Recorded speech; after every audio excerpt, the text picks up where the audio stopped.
Hi everyone, we hope you're doing well. We're hanging in there though honestly, we haven't been getting much sleep lately. Today, we want to answer a question we get a lot: how do we publish our audiobooks? First, we post most audiobooks on Patreon as paid content. They stay paid for a few months. After that, they become free to listen to on Patreon forever. A few weeks later, we post them on other places like YouTube, Facebook, and Twitter, X. Lately, things have been a bit slow in terms of new members. So we'd love your help. Please share our site with your friends or in places like Facebook groups, Twitter, X, Discord, Reddit, or novel forums. Even one share can really help us grow. Thanks so much for your support. If Hakuto ever found out that his quick agreement had cost him a fortune in potential earnings, he might just hang himself with a noodle. Ariri is also participating in this event with the art club. Could you go check on her? The moment Sayuri said this, Hakuto frowned, looking as if he had something to say but didn't know how to. Sister Sayuri. Is Ariri in some kind of trouble that she needs my help with? That was the only explanation he could think of. Otherwise, she couldn't possibly be asking him to return the gift now, could she? That would be way too public. Ariri's entire persona would be ruined. On the other end of the phone, Sayuri quickly agreed. Yes, exactly. There are things that only you, Hakuto, have the authority and ability to handle. Hakuto did have some authority and ability. On a galactic scale. Fine, I'll check on her. But I'm not sure if I can help. Hakuto made sure to set expectations in advance. Though he found Sayuri's request a bit strange, he lived by the motto, take the money, get the job done. Now that he had been paid, he had to follow through. It wasn't that Hakuto hadn't considered other possibilities. It was just that Ariri's past attitude made it hard for him to overthink things. Alright then, Hakuto. I won't keep you. Take care. Hearing his agreement, Sayuri hung up the phone and took several steps back to put some distance between herself and Hakuto. It wasn't that she was timid. It was just that Hakuto's counter-surveillance skills were too sharp. She had nearly been caught several times already. But she wasn't planning on giving up. She was going to keep following Hakuto. After all, this was about her daughter's future. Wait. Where is the art club's booth again? Chapter 135, Ariri's panicked escape. Standing in place, Hakuto was thinking about where the art club was. After all, this was an unexpected windfall. Why are so many people rushing to give me money these past 2 days? Nino, Yotsuba, Sayuri. Though he hadn't accepted Yotsuba's money. Could it be?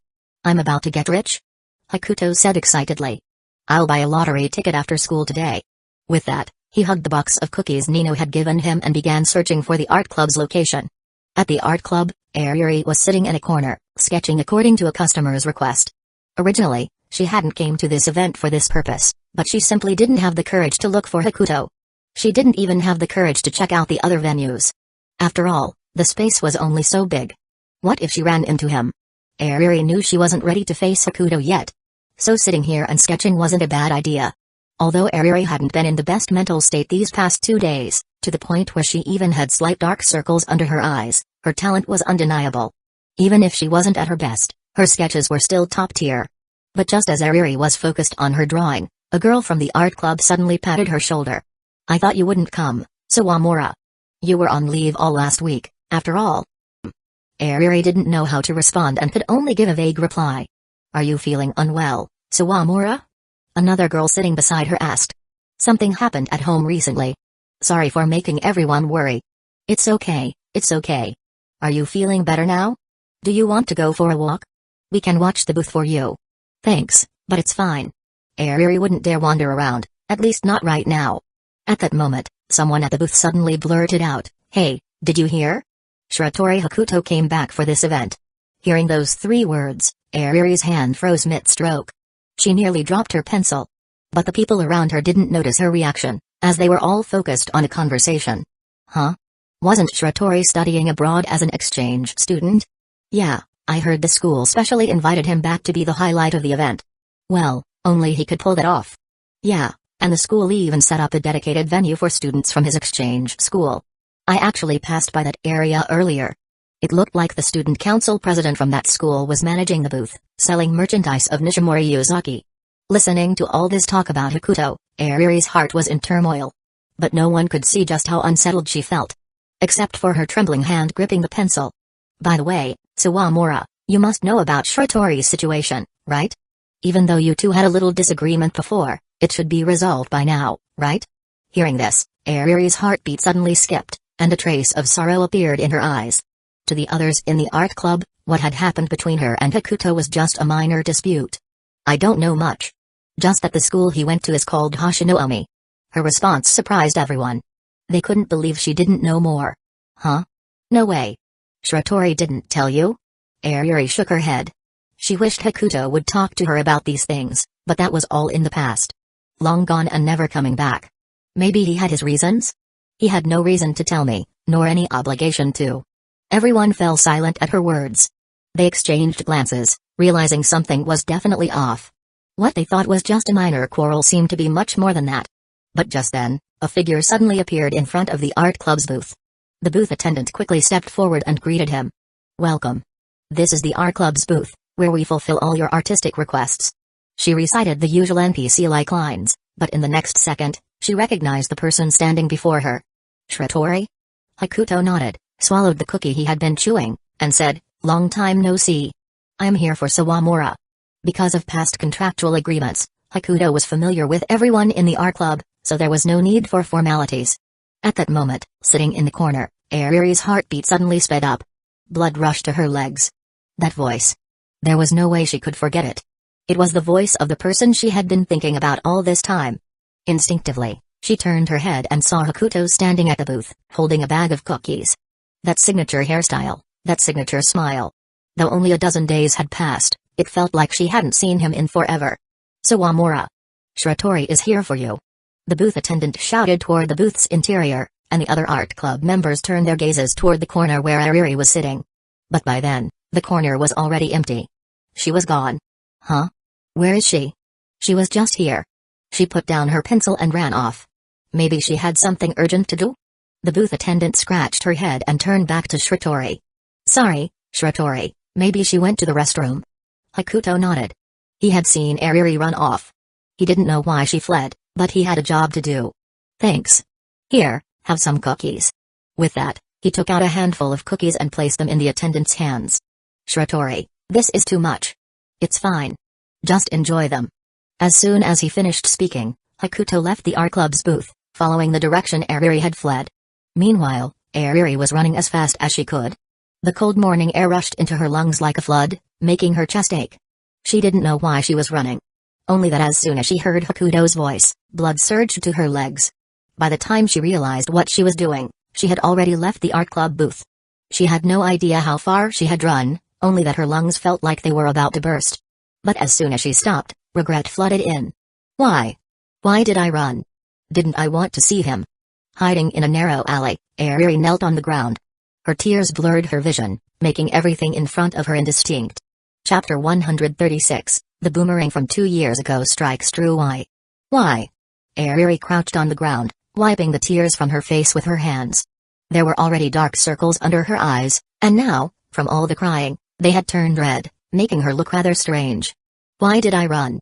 Ariri didn't know why she ran away, just like she didn't understand why she treated Hakuto the way she did in the past.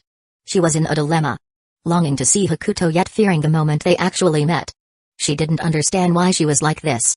Her heart would skip a beat at any news about Hakuto, but when he was right in front of her, all she could do was run away. I'm sorry. I'm sorry. I'm so useless. She shook her head frantically, her twin tails swaying so violently they left after images.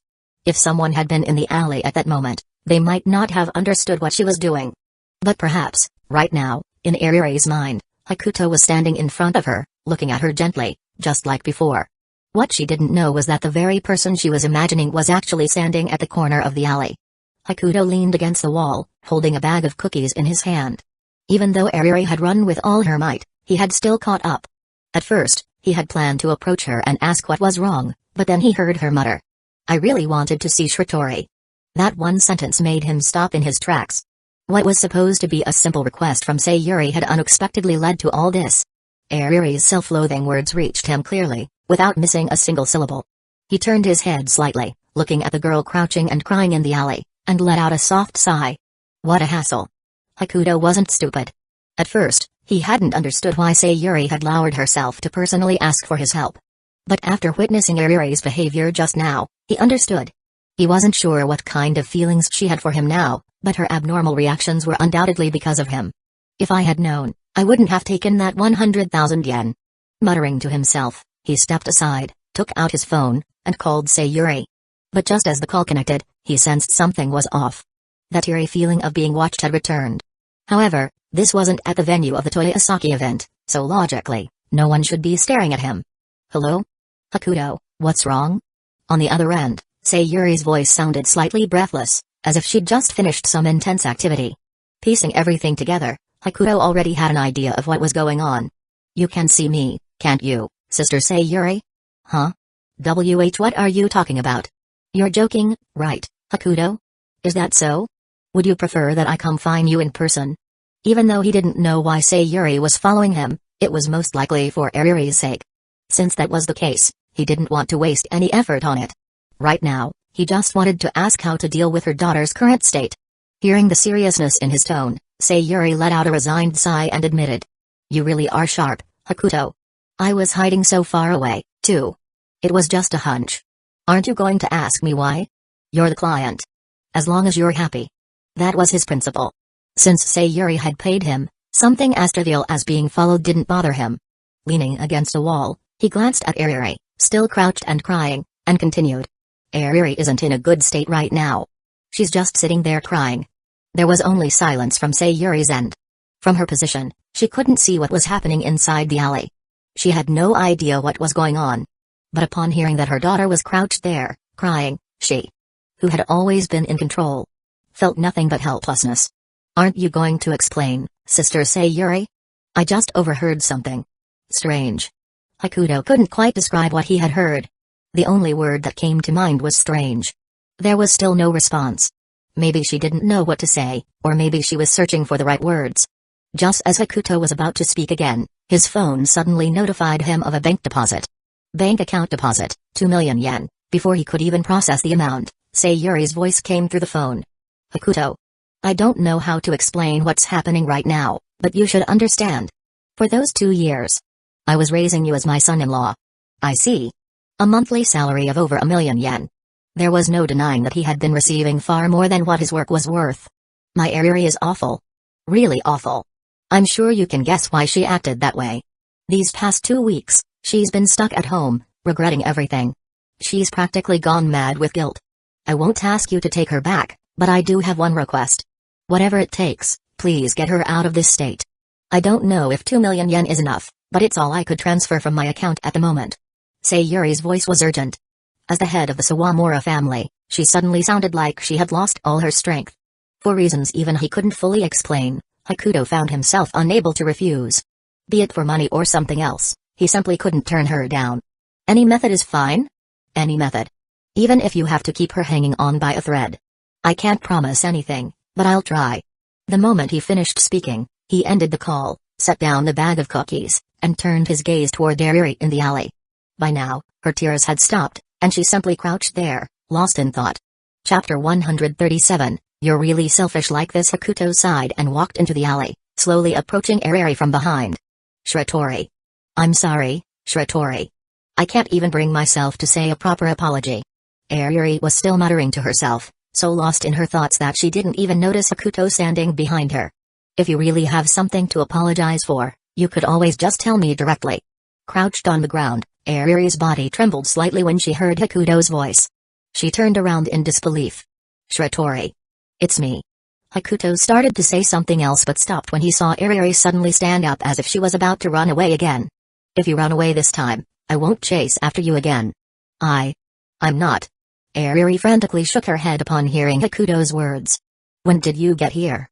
I've been here the whole time. And I heard everything. Hakuto didn't try to hide it. You must have a lot you want to tell me. But before that, why don't you wipe away those tears first? As he spoke, Hakuto pulled out 2 tissues from his pocket and handed them to Ariri. Okay. Ariri shakily took the tissues and wiped her face. But just as she finished, she looked at Hakuto again, and the tears almost started flowing once more. Alright, stop crying. I'm here now. If you have something to say, just say it. At least for now, I'll listen to you. Patiently. At least. For the sake of your mother. Okay. Just then, Ariri's stomach let out a protesting growl. Guyu Urgil. Hungry? Hakuto asked. No. I was just crouching on the ground for too long. TSK. You're in no state to be seen like this. Wait here for a bit. Hakuto took off his jacket and draped it over Ariri's shoulders before turning around to buy her something to eat. Oh, and one more thing. If you run away again, then this will be the last time we ever meet. I got it. Wrapped in Hakuto's jacket, Ariri watched his departing figure. Despite her tear-streaked face, she found herself smiling. Honestly, she never expected Hakuto to come after her, let alone comfort her and be willing to listen. For the first time in a long while, a glimmer of hope flickered in Ariri's heart. The only reason she had avoided seeing Hakuto was because she feared her nightmares would become reality. But now. A while later, Hakuto returned with a cup of hot cocoa and some fried chicken. There aren't any supermarkets nearby, but this should be enough to fill your stomach, right? Yeah, it's enough. Ariri took the food from Hakuto's hands, just like she used to. But this time, her heart wavered like never before. Hakuto simply stayed by her side, quietly waiting for her to finish eating. No one knew how much time had passed before Ariri finally spoke while holding the cup of hot cocoa. Shiratori. I'm here. I'm sorry. I don't know what you think you need to apologize for, but go ahead and say it all. Hakuto didn't think Ariri had done anything she needed to apologize for, though she clearly saw things differently. I wasted 2 years of your life. Even though you were always so good to me. I did it willingly, so it wasn't a waste. You don't need to feel guilty. Hakuto knew that most of Ariri's struggles stemmed from guilt. If he wanted to help her, he had to break that mindset. And that guilt, at its core, was about those 2 years. There was only one way to deal with it, guiding her out of it, step by step. If you're apologizing because you think you treated me badly for 2 years, then I accept your apolo. Before Hakuto could finish, Ariri interrupted him. No. It's not like that. No rush. You can take your time. Ariri took a deep breath, staring at Hakuto with hesitation before finally pulling something out of her pocket. A small badge. Do you remember this? You were the one who gave it to me, Shiratori. Hakuto glanced at the badge in her hand and nodded. I remember. Honestly, who else besides me would give you something this old-fashioned? Truth be told, Hakuto was a little surprised to see the badge. He thought Ariri hadn't even noticed it. My mom said. This was the heart I once threw away. And now. I don't know if I can get it back. Ariri's grip on the badge tightened, her pale fingers turning slightly red. That was a long time ago. I forgot all about it. Hakuto acted indifferent. After all, it was just a cheap little badge. There was no reason to care. But Ariri didn't mind his response. To her, just having Hakuto stand there and listen to her was already a miracle. Shiratori. Do we still have a future? You know. The figures and teddy bear you gave me, I keep them by my bed. I read the art book you gave me. I wear the bracelet and the badge every day. As she spoke, Ariri showed him the bracelet on her wrist. It was simple, yet had an elegant charm to it. Her eyes welled up with tears again. I ate all the candy you gave me. I kept the movie tickets too. Even though they've already expired. But Ariri couldn't bring herself to finish the sentence. She didn't know if she even had the right to. Clutching her chest, she gazed at Hakuto with tear-filled eyes and spoke from the depths of her heart. Hakuto simply listened in silence. At this point, he fully understood what Ariri was going through. Watching her slightly panicked breathing, he softly spoke. Ariri. You've fallen for me, haven't you? At those words, Ariri gave a heavy nod and clutched at Hakuto's sleeve. Hearing her confirmation, Hakuto let out a helpless sigh. Ariri. You're really selfish like this. Chapter 138, like. More like possessiveness or guilt. Hearing the word like, Hakuto almost laughed out loud. But out of respect for Sayuri, he didn't say anything too harsh. He just commented that it was selfish. Ariri, what you really want is for things to go back to how they were before. Where I followed you around, obeying your every word, never fighting back, never talking back. Is that it? Hakuto really didn't know what to say to Ariri anymore. For 2 years, he had never seen the slightest sign that she liked him. But now, in less than half a month, she was acting like her life depended on him. Ariri panicked when she heard his words. She shook her head desperately, gripping the hem of his shirt even tighter. Afraid that if she let go for even a second, Hakuto would leave her forever. No. That's not what I meant. Hakuto glanced at the petite figure in front of him. Her body was trembling slightly, like a helpless bird with no home to return to, clutching onto him for dear life. Looking at her like this, he couldn't help but feel a little helpless. If it were the past, he would have simply walked away without a second thought. But now, he has come here with a mission. Ariri, in your eyes, what does it mean to like someone? The question left Ariri speechless. She stared at Hakuto, unable to find the words. Seeing this, Hakuto naturally took over the conversation. Like is a very vague concept. Eri, your feelings for me might not actually be love. He paused. Maybe it's more like guilt. Or perhaps possessiveness? To be honest, Hakuto couldn't believe for a second that Eri had fallen for him. Her current behavior was nothing more than a reaction to losing something she had taken for granted. No. That's not it. Eri didn't know how to respond. She could only shake her head repeatedly, her grip on his shirt tightening. Having never been in a relationship before, she couldn't put a concrete definition to what liking meant. But she knew that in the past few days, she had felt happy whenever she received something from Hakuto. She had felt excited just hearing news about him. Even seeing him in her dreams made her wish she would never wake up. It was something she had never felt before. Something she had never experienced. Seeing that she was still holding on to her belief, Hakuto took a deep breath, preparing to lay things out clearly. From his perspective, Eri had fallen into a misunderstanding, and it was his job to break that illusion. If you say you like me, Eri, then shouldn't you have at least some kind of proof? Hakuto had known Eri since middle school.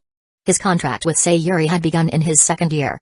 In these past 3 years, he understood better than anyone how Eri truly felt about him. Calling them friends would have been a stretch. At most, they were classmates. Or maybe an admirer and his goddess. Eri tried to think back on every moment she had spent with Hakuto over the years. But in the end, she found nothing. Not even a single shred of proof. Deep down, she had always known how she had treated Hakuto during those 2 years. There's a saying, those who are favored have nothing to fear. Maybe, back then, that was exactly how she felt. If you can't find anything, then that means your feelings for me aren't love. You don't have to dwell on this anymore. Seeing that she still couldn't say a word, Hakuto spoke again. Then, he reached out, grabbing the hand that clutched his shirt, trying to pry it off. Eri, you know it too, don't you? Your feelings for me aren't. But before he could finish, Eri grabbed his hand instead, crouching down and using her weight to pin him in place. You ran away the moment you saw me earlier, and now you won't let me leave? How strange. Hakuto had always struggled to deal with Eri, whether during the contract period or now. Shiratori. I'll make it up to you. You can do whatever you want. Anything. Eri clung to him desperately, pleading in a pitiful voice. Tears streamed down her face, but at this moment, they seemed utterly worthless. Hakuto helped her up. Eri, what do you think I want, or rather, what do you think I can do? Out of respect for Sayuri and that 2 million yen, Hakuto was being patient. His attempt to walk away earlier had been a bluff. Just a push to force Eri to confront her feelings. But that push seemed to have drawn out something unexpected. Looking at her tear-streaked face, Hakuto couldn't help but feel a little guilty. After all, Eri didn't owe him anything. If anything, it was her mother, Sayuri, who had helped him a great deal. Yet Eri simply shook her head weakly at his words. In a choked voice, she kept repeating the same thing. Anything. Anything. Given her current state, if Hakuto had slapped her twice, she probably would have felt even better. This was clearly guilt overwhelming her.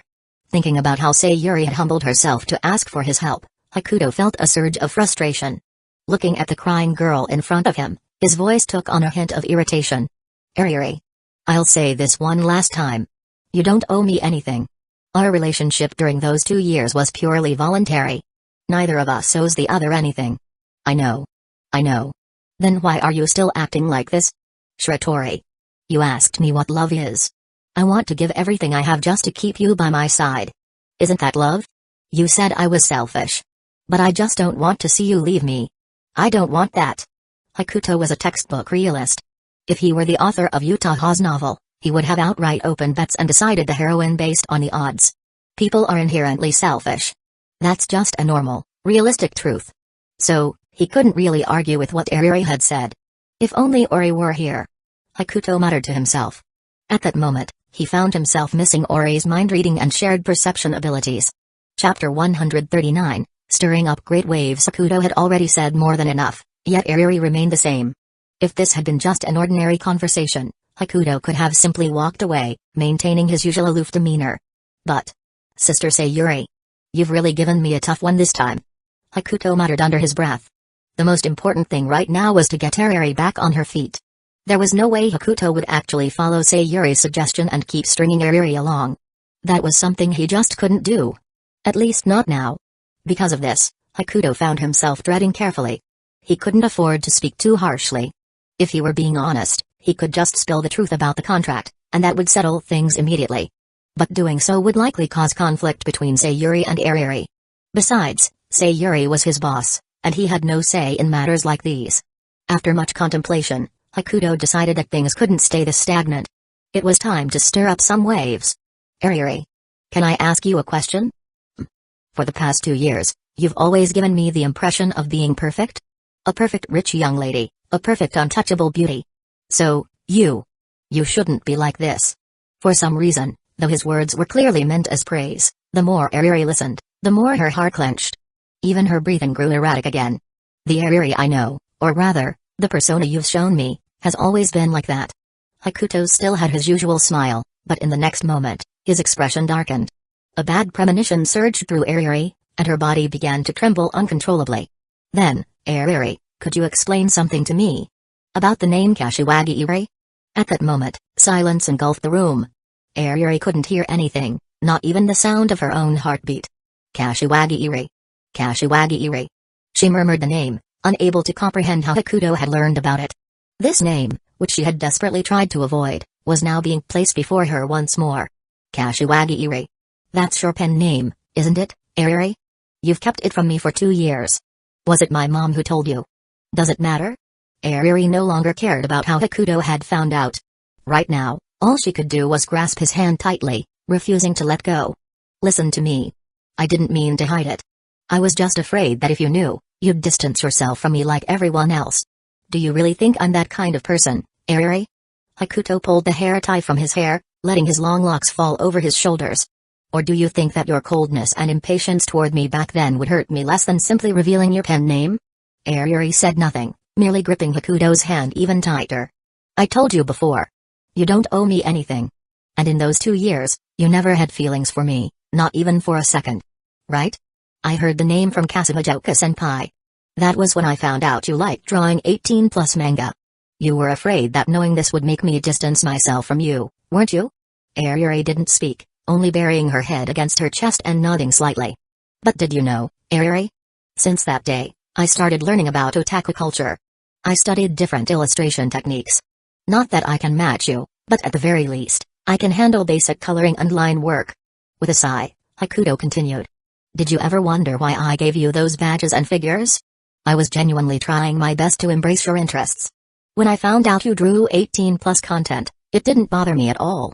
Instead, I started learning things that I would never personally use, just so I could help you in some way. As Hakuto spoke, Ariri lowered her head further, nearly collapsing to her knees before him. I'm sorry. Hakuto paid no mind to her apology and went on. And yet, after all this time, Ariri, you never once showed me your true self. Though, I suppose, I wasn't much different either. As he spoke, Hakuto reached out, attempting to pry her fingers off his hand. But no matter how hard he tried, Ariri refused to let go. Ariri. For those 2 years, in your heart, I can't even be compared to Kasumijoka-senpai, someone you bickered with daily. No. That's not true. Forget it. Say whatever you want. Hakuto had already concluded that what Ariri was feeling right now was either guilt or possessiveness. Love? If she did have feelings for him, they probably only emerged in the past few days. Hakuto couldn't help but complain inwardly. Come on, Sayuri sis. Give it a few more days, and this would have resolved itself. Ariri. Can you let go of me now? I think I've made myself very clear, no. Hakuto, I like you. I really do. I know. Even as she confessed, Ariri refused to release her grip, leaving Hakuto at a loss for words. Hakuto. We can go back to how things were, right? We can, can't we? Hearing Ariri's words, Hakuto didn't even know what kind of expression to make. Perhaps, over those 2 years, he had been too kind to her, leading her to a misunderstanding deep in her heart. Hakuto had already said everything he could. If she kept pushing, he'd have to resort to a standard rejection line. The way you are now, Ariri, is not what I like. Stand up. I'll be waiting for you ahead. Seriously, this whole situation could have been resolved with a single sentence. Why had he wasted so much effort? This was exactly the kind of thing Hakuto was good at. It was practically his job. But Hakuto no longer wanted to be entangled with Ariri. It would be better for all 3 of them this way. Hakuto would have fewer troubles. Ariri wouldn't spend all day sulking at home because of him. And Sayuri, as her mother, could finally stop worrying. Chapter 140, Keep her hanging or tell the truth? Hakuto felt a bit helpless because Ariri was gripping his hand tightly. Originally, Hakuto had no intention of leaving. However, given the current situation, continuing the conversation seemed pointless. He might as well go back to being a mascot. With Hakuto's strength, pulling Ariri off would have been easy. However, since she was the boss's daughter, treating her so roughly would be inappropriate and somewhat heartless. Ariri, how long do you plan to stay like this? Ariri remained silent, merely shaking her head slightly. Regardless, Hakuto was only brought back as a mascot. His presence or absence made little difference, and at this hour, no one would be looking for him. So, he had the time and patience to talk it out with Ariri. Then, Ariri, can you let go? I need to make a call. Faced with this situation, Hakuto decisively sought external help. He really had no idea how to handle this.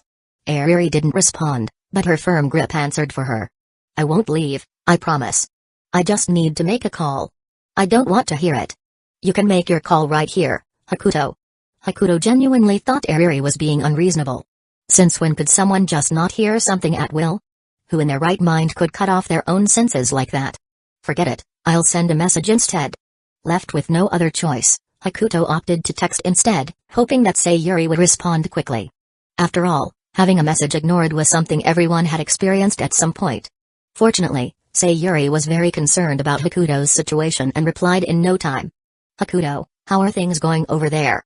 Hakuto glanced at Ariri, who was still holding on to him, sighed, and replied. Not great. Ariri told me a lot, Hakuto, how do you think Ariri is feeling right now? Sister Sayuri, you probably know the details, so I'll be blunt. Ariri's feelings toward me are likely possessiveness or guilt, of course, it could also be love. Hakuto didn't want to make an absolute judgment, as Ariri was clearly not in a normal state. Do you have any ideas on what to do? Sayuri placed all her hopes on Hakuto. After all, the one who tied the knot should be the one to untie it. What else can I do? Either I tell her about the contract, or I keep her hanging, so. What do you think, Hakuto? Sister Sayuri, you know that the latter option only treats the symptoms, not the cause. Of course, you could take a gamble and see if Ariri will eventually realize her feelings if I keep her hanging. If Sayuri was willing to hire Hakuto to toy with Ariri's emotions, he could agree to it. So long as it didn't interfere with his schedule. However, Sayuri was unlikely to go along with that. If Ariri never came to her senses, it would mean she'd essentially be hiring Hakuto for life. Hakuto. Maybe we should just reinstate the contract? Seeing Sayuri's message, Hakuto instinctively clicked his tongue. So, Sister Sayuri, you're choosing the second option? I can't bring up the contract with Ariri. Simply ending the contract had already left Ariri in a state of complete collapse. If the contract itself were revealed, the consequences would be unimaginable. Sorry, I'm still an exchange student. I'm afraid I can't sign a contract with you right now, that's easy to solve. I can talk to the school and transfer you back. I don't think you can, Sister Sayuri. Atosaka Shunsuke had amassed a fortune that could be described as astronomical. Moreover, because he knew how the future would unfold, he had a considerable amount of influence over politicians and other powerful figures. The Sawamura family was strong, but Shunsuke was no pushover either.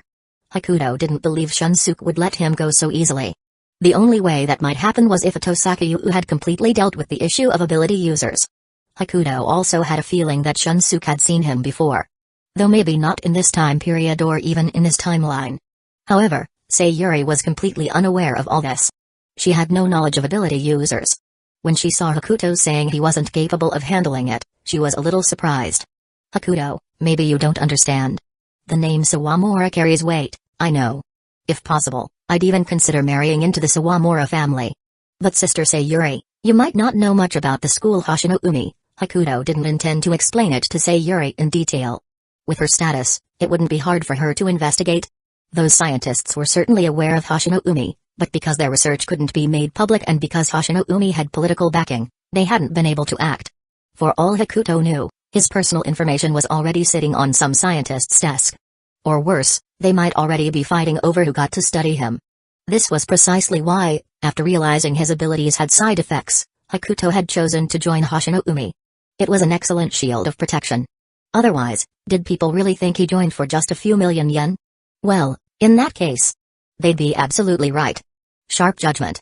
In any case, I can't sign a contract with you, Sister Sayuri. Let me clarify.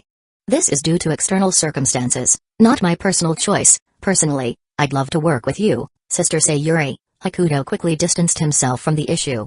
Sayuri was still his biggest client. All his other clients combined didn't even come close to her. Having a client like this was like winning the lottery in a past life. Hakuto would never let go of such an opportunity. Seeing Hakuto's response, Sayuri had no other options left. Hakuto, name your price, huh? What do you mean? Seeing the words name your price, Hakuto felt as if someone had just hit a nerve. He shivered all over. Honestly, I'd love for you to just walk away, Hakuto. But I don't want to see Ayuri in such a miserable state anymore. At the same time, I don't want to make things too difficult for you either. Just say something nice to her and then let go. Leave it to fate. I believe time will heal everything. After a long internal struggle, Sayuri, as a mother, ultimately chose to stand aside. Are you serious, Sister Sayuri? Yes, alright then. I will always remember your kindness, Sister Sayuri. If you ever need me again in the future, as long as I have time, I won't refuse. Chapter 141, I'm just a part-timer. Having understood what his boss, Sayuri, meant, Hakuto no longer had any concerns. After all, he was just a part-timer. He put down his phone and looked at Ayuri in front of him, once again putting on that gentle smile. Ayuri, can you listen to me for a moment? Hearing this, Ayuri lifted her head to look at Hakuto. Her slightly red and swollen eyes, paired with her adorable face, made her seem so helpless. Go ahead, Shiratori. The Ayuri I remember isn't like this. She wouldn't humble herself like this, nor would she plead with me like this. In the eyes of others, you're a perfect young lady, and even when you return to your true self, you're still a famous Jin artist. The more Hakuto spoke, the more uneasy Ayuri felt. Stop. Just stop. Hey, Ayuri, I'm really happy that you like me. Those 2 years were a joyful time for me as well. Anyway, thank you. Shiratori. Ayuri's body trembled slightly. I should get going now, or that idiot president will start yelling at me again. Following Sayuri's request, Hakuto had said a lot of nice things to Ayuri. He wasn't sure if his words would help her pull herself together, but at the very least, he had done what was asked of him. This time, whether it was because of his words or because Ayuri had came to terms with things on her own, she took the initiative to let go of Hakuto. Seeing her release him so easily, Hakuto was a bit surprised. He thought it would take more effort. I'm glad you could think it through, Ayuri. Even if I kept holding on to you, you'd still leave, wouldn't you? Haha. Hakuto let out an awkward laugh. I'm not a good person. There's no need to waste your time on me. He meant what he said. This wasn't some humble excuse. He genuinely wasn't a good person. If he counted all the people he had put in the hospital, the number would be at least in the dozens, if not over 100. If that were the standard for judging good and bad people, then he was undoubtedly a terrible person. Goodbye. I hope next time we meet, you won't run away the moment you see me. Hakuto teased. His words had a deeper meaning. On the surface, he was saying not to run away at the sight of him, but in reality, he meant that she shouldn't waste any more time on him. Goodbye. Ayuri's goodbye sounded forced. She watched Hakuto's departing figure, then wiped away her tears and smiled. Shiratori. I won't give up. Hugging his coat tightly, she spoke with determination. Sayuri had worried about the contract causing Ayuri unnecessary pain. But she had never considered what would happen if Ayuri remained in the dark. As for Hakuto, he couldn't be bothered to deal with it anymore. He had even considered using his ability to settle the matter just now. But after thinking about the side effects, he decided against it. Wait. I forgot my cookies. Hakuto suddenly realized. Damn. What am I gonna do for lunch? He was annoyed. He had planned to have that pack of dry cookies as his lunch. But now, that plan was ruined. The president probably prepared lunch. His eyes shifted as he thought of the rather unkind idea. However, in the next moment, he shook his head. Forget it. I just made over 2 million today. I should treat myself to something good. As he walked, Hakuto somehow ended up back at Nao's stall. Seeing the crowd of customers swarming the place, he couldn't help but shake his head. Nishimori's influence is really something. With that, he walked forward, ready to use his reputation to help Nao maintain order. But before he even got close, her distinct voice reached his ears. One at a time. One at a time. I never should have let the Hakuto leave. Nao had clearly underestimated Nishimori Yuzuki's influence. The sheer volume of business was far beyond her expectations. After a long while, the crowd at the stall finally started to disperse. Not because they had gotten what they wanted, but because the merchandise had completely sold out. Why didn't anyone buy Xian's merch? Nao slumped into a chair, staring at the leftover Xian merchandise, and grumbled. Maybe they just have no taste. Hakuto chimed in from behind her. Right. That's exactly what I... Wait, when did you get back? About half an hour ago? Huh. So you just stood there watching the chaos for half an hour? Not my fault. The crowd was too crazy. Those die-hard fans didn't even fear me. Yeah. That makes sense. Nao waved dismissively, not bothering to dwell on it. Where's Takajo? He had some other business. Oh, right, I need to talk to you about something. Saying that, Nao grabbed Hakuto and started leading him somewhere. What, are you treating me to a meal? Not now, I was planning to splurge at a fancy restaurant. What? You're taking me to a fancy restaurant? Huh. Did something go wrong with your ears? TCH Nao was clearly just messing with him, deliberately trying to get a reaction. But the next second, she pulled him over to a small stall nearby. This is... Inside the stall, a small enclosed space was created using red curtains. You'll see when you go in. Nao dragged Hakuto inside. Behind the curtain, there was only a single chair. Across from it sat a boy, separated by a glass panel. President. Are we about to make some shady deal? As if. Look at this. Nao held up a hand-drawn sign. Solace for the soul. Do you have unanswered questions? Do you have troubles you need to share? Do you find yourself crying in a place where no one can see you? Reading this, Hakuto almost lost it. Wait, President, since when did you have the skill to comfort people? Of course, I don't. But that's what you're here for. What do you mean? Hakuto had a bad feeling about this. Nao's heart was practically pitch black. Though still not as bad as his own. Isn't his your specialty? I came back to maintain order, not to work. I don't care. Without hesitation, Nao pushed him down into the chair, directly facing the boy across from him, with only the glass between them. President.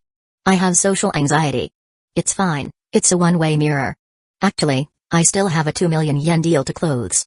Chapter 142, Hakuto becomes a psychological counselor. I still have a 2 million yen deal that hasn't been completed. If Hakuto had known that coming back would mean getting dragged into hard labor by Nao, he might as well have stayed with Ariri. Besides, he hadn't even eaten yet. Actually, I get nervous whenever I talk to people. There's no way I can handle psychological counseling. Don't worry, the microphone here has a voice changer, and the audio pickup is excellent. Even if you turn your head and curse at him after talking, he won't hear it. Damn. Hearing how well prepared Nao was, Hakuto found himself running out of excuses. President. I'm hungry. Before Hakuto could finish his sentence, a bento box was placed right in front of him. Who the hell wants a bento? I just closed a multi-million yen deal, and you're giving me this? You don't want it? What a shame, I even bought the deluxe version. Wait. Free food is free food. I can eat something better later tonight. Hakuto reluctantly took the bento from Nao's hands. After all, if he refused, she really would take it back, not just as a formality. Only then did Hakuto settle in and turn his attention to the one-way mirror, observing the boy on the other side. Wearing a Hoshino-umi school uniform, he appeared to be a second-year student. He had glasses and long bangs, a typical otaku look. At the same time, Hakuto also noticed someone standing near the door beyond the one-way mirror. Takajo Ojiro. As if sensing Hakuto's gaze, even through the one-way mirror, Takajo Ojiro nodded slightly in his direction. So, Takajo's job is just to be a doorman? Forget that for now. The guest has been waiting for a long time. Nao, you're going to regret making me do this. I'm the student council president. Hakuto set down his bento, picked up the microphone on the table, and gave it a light blow. Woo-woo, the boy outside was visibly startled by the sound, jumping up from his seat. Don't worry, our professional counselor has arrived. Is that so? Jojiro reassured the guest just in time. What exactly do I need to do? Hakuto asked. Isn't his your specialty? Damn it.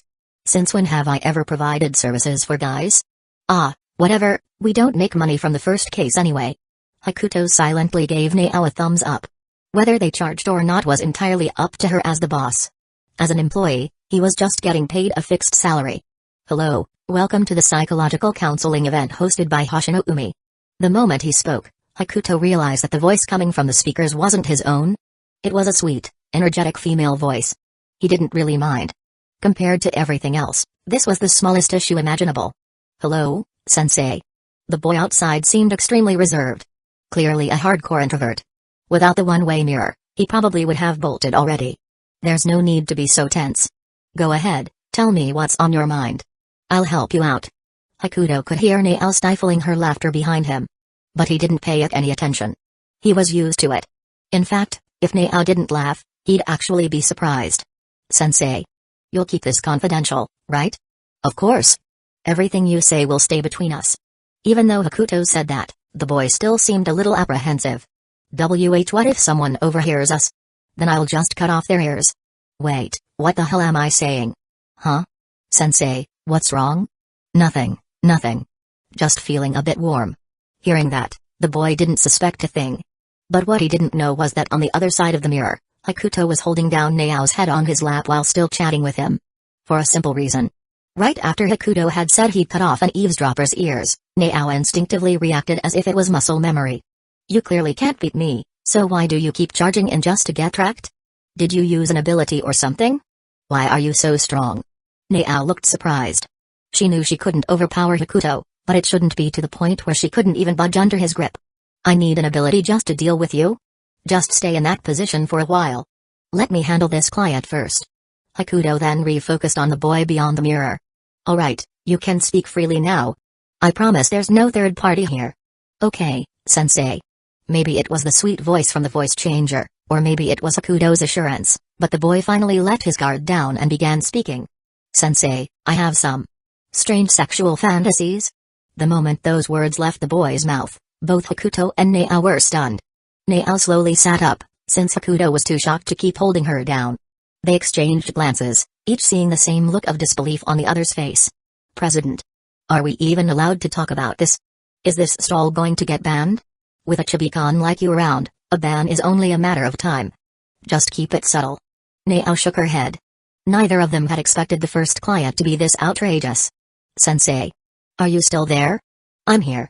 I understand your concerns, and I believe that everyone has their own unique personality. This is a perfectly normal phenomenon, so there's no need to overthink it. Seeing Nao give him the go-ahead, Hakuto confidently played to his strengths. Yes, sensei. I think so too. The boy's face lit up, as if Hakuto had said exactly what he needed to hear. Now then, if you don't mind me asking. Are you more of an S or an M? Huh? What do S and M mean? Just as Hakuto thought the time was right to dive into the topic, he realized the boy had no idea what SM even meant. He turned to look at Nao, only to find her equally confused. Hakuto. What does SM mean? Hakuto had no intention of answering that question. In his mind, if this boy's strange fantasies weren't SM related, then they were something even worse. Chapter 143, Various Absurd Conversations. Hakuto hesitated for a moment but ultimately decided to ask. Are you a 0 or 1? What 01? Kamen Rider? Now it was Hakuto's turn to be confused. As far as he knew, there were only a few types of weird sexual fantasies. Neither? Then what kind of weird sexual fantasy do you have? Hearing Hakuto's question, the boy across from him suddenly became shy. After a long pause, he finally spoke. I fantasize about being loved. Damn it. Discharge him from the hospital. Not only Hakuto but even Nao beside him was shocked. President, this is the great customer you brought in. How would I know? Hakuto couldn't believe that the very first client he met turned out to be a love-deprived child. But luckily, in this field, he was a professional. Alright, I understand. So, are you looking for a girlfriend? I have a complete guide right here. Upon hearing Hakuto's words, the boy behind the one-way mirror shook his head. Teacher, that's not what I meant. Every day, I see those lovey-dovey couples posting their sweet videos on social media. Do you know how jealous I am? I want that kind of happiness too, even just a little bit. Hakuto could actually understand. At this moment, he was even more inclined to teach the boy in front of him his methods of picking up girls. Alright. I'll personally guide you. But before Hakuto could finish, the boy interrupted again. Teacher, you still don't understand. What I want is not a love that I have to pursue, but a love that belongs to me alone. At this point, Hakuto started to feel that something was off. After all, what kind of guy would refuse his masterful girl-picking techniques? Student. Can I ask about your daily life? I just play games, watch anime, and stay home all day. Hearing this, Hakuto was even more certain of his thoughts. Oh, so you mean, you're a shut-in who never steps outside and has no social interactions, yet you fantasize about a shy, slightly timid junior with model-tier looks, wearing a JK uniform. Then one day, this junior suddenly bursts into your room, eyes red, grabs your hand, and says, Senpai, why don't you understand my feelings? Teacher, you're absolutely right. That's exactly what I imagined. Fuck you. This isn't a weird sexual fantasy, This is just a damn fantasy. Takajo. Show him out. Hearing Hakuto's voice, Jojiro, who was standing at the door, carried out his duty as a doorman perfectly. He grabbed the boy and dragged him out the door. But even as he was being dragged away, the boy kept shouting, "Teacher, you're truly my soulmate. I'll be back next time." What kind of people are these? Nao couldn't help but complain. And you? You brought him in. If this keeps up, I feel like I'll need to see a psychiatrist myself. Huh? How is this my fault? Just an exception. Be ready to take me to therapy. Yeah. After that, Hakuto continued to meet with a series of clients, but every single one of them made him want to explode. He was starting to wonder if this was really a counseling session or a shelter for special children. The most normal request so far was a guy asking him how to chase after a girl. This was a bit beyond the scope of psychological counseling, but Hakuto still decided to give his full support. Student, do you want a step-by-step approach or a fast-track method? The faster, the better. Looking at the boy's face through the one-way mirror, Hakuto hesitated. The guy wasn't exactly goblin level, but he certainly wasn't handsome either. How's your family's financial situation? Just an average family. I see. The conditions were tough, but Hakuto still picked a method that seemed suitable. Alright, first, build a good relationship with the girl. Then, joke around and call her wifey every day. Within a month, I guarantee results. Hakuto had no idea if this method would work. He just chose the one that seemed most promising. Whether it worked or not was up to fate. Just as Hakuto thought the case was closed, the boy suddenly blushed and, out of nowhere, muttered two words. Wifey? To be honest, Hakuto never expected this. He never expected that because of a voice changer, people would mistake him for a girl. He never expected that he, a 7-foot-tall man, would be flirted with by another guy. And he absolutely never expected that the pickup method he just taught would be used against him the very next second. President. I quit. How can a proud and dignified man like me be harassed like this? Where is justice? Alright, I'll deal with him. Even though Nao usually butted heads with Hakuto, there was an unwritten rule about rivals. And that was, only she could tease him, no one else. And so, Nao dragged the guy outside and gave him a proper beating. From then on, the counseling job was officially handed over to her. President, I can still do it. You're a girl, after all. It's not good for you to deal with this stuff. Say one more word and you're back on duty. Never mind, I'll shut up. Hakuto was just being polite. If she really made him do it, he absolutely wouldn't. He was already driven crazy by all these fools. Not long after, the next client arrived and sat down behind the one-way mirror.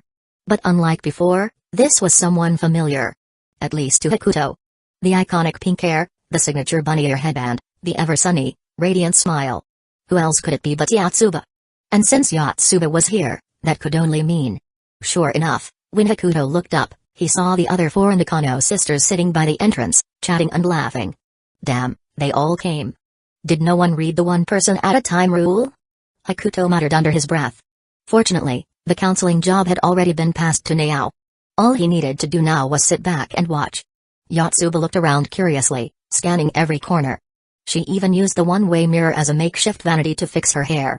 Welcome to the counseling event hosted by Hoshino Umi. Whoa. What was that sound? No need to be so nervous, just relax. Watching Nao parroting his lines, Hakuto had an impulse. He really wanted to punch her. Chapter 144, What kind of world is this? Hello, teacher. My name is Nakano Yotsuba. Is there something troubling you, Yotsuba?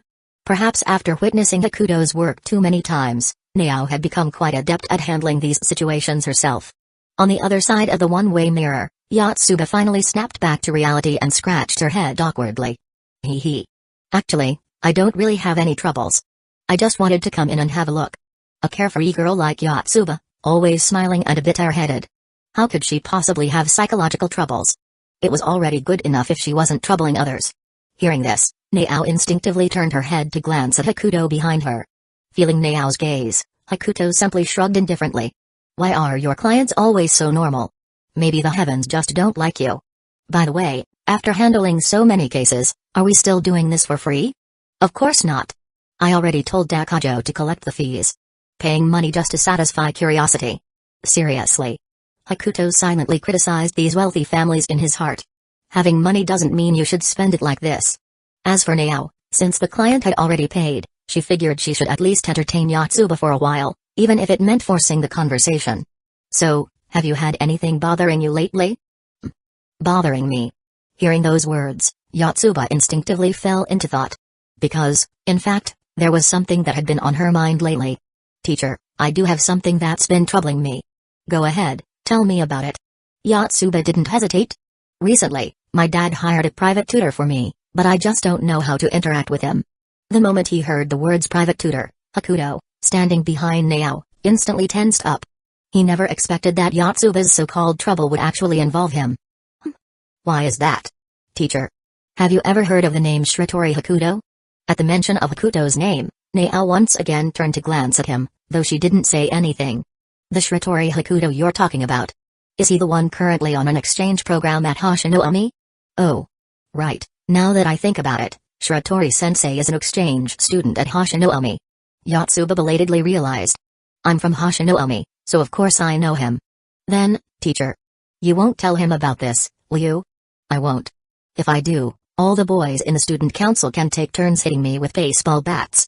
Hakuto and Jojiro? What does this have to do with the student council boys? Because Hakuto is part of the student council. Hearing this, Yotsuba nodded. She didn't really understand the implications, but since she had gotten a promise, she felt somewhat reassured. Shiratori-sensei is smart, good-looking, strong in fights, and has a decent personality. Though his temper is a bit bad. Yotsuba listed her impressions of Hakuto one by one, completely unaware that the real Hakuto was standing less than half a meter away. I personally think he's just an idiot. Nao completely disagreed with Yotsuba's assessment. Good looks? Good grades? Good personality? All lies. In her eyes, Hakuto was nothing but a hardcore chibikon and a scumbag. However, before Nao could continue speaking, Hakuto pulled her aside and sat back down in his chair. Huh? Stealing my seat? What do you mean, stealing? This was mine in the first place. Hakuto covered the microphone and spoke to Nao behind him. You damn Shiratori. You've gone too far. My surname is Shiratori. And also. Before Hakuto could finish his sentence, Nao suddenly lunged at him. Whoa. Can't win with hands, so now you're resorting to body attacks? You think this is basketball? Mind your own business. Nao adjusted her position, sitting right on Hakuto's shoulders, her chin resting on top of his head. Her legs, still in shoes, dangled lazily against his chest like she had no bones. But her hands were tightly restrained by Hakuto's grip, making it impossible for her to move. Damn it. Why is a chibikon like you so strong? Shut up. Let me handle this case first, then I'll deal with you. Saying this, Hakuto refocused on Yotsuba on the other side of the one-way mirror. So, why do you find Hakuto difficult to interact with? Teacher, you probably know that Shiratori-sensei likes to fight, right? Yotsuba whispered. Though, I guess you can't really call it fighting. It's more like, if he can solve things with his fists, he won't waste time talking. I know. Of course I know. I am that Shiratori Hakuto. I've seen him beat people up so many times that I'm honestly afraid he'll just drag me outside and punch me if I say the wrong thing. Hearing this, Hakuto was at a loss for words. He originally thought Yotsuba was just exaggerating, but it turned out she was genuinely afraid of getting beaten up by him. Maybe. The Hakuto you know wouldn't actually hurt his friends. And maybe he doesn't even like fighting that much. From a physics perspective, force is mutual. Even if his palm always landed on other people's faces, it still hurt him too. No way. Shiratori-sensei fights so fiercely. He just sent a guy from the sports club to the hospital today. Damn. That guy passed out from rage, not because I hit him. How can you, the witness, be spreading false rumors? Hakuto really wanted to call her out on it. But he had to maintain his persona and not reveal himself, so he could only hold it in. Chapter 145, Ha ha ha, I'm a genius. Hakuto never expected his students to misunderstand him so much. Today, he was going to use this opportunity to set things straight. Yotsuba, as far as I know, Hakuto doesn't go around looking for trouble. But, sensei, he beat up all the delinquents in our school. Hakuto almost lost his composure. He really wanted to grab Yotsuba's head and perform a deep memory recovery technique on her. Have you ever thought that Hakuto had a reason for doing that? Oh, I remember now. Sensei once told me. Yotsuba clapped her hands. Because I'm afraid of being bullied, I decided to bully the whole school first. At least Yotsuba still remembered what Hakuto had said. Exactly. So Hakuto had his reasons for doing what he did. He doesn't just fight people for fun. Hakuto felt exhausted. He never thought there would come a day when he'd have to prove his own innocence. Yotsuba. If you're not first place next time, you're done for. Hakuto covered the microphone and grumbled in a low voice. As soon as he said that, Yotsuba suddenly shivered. That's weird, it's summer. Yotsuba glanced around. I know sensei had his reasons, but I'm still scared. Hakuto almost burst out laughing. What? Are you afraid I'll take over the school or something? You're the boss. You get that, right? But just then, Hakuto suddenly came up with an idea. A perfect solution. Can I ask, Yotsuba, who do you think Hakuto gets along with the best? The best? Hearing that, Yotsuba fell into deep thought. Akika? No. Akika gets along with everyone. Nino? No way, she almost fought Hakuto. Miku? Itsuki? From Yotsuba's perspective, Miku and Hakuto barely interacted. Their relationship was just a standard teacher-student one at best. It should be Itsuki. After thinking it over, Yotsuba gave her answer. And that was exactly what Hakuto wanted. Itsuki? She's your sister, right? Hakuto asked knowingly. Yes. Then do you know why Hakuto gets along best with Itsuki? Hearing that, Yotsuba thought for a moment before arriving at a conclusion. Because Itsuki has the best grades and studies the hardest. Exactly. Since Hakuto is your tutor, the thing he cares about most is grades. Hakuto felt like a genius. So, Yotsuba, do you know how to build a good relationship with him? Sensei, you mean? I should improve my grades? That's right. I see. I get it now. Yotsuba suddenly had an epiphany. That conversation just now was like a shooting star in the night sky, instantly illuminating her mind. Thank you, sensei. Now I know how to get along with Shiratori-sensei. As soon as she finished speaking, Yotsuba happily bounced away from the stall. Ha ha ha, I'm a genius. Behind the one-way mirror, Hakuto couldn't help but laugh out loud. Not only did he perfectly solve Yotsuba's confusion, but he also managed to clear his own reputation while giving her motivation to study. And the best part? He even got paid for it. Ha ha ha. Hakuto felt like money was chasing after him these past few days. He couldn't avoid it even if he wanted to. Just then, Naao smacked the back of his head. Stop laughing. You sound awful. Only then did Hakuto remember that Naao was still sitting on his shoulders. You're still not getting down? Are you addicted to sitting there? No. It's just that your hair is fun to play with. What do you mean? Earlier, Hakuto had pinned down Naao, but since his focus was entirely on Yotsuba, it wasn't too difficult for her to break free. And after freeing herself, Naao, having nothing better to do, took out a hair tie and started styling Hakuto's hair. Maybe because he was too focused on proving himself, Hakuto didn't even notice her movements. Right now, he was sporting a twin-tail hairstyle identical to Nao's. The hairstyle itself was fine, but combined with his face, it just looked bizarre. No wonder you were so quiet for a while. No wonder he hadn't heard her sarcastic comments earlier. Turns out, the law of conservation of energy applied here too. Now can you get down? Just then, Jojiro pulled back the curtain and walked in. He glanced at Naao, still sitting on Hakuto's shoulders, but didn't say anything. After all, this wasn't the first time they'd been like this. You two carry on. I just came to drop something off. Saying that, Jojiro lifted a black plastic bag and tossed it to Naao. Naao caught it effortlessly and instinctively started rummaging through it. What's this? A little gift from those customers just now. Hey, can't you check it later? Wait. Look what I found. Naao pulled a black wallet out of the bag and waved it in front of Hakuto. This looks familiar. Why does it look like my wallet? No, this is your wallet. Impossible. Hakuto would sooner lose his head than his wallet. He instinctively reached for his pocket, only to find it empty. What? My wallet? Mine? Money was one of the few things Hakuto truly cared about. Even though the cash inside wasn't much, it was still money. Not to mention, all his bank cards were in there. This was practically a death sentence. How did my wallet end up in our customer's hands? Hakuto was baffled. If someone had managed to steal his wallet without him noticing, the only explanation he could think of was time-stop powers. But he had clearly placed his wallet in his jacket. Wait, jacket?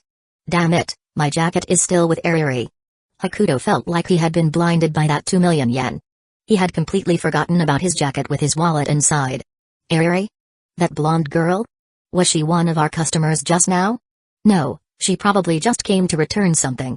Ariri recognized the Hoshino Umi Academy uniform, so she had probably handed the wallet to Jojiro, expecting him to return it. But Hakuto had a bad feeling about this. Because there was no sign of his jacket in that black plastic bag. Which meant his jacket was still with Ariri. Chapter 146, Nino's Psychological Counseling. Although Hakuto had no idea what Ariri was up to, He had a feeling it was going to be troublesome.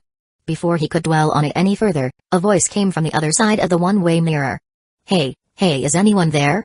Hakuto and the girl sitting on his lap, Nao, both turned their heads to look. Nino had somehow seated herself on the other side of the mirror. Didn't she leave just now? It was Nao's first time meeting Nino, so she naturally couldn't tell her apart from Yotsuba. This is someone else, not the girl from earlier, Hakuto explained. Huh? Twins? To be precise, quintuplets. What the hell? And also, I just heard that girl call you Mr. Shiratori. What's that about? I'm a tutor. As the top student in my grade, making some extra money as a tutor isn't exactly hard to understand, is it? Hearing this, Nao, still sitting on Hakuto's shoulders, gave him a curious look. Quintuplets? A tutor? You really are lucky when it comes to girls. Don't say it like that. I'm just a tutor. Sure. Nao couldn't be bothered to argue with Hakuto. She leaned forward, pressing down on his head slightly, then picked up the microphone on the table. Meanwhile, on Nino's side, she was about to leave after getting no response when a warm, mature voice came through the speakers. Hello, student. Is there anything I can help you with? Huh? I thought no one was here.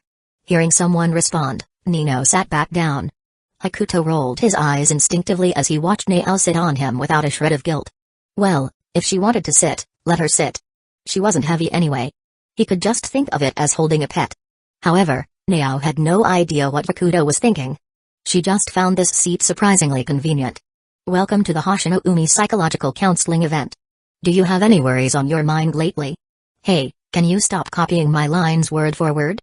Hakuto complained. Nao ignored him, simply tightening her legs slightly in response. Worries? Me? I don't really have any. But I wanted to ask, what's the point of putting a mirror here? This is just to help people face their true feelings. Nothing more, nothing less. Nino nodded. She didn't know much about psychology, but that explanation sounded reasonable. She thought for a moment. She originally had no interest in this kind of thing, but when she saw Yotsuba come out of the room looking all excited, jumping around as if she'd just overcome some emotional barrier. More importantly, right after coming out, Yotsuba had been shouting about wanting to study. About taking first place in the class. For a moment, Nino had seriously thought that someone had drugged her sister. Her curiosity got the better of her, so she stepped inside. And it wasn't just her. The other three were still waiting in line outside. But since she was already here, she figured she should at least talk about a problem, right? That thought lingered in her mind, but no matter how hard she thought, she couldn't come up with any personal troubles. Just then, she spotted the GG logo above her head. Hoshino-umi Professional Psychological Counseling. Hoshino-umi. Looking at those three words, a familiar image of Hakuto popped into her mind. She wasn't sure if this counted as a problem, but since she was already here, she might as well ask.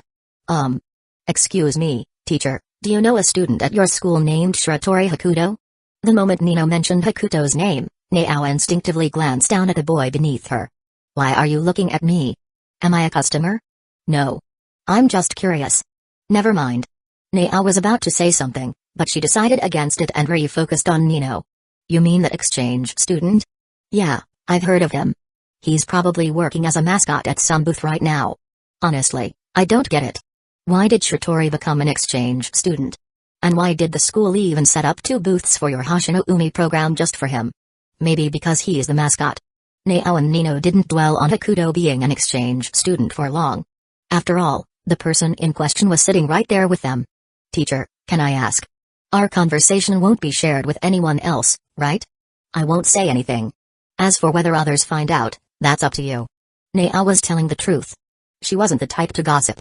What Nino didn't know, however, was that the Hakuto she was talking about was sitting right across from her. With another girl perched on his shoulders. Was this some kind of NTR plot? Absolutely outrageous. So, I have this friend. She really likes Shiratori, but she feels like one of her sisters also has feelings for him. So, I wanted to ask, what should she do? Hearing this, Nao instinctively glanced down at Hakuto again. Why are you looking at me again? Is it really that hard to believe someone would like me? You know that's not what I meant. This Nino is obviously making up a friend out of thin air. If you don't know how to answer, just give me the microphone and get off me. No way. Nao rejected the idea outright and turned her attention back to Nino. What should she do? Simple. Tell your friend to stop liking Hakuto. That solves the problem at its root. The moment she said that, Hakuto almost lost it. He barely stopped himself from laughing out loud. You're a genius. This is a solution I wouldn't have thought of in 2 lifetimes. Isn't it? What part of you is even worth liking? Sure, Madam President, you're absolutely right. Hakuto didn't bother arguing. If he heard someone like Nao, he'd probably react the same way. On the other hand, Nino had the same reaction. She wanted to scream. What kind of ridiculous advice was this? But to keep up the act, she had no choice but to endure it. Chapter 147, Lover or Family? Teacher, is there a more reliable method? Can you be more specific? It's just. My friend doesn't want to give up on Shiratori, but she also doesn't want to ruin her relationship with her sisters. After hesitating for a long time, Nino finally spoke the truth. Even though it was embarrassing, there was no one else around, and no one knew that the friend she was talking about was actually herself. On the other side, Nao felt that the method she had just suggested was already the most reliable one. But since Nino had brought it up, Nao had no choice but to think of another way. By the way, isn't this supposed to be psychological counseling? Since when did we start handling this kind of business? We've already accepted the payment, so we have to provide good service. Nao replied casually. But at that moment, she suddenly realized. Hakuto, the person Nino was talking about, was sitting right next to her. Why are you looking at me again? Am I that handsome? As the person involved, what do you think? Huh? Me? What kind of solution could I possibly have? Aside from Nino, I can't even tell if any other girl is interested in me. Only Nino thought her plan of pretending it was about a friend was flawless. In truth, both Hakuto and Nao were well aware of the situation. They just hadn't openly pointed it out. That's not the point. Nao waved her hand. Just answer this, if you were in this situation, what would you do? What would I do? Why not have Nino ask me directly if I want to have a harem? TCH. So you've been waiting for this, huh? You're the one who asked me. Hakuto genuinely thought this was the best solution. He couldn't help it. Being too attractive and having too many admirers was a real dilemma. But while Hakuto couldn't tell if other girls had feelings for him, Nino's instincts couldn't be completely baseless. Maybe girls are just more sensitive to these things? Come up with a serious answer, or you can forget about getting your commission today. Nao smacked Hakuto on the head, urging him to come up with a proper solution. Seeing this, Hakuto rolled his eyes and then stretched out his hand to Nao. Give me the mic. Here. But if you dare say anything about having a harem, be prepared to have your pay docked. If I want one, I'll have one. Although he said that, Hakuto wasn't actually planning to suggest having a harem. He was just joking around. After all, life needed a bit of entertainment to make things interesting. Miss, I'd like to ask you. How does your friend's relationship with Hakuto differ from her relationship with her sisters? Different? Nino fell into deep thought. She had no idea that the person who had just asked this question was actually the one she had been talking about. Different? When it came to differences, the only thing that came to Nino's mind was what had happened that night. To her, that night wasn't just about looking at a tattoo. It was her declaration of attack. Even though she thought so, when she saw how Miku and Yotsuba interacted with Hakuto, she couldn't shake off a strange feeling. Nino was certain that her sisters also had feelings for Hakuto. On one side was the person she liked, and on the other were the sisters she had spent years with. Nino was caught in a dilemma. Seeing that Nino still hadn't responded, Hakuto continued. Is it possible that your friend is just imagining things? Maybe her sisters don't actually like Hakuto. Huh? An illusion? It's possible. Even Hakuto himself hadn't noticed anything. She could try talking to her sisters to figure out the situation. Listening to Hakuto's words, Nino instinctively nodded. Given the current situation, this seemed like the easiest and best solution. After all, one shouldn't act purely based on intuition. It was important to confirm things first. Teacher, you're right. I'll tell my friend. Even now, Nino still didn't admit it was about herself. She kept insisting it was about her friend. But I just want to add that Hakuto isn't exactly a good person. If your friend really has to choose between Hakuto and her sisters, I don't think she should abandon the family she has shared the same blood and spent more than 10 years with just for a guy. Hakuto directed these words at Nino. Because in a way, he really wasn't a good person. At least, not when it came to relationships. He didn't know if his advice would have any effect, but if he ever saw Nino fighting with her sisters over him, he would definitely laugh out loud. Family should always come first. Though, as someone who had been an orphan in both his lives, saying this felt a little ridiculous. Nino, who was just about to leave, suddenly froze when she heard Hakuto's words. Her pupils shrank, and her gaze became unfocused, as if she had just remembered something. After a long time, Nino came back to her senses and slightly bowed toward the one-way mirror. Thank you, teacher. I'll pass the message to my friend. Hearing such a sincere thank you from Nino meant that Hakuto's words had at least had some effect. But, teacher, how did you know the sisters I was talking about were biological siblings? Ahem. Just a guess. Nino didn't question it further. She just felt that coming here had been worth it. Teacher, you really are an amazing psychologist. Of course. Because I'm the person involved. Watching Nino leave, Hakuto only felt exhausted. Just a moment ago, he had been trying to fix his image in front of Yotsuba, and now he was criticizing himself in front of Nino. What the hell is this situation? Wow, your answer just now was perfect? Get lost. Hakuto waved his hand. Between family and lovers, the answer is obviously family. Besides, I'm not even a lover yet. I thought you'd somehow twist the conversation back to having a harem. A harem? Hakuto shook his head as if he had just recalled something terrifying. Are you saying I just shouldn't get legally married? Weren't there 5 sisters? Just pick one to marry and keep the other 4 as lovers. Damn. That's insane. Sometimes, Hakuto really wanted to crack open Nao's head and see what was inside. You've completely changed my impression of you. Please don't. If you change your impression of me, who will I argue with in the future? Chapter 148, Blind Girl? Next, not only did Nino have a session, but Hakuto and Nao also met with the other 3 sisters one after another. What surprised Hakuto the most was that, as this so-called psychology teacher, he actually got to hear some rather confidential things. And he also realized that it wasn't just Nino. The others seemed to have some feelings for him too. Looking at it now, Nino's worries weren't entirely unfounded. Sigh. There's nothing I can do about it. Being too handsome is a problem, Hakuto muttered to himself. Stop being so full of yourself. Huh? Me, full of myself? You can say that after getting off my shoulders. Hakuto realized that Nao truly treated him like a personal ride, sitting on his shoulders without a shred of guilt. Sometimes for 1 or 2 hours straight. Alright, work's over, boss. Yeah, work's over. Time to split the money. I meant it's time for me to get off you. I'll give you a little extra cut. Forget it. If you want to sit, just sit. If money makes you the boss, then not just his shoulders. Hakuto would probably be fine with her sitting on his head too. Hakuto slowly got up and walked out of the stall. By now, the sky was growing darker, and people around were gradually packing up. President, don't we need to clean up? Most of the stuff at our stall was provided by Toyosaki. We just need to take back the unsold merchandise. Unsold merchandise? You mean only Xian's merch didn't sell, right? TCH. It's normal for people here not to understand post-rock. Saying that, Nao leaned back and flipped off his shoulders with ease. Alright, nothing left for you to do. I'll let Takajo handle moving things. Nao waved him off.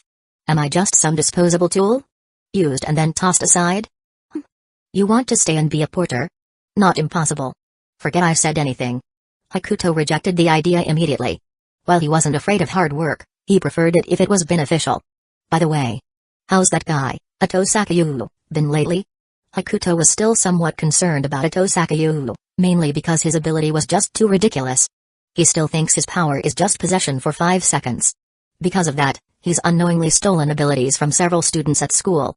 Hakuto nodded upon hearing this. He could already predict what would happen next. At this rate, Ito Sakayu would soon realize the true nature of his ability. The time for saving the world wasn't far off. Hakuto had to make sure to look out for himself. I'm off. Call me if anything comes up. Take care. Hakuto waved at Nao and left the area. Looking up at the darkening sky, Hakuto felt out of place amidst the bustling crowd around him. Even though it was summer, the cool evening breeze still made him shiver. I really shouldn't have given away my jacket just to act like a gentleman. But there was no point in complaining now. The priority was getting food. At noon, he had planned to treat himself to a feast, but he got dragged off to play the role of a psychology teacher. Making up for it at dinner wasn't too late. With that, Hakuto left the event site in search of a restaurant. Originally, he wanted to find a well-decorated place, but as he walked down the street, his eyes suddenly landed on someone. If it were just an ordinary stranger, he wouldn't have paid much attention. But this particular girl had long red hair that covered half her face, and she was walking along the tactile paving with a white cane in hand. A blind person. Hakuto muttered softly. To him, there was no real difference between disabled and non-disabled people, but he still instinctively glanced at her a few more times. Not thinking much of it, Hakuto continued looking for a restaurant, while the blind girl happened to pass by him, muttering under her breath. Where is it? Just those few simple words made Hakuto feel an eerie sense of déjà vu. It was that same feeling he got when listening to the portable music player Nao had given him. Like standing alone in an endless plain. Just now. Instinctively, Hakuto pulled out the small music player Nao had gifted him. Because of its size, he always carried it around. The only thing that had ever made him experience this kind of hallucination was Xian's music. Nothing else had ever come close. Which means... Hakuto turned to glance at the red-haired blind girl behind him. She's a member of Xian? Nao had mentioned before that Xian was coming to perform in Japan, but he never expected to run into one of its members like this. Though Hakuto liked Xian's music, he had little interest in the band members themselves. So, he quickly dismissed the idea of asking for an autograph and instead continued searching for a restaurant. Food first. Hakuto shifted his focus away from the red-haired girl and continued his search. Wait. Wasn't that girl also an ability user? As a transmigrator, Hakuto naturally knew some hidden truths. But whether that red-haired girl was an ability user or not, he wasn't certain. After all, the original story never explicitly stated it. He couldn't tell just by looking. The only way to confirm would be using his supercomputing ability, but that wasn't worth the effort. Just as he was about to move on, Hakuto ran into the red-haired blind girl again. In less than 5 minutes. Huh? What the hell? Some kind of supernatural loop? As the red-haired girl approached, Hakuto instinctively took a closer look. This time, it wasn't out of curiosity. It was just too much of a coincidence. Damn it. Why are you avoiding me? Hearing the red-haired girl complain, Hakuto once again felt that strange vision overtaking him. Shaking his head, he turned back to look at her and instinctively spoke. But before he could finish his sentence, the red-haired girl suddenly appeared in front of him as if she had teleported. Can you find the hidden Okonomiyaki? Huh? As expected from a top-tier band member. Even the way she spoke was unpredictable. I mean, I know what Okonomiyaki is, but what do you mean by hidden? You know where to find Okonomiyaki? Isn't it just the version with noodles mixed in? Any place should have it. Saying that, Hakuto pointed at a restaurant not far behind him. That place should have it. What? The Okonomiyaki I've been searching for so long. Was right beside me this whole time. Damn it. And so, Hakuto led this extremely airheaded red-haired girl into the restaurant. After ordering food, Hakuto glanced around the restaurant's decor and couldn't help but grumble. Sigh. I was supposed to treat myself to something fancy. Huh? Young people should learn to save money. I've been saving my whole damn life. It wasn't that Hakuto had wanted to come to this place. He was just genuinely curious about this red-haired girl. If Xian's music had some sort of mystical power, then this girl's voice carried a unique kind of magic as well. And now that he thought about it, she seemed to have the ability to make people recall forgotten things. From Hakuto's perspective, he wanted to know what Otosaka Yuu's brother, Shunsuke Otosaka, had done during all those time jumps. The red-haired girl was bold. After ordering Okonomiyaki, she also got herself a draft beer. She downed it in one go, her face flushing slightly from the alcohol. At that moment, Hakuto suddenly asked. Excuse me for asking, but... You're a member of Xian, right? Yep, I'm Xian's lead vocalist, Sala Shane. Foreign names are such a mouthful. If it's too much trouble, just call me Shane. Chapter 149, A Sudden Vision. Although Hakuto wasn't sure if Nao would get emotional here, he had no intention of notifying her. After all, he wasn't looking for Shane because she was the band's lead singer but for another reason. However, while Hakuto was lost in thought, the modern yaki Shane had ordered was already prepared and served. I'm digging in. Shane seemed incredibly excited. It was hard to imagine that a lead singer with such a strong presence would enjoy eating something like this. Before long, Shane had completely devoured the okonomiyaki in front of her. Meanwhile, Hakuto finally voiced his request. Can I ask you for a favor? Well, since you brought me here for okonomiyaki. What is it? You want my autograph? That's secondary. Hakuto waved his hand. Can you sing one of your band's songs for me, a cappella? If you want to listen to our music, isn't it better to go to a live concert? I could even get you a ticket or two. That's not what I mean. How should Hakuto explain it? Should he just say that he wanted to use Shane's singing to see if he could glimpse into the past? I have a friend who can probably get concert tickets, so I don't need you to make any special arrangements for me. I just need to confirm something. Please. If the entire band Xian wasn't made up of people with abilities, then even an a cappella performance should be enough for Hakuto to see something. Alright. Since you're asking so sincerely. My name is Shiratori Hakuto. You keep calling me kid, and it feels a bit weird. Got it, I'll remember. Saying that, Shane pressed her hands together in front of her chest. Her eyes, devoid of highlights, locked onto Hakuto. Even though she was blind, Hakuto felt as if every inch of him was being seen through. The next moment, Shane adjusted her posture and began to sing. Hakuto listened quietly. The restaurant they were in was bustling, with plenty of background noise. Yet, for some reason, once Shane started singing, Hakuto could hear only her voice. Still, even after a while, he hadn't seen anything unusual.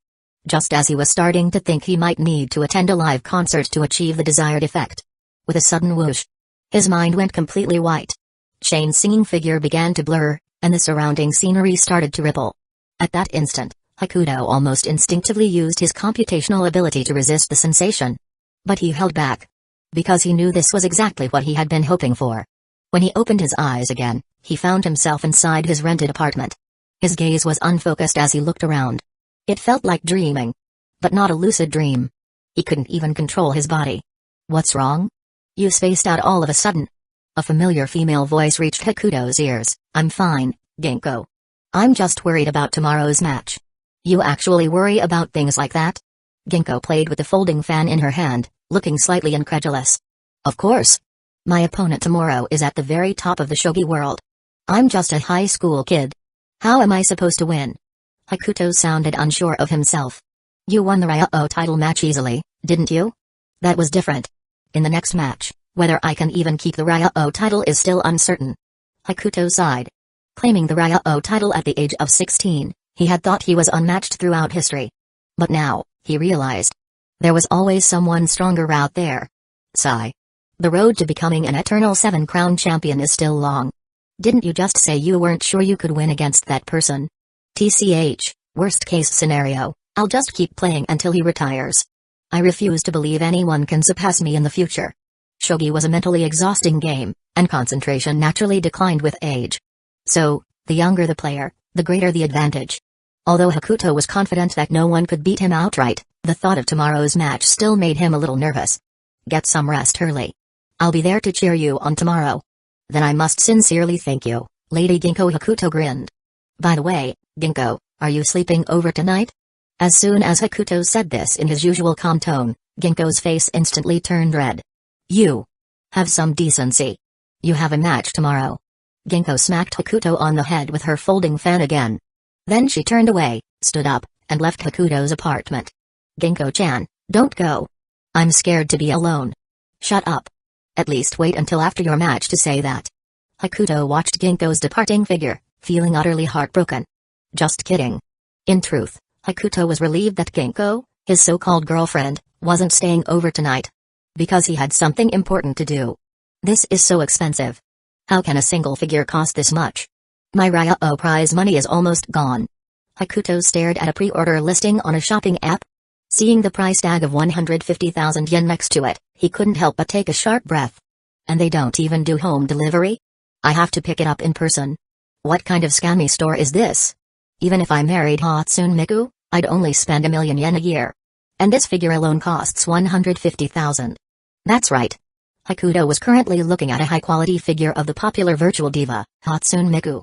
Officially licensed and limited edition. Those two labels alone carried a hefty price tag, and obtaining such a rare item required actual money. Ginkgo didn't stop Hakuto from collecting figures, but she was always against him spending so much on just one. And since this one required in-store pickup, Hakuto had to keep it a secret from her. So expensive, so expensive. Even though he really wanted this figure, he still hesitated. 150,000 yen was no small amount. Forget it. What if I die tomorrow? After much deliberation, Hakuto finally decided to place the order. After all, life was short. Happiness was what mattered most. But just as he was about to press the payment button, ding dong. His doorbell suddenly rang. The sudden sound startled Hakuto so much that he nearly dropped his phone on the floor. Chapter 150, Hakuto was somewhat shaken. Who is it? Hakuto asked cautiously. He had just placed his order and hadn't even entered his payment password yet. If Ginkgo came back now, all his efforts would be wasted. However, the person outside the door didn't respond. Just as Hakuto was about to check through the peephole. Boom. His front door exploded open? Bro, seriously? My security door? Did you use explosives? TNT? Before Hakuto could react, a fully armed figure rushed inside. The next second, a white cloth was pressed over his mouth and nose. What the hell? Question mark. Hakuto struggled violently, but it was all in vain. He couldn't understand. When did human traffickers get this bold? Fortunately, at least, Ginkgo had already left. That was a small relief amidst the misfortune. Hakuto felt his body growing weaker, his eyelids heavier. Before long, everything went dark. When he opened his eyes again, the delicate face of Shane appeared before him. Seeing Hakuto awake, Shane smiled. Oh, you're up? Sorry about that, there was a little situation. Hakuto was now certain that Shane was someone with influence. But since she didn't bring it up, he didn't bother to ask. Thanks. Your singing was amazing. I'll come to your concert in a few days. Well, thanks for your support. And also, thanks for bringing me out to eat okonomiyaki. It was nothing. Hakuto shook his head. Only now did he fully snap out of that dreamlike experience. That feeling. It wasn't like a dream or an illusion at all. Even with just those fragments, Hakuto could roughly guess what had happened in the past. He and Ginkgo were still the same. Childhood friends. And judging by everything, he had entered the shogi tournament and won the title of Dragon King. However, back then, it wasn't Hoshino Umi that found him first. It was the researchers. No. Rather, at that time, Hoshino Umi probably didn't even exist yet. From the images he just saw, Hakuto deduced that his past self hadn't been aware of his supercomputer ability. So when faced with armed soldiers, no matter how many fights he had been in before, he stood no chance. Hakuto wanted to know what happened next, but for now, it could wait. He would find out at the concert. After finishing their meal, the two of them left the restaurant. Hakuto glanced at Shane, who was holding a white cane, and instinctively asked, "It's already so late. Are you sure you'll be okay on your own?" "I'll be fine. Just make sure to call me on the day of the concert, okay?" Now that I think about it, this is the first time I've ever asked for someone's contact info. Oh? I'm honored. No need to put it that way. Stay safe. See you at the concert. Yep, see you there. Watching Shane's figure fade into the distance, Hakuto let out an unconscious sigh. Then, he took out his phone and called Naao. "Moshi Moshi, this is Tamari Naao." "Moshi Moshi, this is Shiratori Hakuto." "Huh? What's with the polite greeting? You called me, didn't you?" "Nothing much, just felt like imitating the way you talk." For some reason, Hakuto couldn't help messing around when talking to Naao. "If you called just to be annoying, you can hang up now." "Not really. I wanted to ask if you have any tickets for Xian's concert in a few days." "Huh? Why the sudden interest? Weren't you never into concerts?" "I just happened to run into Sala Shane on the street and heard her sing live. It got me interested." "Huh? You randomly ran into Xian's lead singer? What kind of luck is that? Too bad I didn't get an autograph for you." "No need, I'm not that interested in Xian's vocalist." Naao waved it off. "So you're planning to go to the concert?" "Yep, which is why I'm turning to you, Xian's biggest fan." "Huh? That's how you ask for a favor? Just tell me if you have a ticket or not." TCH, damn Chibikon, so arrogant. Naao had actually managed to snag 2 Xian concert tickets. And among the people she knew, Hakuto was the only one remotely interested in Xian, so she had originally planned to give him the extra ticket anyway. But his indifferent attitude was kind of annoying. "Make sure to dress properly. Don't embarrass me." "Do you really need to say that?" "Yeah. After all, you're a professional Chibikon. I thought you'd at least be grateful I'm going with you." "Huh?" Naao wasn't in the mood to argue. She had already bickered with Hakuto enough for one day. After hanging up, Hakuto was about to put his phone away when his eyes instinctively landed on a contact saved as Ginkgo. After hesitating for a while, he dialed the number. Before long, Ginkgo's calm voice came through the phone. "Hello, Ginkgo. What's up? I just went through some things, and I felt like calling you." "You won't be able to make it to the match the day after tomorrow?" "No, it's not that, just..." Hakuto didn't know how to put this feeling into words. He thought about it for a while but couldn't come up with a good description. At that moment, Ginkgo was sitting by her board, preparing for her promotion match. She sensed that something was off about Hakuto's tone, but she couldn't quite pinpoint what it was. Glancing out at the pitch-black sky, Ginkgo set down her piece and asked, "Do you need me to come find you?"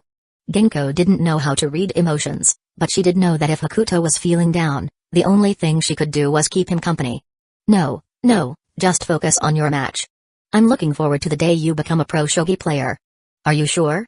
Yeah, I told you, I just went through something that made me want to call you." "What happened?" Hakuto hesitated for a moment, then decided to half-jokingly say, "I dreamed that you became my girlfriend." The moment those words left his mouth, he could hear Ginkgo's breathing suddenly quicken. You idiot. And here I was, actually worried about you. I'm telling the truth, though. I'm hanging up. I need to study my shogi matches." After ending the call, Ginkgo refocused on the board in front of her. But no matter how she looked at the game, Hakuto's words kept echoing in her mind. A dream, huh? Ginkgo tightened her grip on the rook piece. A professional shogi player, huh? Chapter 151, Damn it, I'll blow you up. On Hakuto's side, after Ginkgo hung up the phone, he let out a long sigh of relief, as if a huge weight had been lifted from his chest.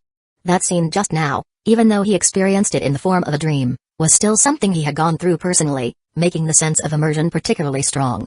Hakuto didn't know which iteration of the time loop this was for at Osaka Shunsuke, but one thing was certain. His life in that timeline must have been far from pleasant. Perhaps it was due to his latent potential being triggered in a moment of crisis, or maybe it was because of his computational abilities. In that dream, just before he lost consciousness, Hakuto briefly regained his sense of self and suddenly realized he was dreaming. Unlike his past self in that timeline, Hakuto was well aware of what those fully armed men had come for. Yet, back then, he hadn't been afraid. He just felt a bit emotional. If, in that timeline, he had been captured and taken to the lab like a lab rat, regardless of what happened afterward, he would undoubtedly have been imprisoned. In that timeline, he hadn't realized he possessed his computational ability.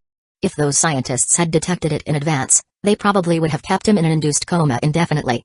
After all, Hakuto's ability was different from Osaka Shunsuke's, which only required light exposure to activate. As long as Hakuto had even the slightest consciousness, he could initiate his ability at will. The only way to contain him would be to keep him in an extended coma.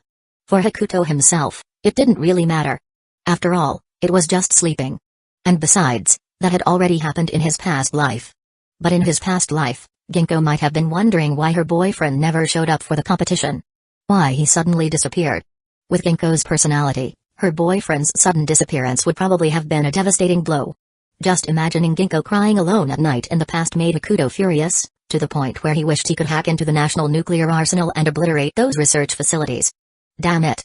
I'll bomb the whole damn place to hell. At the same time, Hakuto was also grateful to Osaka Shunsuke. At least because of him, he was able to enjoy such a peaceful life now. So when are we going to go to war against those scientists? When the time comes, I'll be on the front lines. The next day, in the Hoshino-umi Academy Student Council office. Here, these are the concert tickets you wanted. That's straightforward. I thought you'd ask for some kind of condition. If you're hoping for that, I wouldn't mind making it happen. Forget I said anything. Hakuto glanced at the tickets in his hand. The name Zien was embossed in gold on the concert pass, making it shine brilliantly. Last night, Hakuto had a lot on his mind. He realized he couldn't just ignore the whole superpower situation. At the very least, he wasn't alone anymore. If he were captured and taken in for research, others would worry about him. Though with his current abilities, unless those scientists were willing to go all out and directly target Ginkgo or Reika. Both ordinary people. To use as leverage against him. Otherwise, he really couldn't see how he'd get caught. Damn it. The more he thought about it, the angrier he got. Right now, he wanted to take out every last one of those researchers. Just then, Yusa suddenly popped up behind him. Good morning, Shiratori-kun. Yusa was about to greet him, but in the next second, she saw the furious expression on his face and froze in terror. Shiratori-kun? Did I scare you? Seeing Yusa backing away repeatedly, Hakuto realized he had lost his composure. Sorry, Nishimori-san, I was just thinking about something infuriating. You scared me. I thought you were going to hit me or something. Yeah, hitting people. At Yusa's words, Hakuto suddenly had an epiphany. He couldn't find those researchers right now, but that didn't mean he couldn't take his frustration out on some delinquents. That works just as well. Unlike Toyosaki, which had already gone through Hakuto's re-education, Hoshino-umi Academy was still full of delinquents. Thinking of this, Hakuto instinctively placed the concert tickets on the table and strode out of the student council office. Where's Shiratori-kun going? No idea. Maybe to start a fight? Nao had a feeling that Hakuto was in a particularly bad mood today, like a bomb ready to go off at any moment. She didn't know what had happened, but it clearly wasn't anything good. Or maybe he ran into Solashane yesterday and got so excited that he fried his brain? Huh? Shiratori-kun met the lead singer of The End? Yeah, he just asked me for concert tickets a moment ago. Nao casually waved the tickets in her hand as she spoke. Meanwhile, Hakuto had just been looking for some random delinquents to fight when he unintentionally spotted Ito Sakayulu standing in the hallway. Ito Sakayulu seemed to be on the phone. After what happened yesterday, Hakuto was very curious about the Itosaka surname. So, putting his plans for a fight on hold, he slowly crept behind Ito Sakayulu, eavesdropping on his conversation. Yeah. I might be home late tonight, don't bother preparing my dinner. Huh? You're not coming home for dinner? Sorry, Yumi. It's okay. Just be careful, Yune. Oh, right. Yune, have you seen Hakuto near recently? Hearing Hakuto's name, Ito Sakayulu's face instinctively twisted into an annoyed expression. Ito Sakayulu didn't understand why, but even though his sister had only met Hakuto a few times, she kept bringing him up. As a hardcore siscon, this irritated Ito Sakayulu to no end. But no matter how annoyed he was, he still had to answer his sister's question. Him? The student council is always busy. Who knows where he is, probably pranking someone. Speaking of pranks, Ito Sakayulu had plenty of personal experience.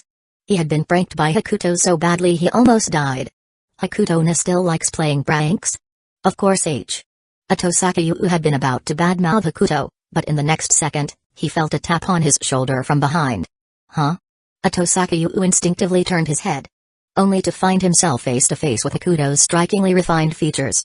If there had been any external force to push them together, they might have even kissed. Long time no see, Ito Saka-kun. Seeing Hakuto so suddenly, Ito Sakayulu was so startled that his phone flew out of his hand. Fortunately, Hakuto caught it effortlessly. Hey, Yune. What happened? Hakuto looked down at Ito Sakayulu, who was now sitting on the floor, while Yumi's concerned voice came from the phone. He casually waved the device in his hand. Hakuto gestured for him to be quiet before smoothly answering the call. Chapter 152, Ability. Collapse. Hey, long time no see, Yumi. Huh? This voice. Is that you, Hakuto? It's me. Why was Yune screaming just now? It's nothing, he was just too excited to see me after so long. Hakuto, are you usually busy? Not really. So, how's your telescope? No more issues? Nope. That uncle fixed it really well last time, so now I can see even farther stars. That's good. Hold on, I need to take care of something first. Talk later.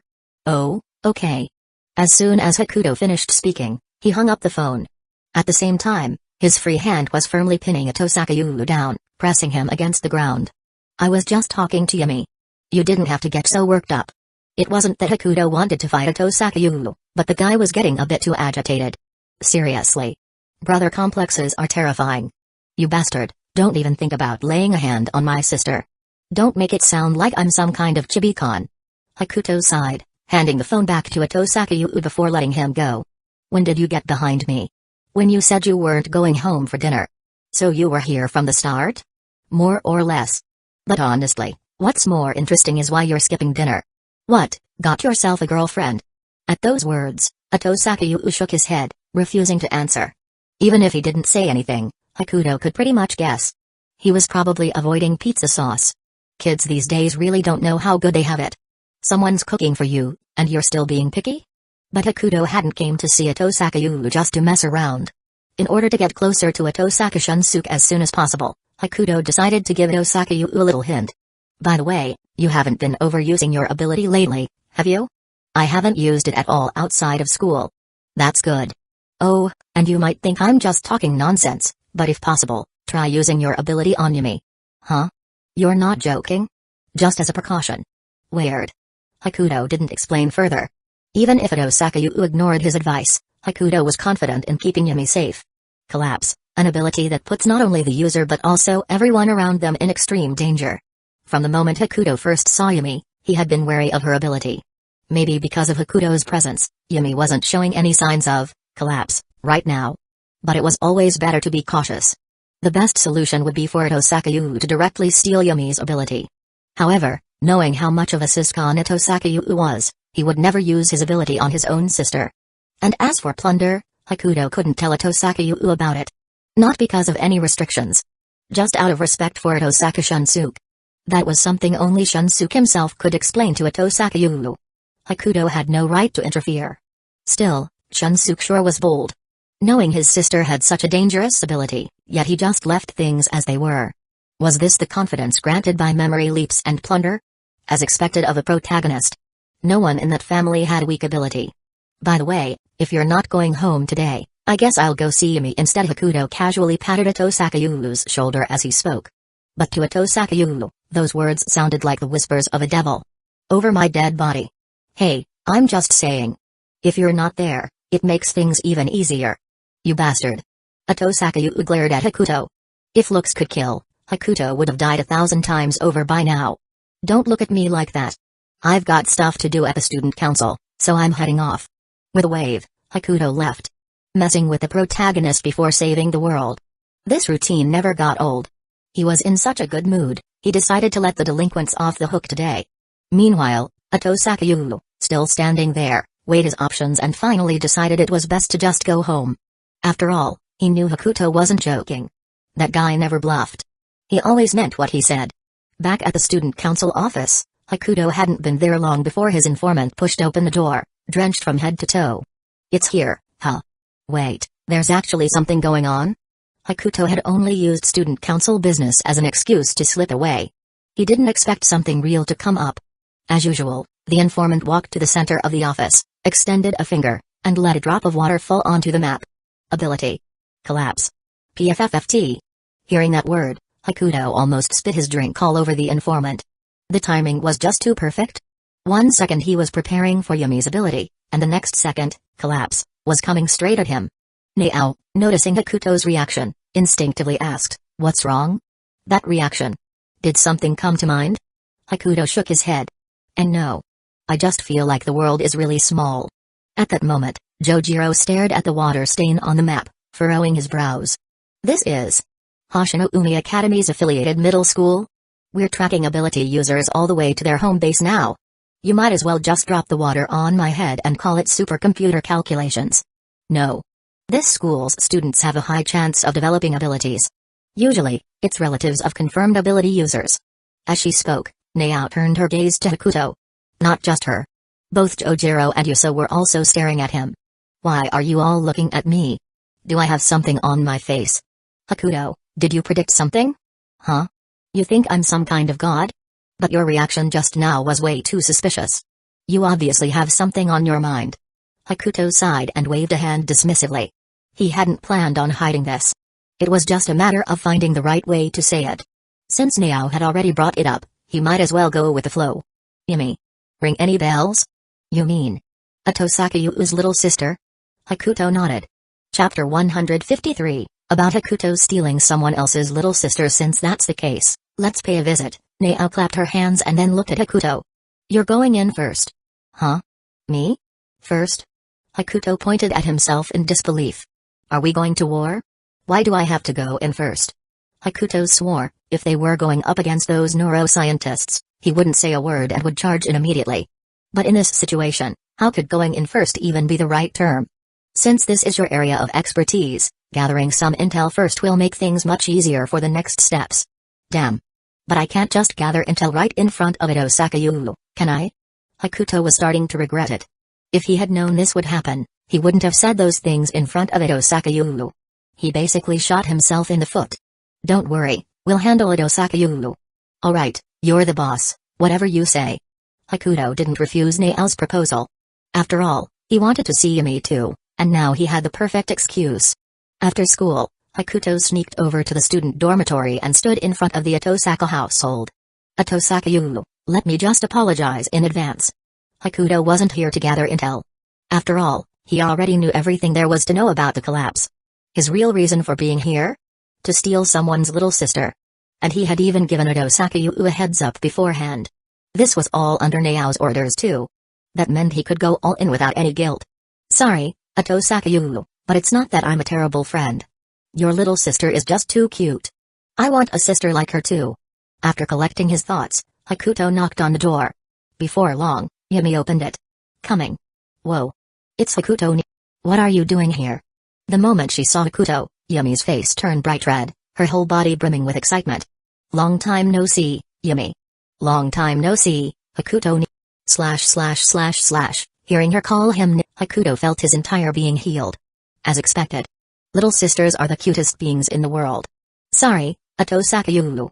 Come in, Hakuto. Yumi took an extra pair of slippers from the shoe rack and placed them in front of Hakuto. Is Yu not home yet? Not yet. Yumi shook her head. Hakuto, are you here to see Yu? Nope, I came to see you, Yumi. Hakuto patted her head with a smile. Then, he took out an album he had gotten from Yusa and handed it to Yumi. What's this? Yumi instinctively took the album from him. Consider it a belated housewarming gift. Yumi was still wondering what it was when, in the next second, she saw Yusa's signature on the album cover. Her whole body almost collapsed on the spot. This is Yusurin's limited edition album. And it even has her handwritten autograph. Am I dreaming? You don't have to be that dramatic. Hakuto quickly supported her, afraid she'd actually faint. Whoa. Thank you so much, Hakuto. This is the best gift ever. Overwhelmed with excitement, Yumi leaped forward and hugged Hakuto's neck. This is Yusurin's actual autograph. Hakuto, how did you even get this? Huh? I just casually mentioned it. Hakuto was a little dazed. He had only casually brought it up, and Yusa had just given it to him. Casually mentioned it? Wait, does that mean you actually know Yusurin? We're friends. That's amazing. Yumi clapped her hands together in excitement, practically glowing with admiration.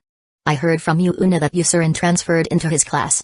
By the way, Hakuto, are you in the same class as Yuuna? Yep. He never told you? No. Yuuna said you were really busy, and he barely sees you at school. I'm not that busy. It's your brother who's going to be the real busy one in the future. Hakuto wasn't making things up.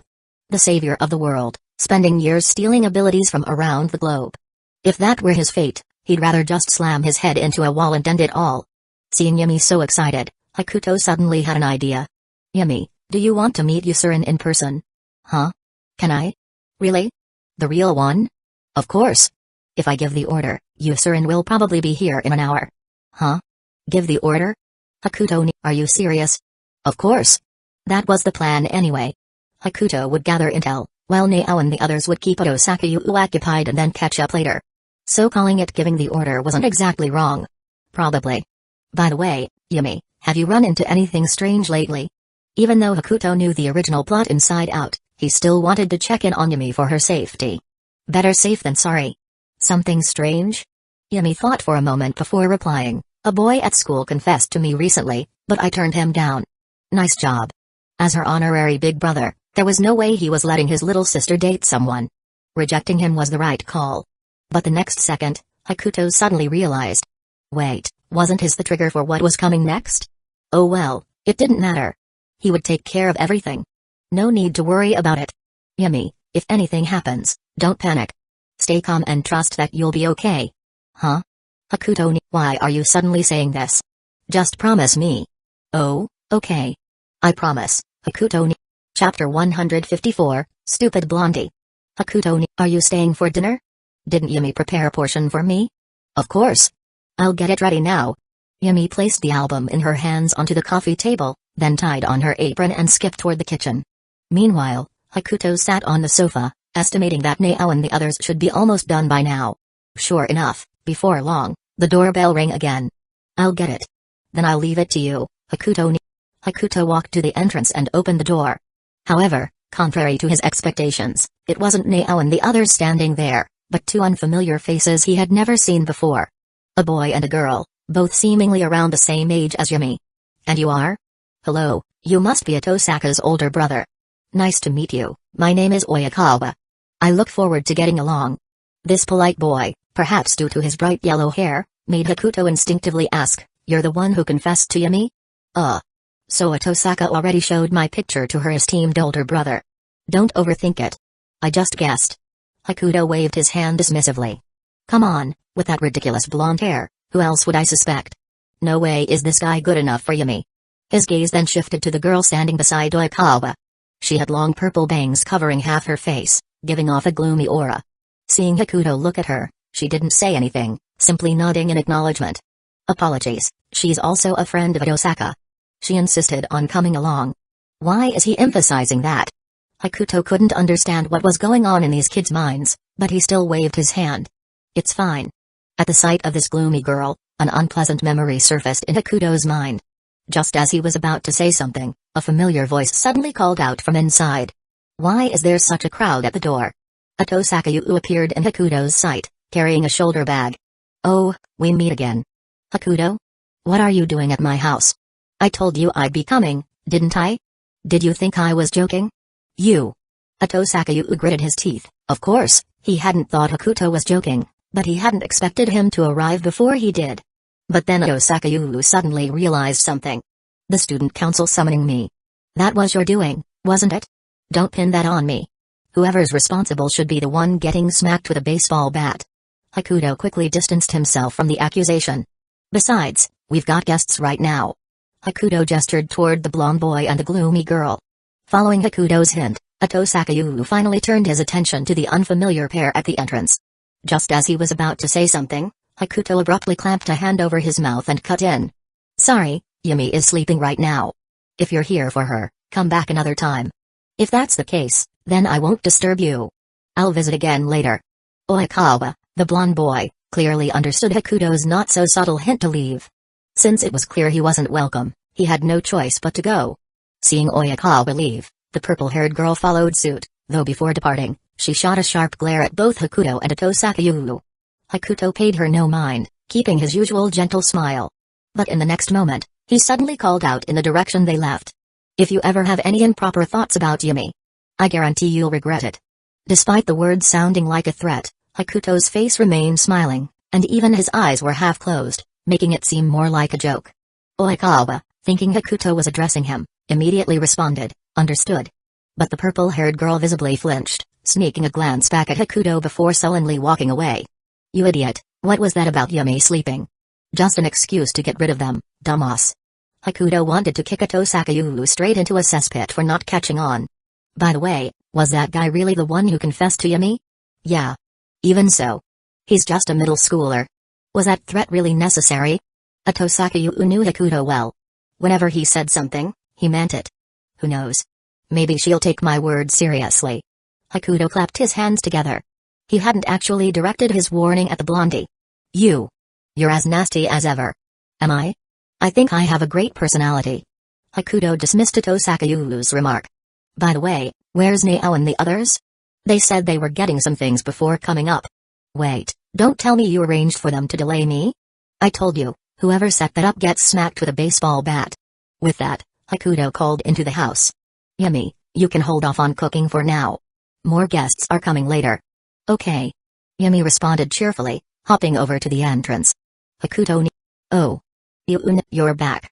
Yumi, that bastard Hakuto didn't do anything weird to you, did he? Huh? Of course not. He even brought me a present. Atosakayu turned to see Hakuto smiling smugly behind her. He swore, if it weren't for the lingering trauma from last time, he would have possessed Hakuto and jumped off the balcony right then and there. Before long, Nao and the others arrived at Atosakayu's house. As expected, the moment Yumi saw Nishimura Yusa, she nearly fainted on the spot. Fortunately, Hakuto had anticipated this and was ready to catch her. Honestly, he considered it a win that she didn't get a nosebleed this time. With so many people present, the cooking naturally fell to Hakuto. Not that he volunteered. It's just that aside from him and Yumi, no one else in the group could cook. Nao might be able to, but she wasn't confident in her skills, at least not compared to Hakuto. So, do you actually know how to cook, or are you just pretending to help? Hakuto quipped as he watched Nao washing vegetables beside him. Huh? She rolled her eyes at him. You think I'm here just to cook? Then what else are you here for? How's your investigation into Yumi's ability going? With serious business at hand, Nao didn't feel like arguing with Hakuto. If there was going to be a fight, it could wait until after this was settled. Chapter 155, Confidence from Supercomputing. Hearing Nao's words, Hakuto was momentarily stunned. Then, he sighed and shook his head. What's wrong? Collapse is an ability that puts its user in danger. What do you mean? For example, once activated, the ability erupts from its user as the center, causing an earthquake powerful enough to reduce buildings to rubble. Hearing this, Nao's hands paused as she washed the vegetables. She instinctively turned her head to glance at Yumi, who was sitting on the sofa interacting with Yusa. Japan was a place where earthquakes were common, and people had long grown accustomed to them. However, an earthquake strong enough to destroy buildings would be lethal. If this ability could be controlled, that would be one thing. But if it was uncontrollable, then it was truly dangerous. That's a dangerous ability. Can Yumi control it? I'm not sure if she can activate it at will, but in special circumstances, this ability will trigger automatically. What kind of special circumstances? Emotional instability. Upon hearing this, Nao fell into deep thought. Based on Hakuto's description, Yumi was basically a ticking time bomb. It wasn't that Nao was scared, but she was genuinely concerned for Yumi's safety. She turned her gaze back to Hakuto. In her mind, he surely had a solution. Do you have a way to prevent the ability from activating?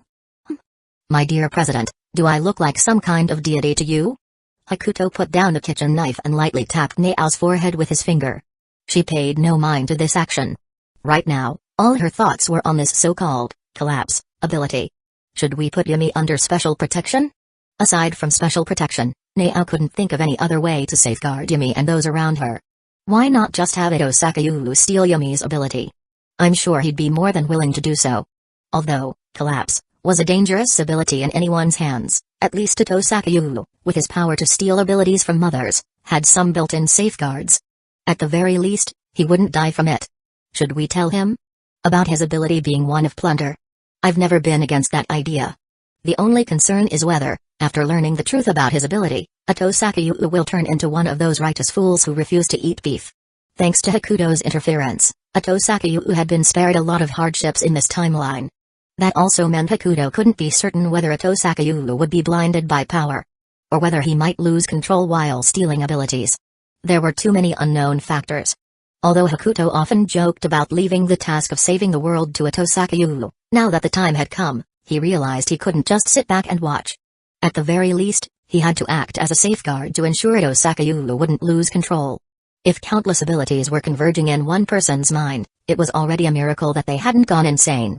Hakuto wasn't sure if he could withstand the pressure of all those abilities. But even if he could, it was meaningless. After all, he didn't have the power to plunder others' abilities in the first place. Let Shunsuke decide. Neither of us has the right to make that call. Hearing the name Shunsuke, Nao looked at Hakuto in surprise. What? Are you that shocked? Don't forget what my ability is. When did you figure it out? From the moment I first saw you. Nao hadn't expected supercomputing to be this ridiculous. It could even predict things about people he'd never met before. Now I'm curious. Just how many secrets do you know? Want to hear one? For example, Shunsuke's full name is Itosaka Shunsuke. Does that count? Upon hearing the surname Itosaka, Nao furrowed her brows. Itosaka? Are you saying Itosaka Shunsuke is related to Ito Sakayu? He is his older brother. Huh? Shunsuke is actually Ito Sakayu's brother? Nao felt overwhelmed by the amount of information she was receiving. She naturally trusted Hakuto completely. Setting aside their relationship, there was also no reason for him to lie to her. So what do we do now? As far as I see it, the safest way to ensure Yumi's safety is for Ito Sakayu to take her ability. That's what I would do. But what Itosaka Shunsuke will choose? I don't know. But there's no rush. I believe it won't be long before Itosaka Shunsuke contacts me himself. And as for Yumi, the ticking time bomb, I'll handle it. With the confidence granted by supercomputing, Hakuto had everything under control. Hearing this, Nao nodded. As she had already said, she trusted Hakuto unconditionally. Perhaps it was because of their bond, or perhaps because supercomputing was simply too incredible. Then I'll leave it to you, oh great Chibi-kun. Huh? We just finished talking about serious matters, and now you're picking a fight? Huh. I was just stating the facts. And so, thanks to Hakuto's efforts, a lavish dinner was soon served on the table. After dinner, Hakuto and Nao took their leave, while Yusa, due to work, had to leave before even getting the chance to eat. As the two walked down the street, Hakuto suddenly spoke to Nao beside him. President, I'd like to take the day off tomorrow. Are you going to watch Soriginko's match tomorrow? Huh? How did you know? As the strongest female shogi player, her promotion match was even reported in the newspapers. As she spoke, Nao somehow pulled out a stack of newspapers. In the top right corner of the page was a mention of Ginkgo's match tomorrow. The Queen of Shogi's match, huh? Sounds interesting. PFFT. Honestly, hearing Nao say that nearly made Hakuto spit out his drink. Putting aside the fact that the two of them together would definitely lead to arguments, if Ginkgo saw Hakuto bringing another girl along, she would absolutely explode. And not just any explosion. The terrifying kind. The kind that would ruin her concentration. The kind that would make her tear Hakuto apart. Are you planning to go? Hakuto asked cautiously. There's still work to do at school, so I won't be going. What a shame. Hakuto put on a regretful expression, but deep inside, he was practically celebrating. Not going? Perfect. That saves me so much trouble. Meanwhile, Nao remained oblivious to Hakuto's relief. She was still pondering whether he had uncovered any of her embarrassing secrets. Chapter 156, The unstoppable Ginkgo, damn, I almost got late. I shouldn't have shown off using supercomputing at Atosaka's place yesterday. Due to the after effects, Hakuto nearly slept through his alarm. If not for his strong willpower, he would have been late. Fortunately, he still arrived at the venue before Ginkgo's match began. At this moment, Ginkgo was wearing a black and blue kimono, as dazzling as her hair and the ornaments adorning it. Upon seeing Hakuto, Ginkgo, seated beside the board, slowly unfolded her folding fan, covering half of her face. Hakuto, on the other hand, discreetly whispered victory to Ginkgo. Though the distance between them wasn't enough for her to hear the word clearly, their long-time companionship allowed Ginkgo to immediately understand his intent. She lowered her fan and gave a slow nod. The ranking promotion match will now begin. Players, please take your seats. Shortly after, Ginkgo's match commenced. Due to her special status, a dedicated camera was set up to record her game. Although Ginkgo was hailed as the strongest female player, ranking promotion matches didn't differentiate between men and women. Sitting across from her was a man who appeared to be in his 20s. Pleased to play with you. Pleased to play with you. As per custom, they exchanged respectful bows before focusing entirely on the board. Just as Ginkgo had always said, she had a reason why she couldn't afford to lose. No matter what, she had to win. Hakuto, however, wasn't particularly worried about Ginkgo's chances. He believed she was fully capable of handling this match. But at that moment, he suddenly felt someone's gaze on him. Instinctively, he turned his head and saw that Kuzuryu Ueaki was sitting not far away, his full attention locked onto him. Noticing this, Hakuto gave him a playful smile. He was somewhat familiar with the goings-on of the shogi world. Not long ago, Kuzuryu Ueaki had secured the title of Ryu, Dragon King. After all, with his undeniable strength and a bit of luck, obtaining the Ryu title wasn't too surprising. But Hakuto didn't care about any of that. In his eyes, even if Kuzuryu Ueaki managed to claim the eternal 7 crowns, he would still lose to him on the board. No, not just him. Anyone would lose to him in a match. Unless, of course, they weren't human. Seeing that Kuzuryu Ueaki was still staring at him, Hakuto couldn't help but chuckle. What's wrong? Does the youngest Ryu in the shogi world see something weird on my face? Kuzuryu Ueaki shook his head without saying a word, simply retracting his gaze. Hakuto had initially expected him to bring up the topic of playing a match, but judging by his demeanor, it seemed like the previous incident had improved his mindset. Meanwhile, on Ginkgo's side, her relentless attacks, fueled by her determination to win, granted her a significant advantage. She had brought the title of the Snow White of Naniwa into the ranking promotion match. It didn't take long before Ginkgo claimed victory. I lost. The title Snow White of Naniwa truly lives up to its name. Thank you for the match. After securing her victory, Ginkgo instinctively glanced toward the spectator area where Hakuto was seated. She found him looking at her as well, his face filled with admiration. Since the other matches were still ongoing, they didn't exchange words but communicated through eye contact. Ginkgo, that was incredible. You won effortlessly, stop flattering me. There are still 2 more matches to go, huh?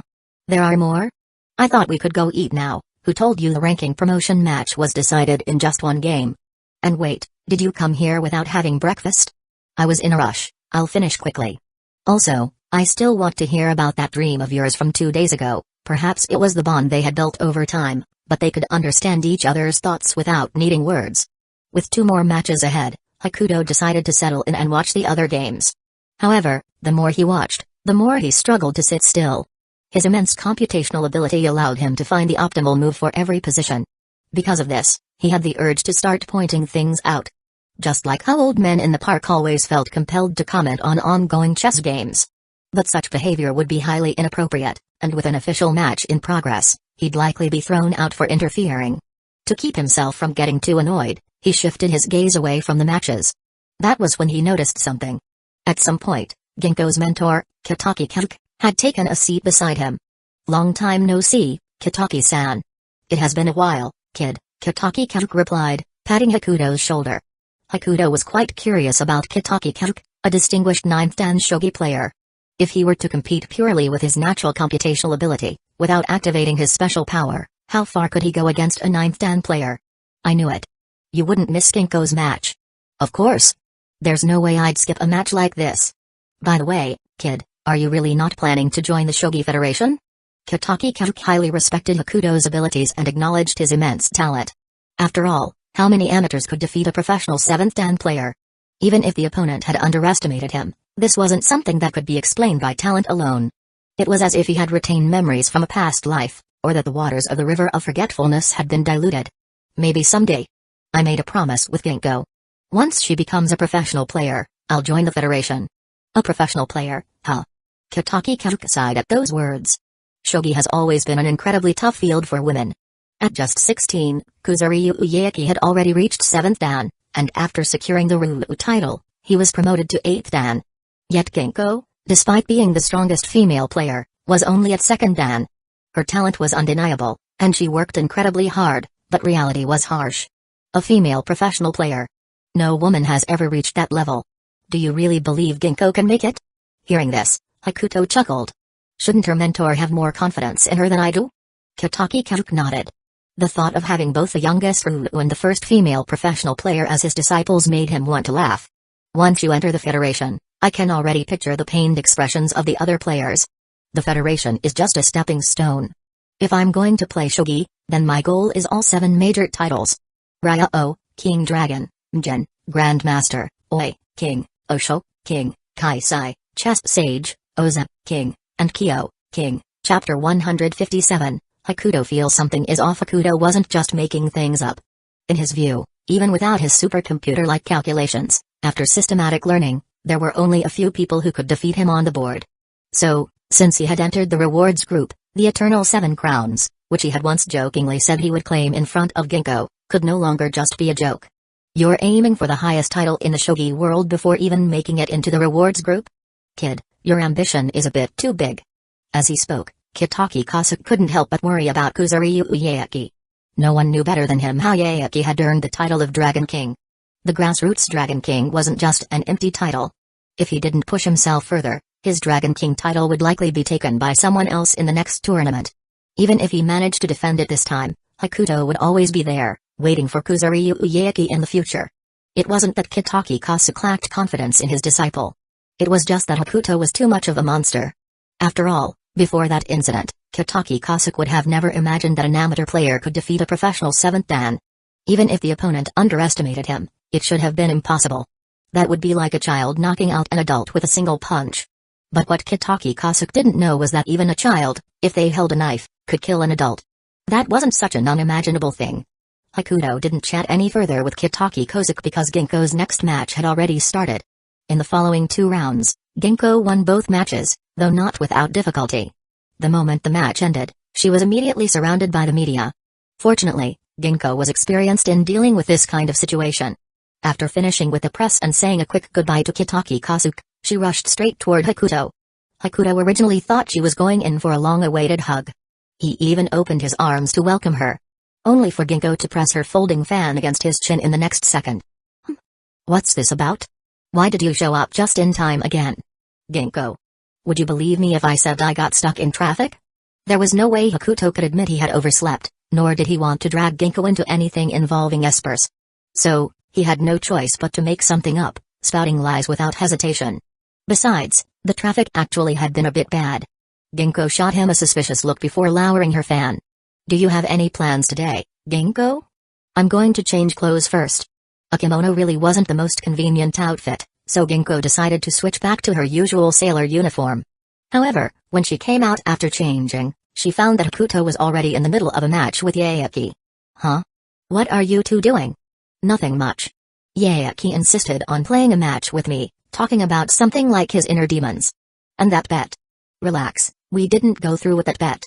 As soon as Ginkgo had left, Kuzuryu Ueaki had approached Hakuto. At first, Hakuto thought Ueaki was here to trash-talk him or something, but instead, he just sincerely wanted a rematch. Hakuto wasn't really in the mood for unnecessary trouble and tried to brush him off. You want to play me? Have you thought about the bet? Sorry.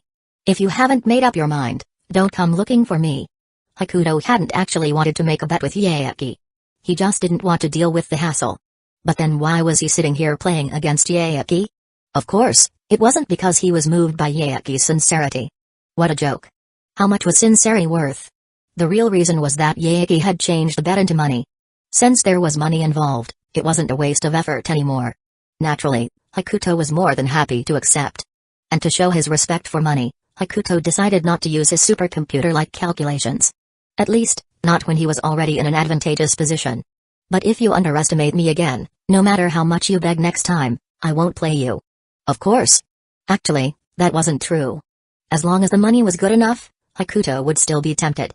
Hakuto had expected Kuzuryu Ueaki to break down and start shouting at the sight of him, but it seemed like he had misjudged. The shogi genius in front of him was still someone worthy of respect. Please take care of me. Likewise. The same pre-match rituals, the same familiar match environment. There was no doubt about it. Kuzuryu Ueaki was a true genius. The title of Dragon King wasn't something he had just stumbled upon by luck. Hakuto was sure that Ueaki had studied his playstyle extensively after their last match. In other words, the opponent he was facing now was a fully prepared and determined Kuzuryu Ueaki. Absolutely terrifying. But still, Ueaki was up against Hakuto. Someone with a built-in cheat code, a human supercomputer. So in the end, Hakuto won. And he hadn't even used his advanced calculations. What the hell? Hakuto was in disbelief. He had originally thought he would need his supercomputer-like ability to win. He hadn't expected that just his raw calculation skills would be enough to suppress Ueaki. Impossible. Kuzuryu Ueaki was shaken. He simply couldn't comprehend why he had lost again. Hakuto was just an amateur, wasn't he? If last time was because he had underestimated him, then what about this time? Staring at Hakuto, Ueaki let out a long sigh. Now, he finally understood what his senior sister meant when she called Hakuto an unparalleled genius. After Ueaki left, Hakuto still couldn't believe what had just happened. He stared at his hands in disbelief. Even he hadn't expected to defeat Kuzuryu Ueaki without using his advanced calculations. This made him feel like something was off.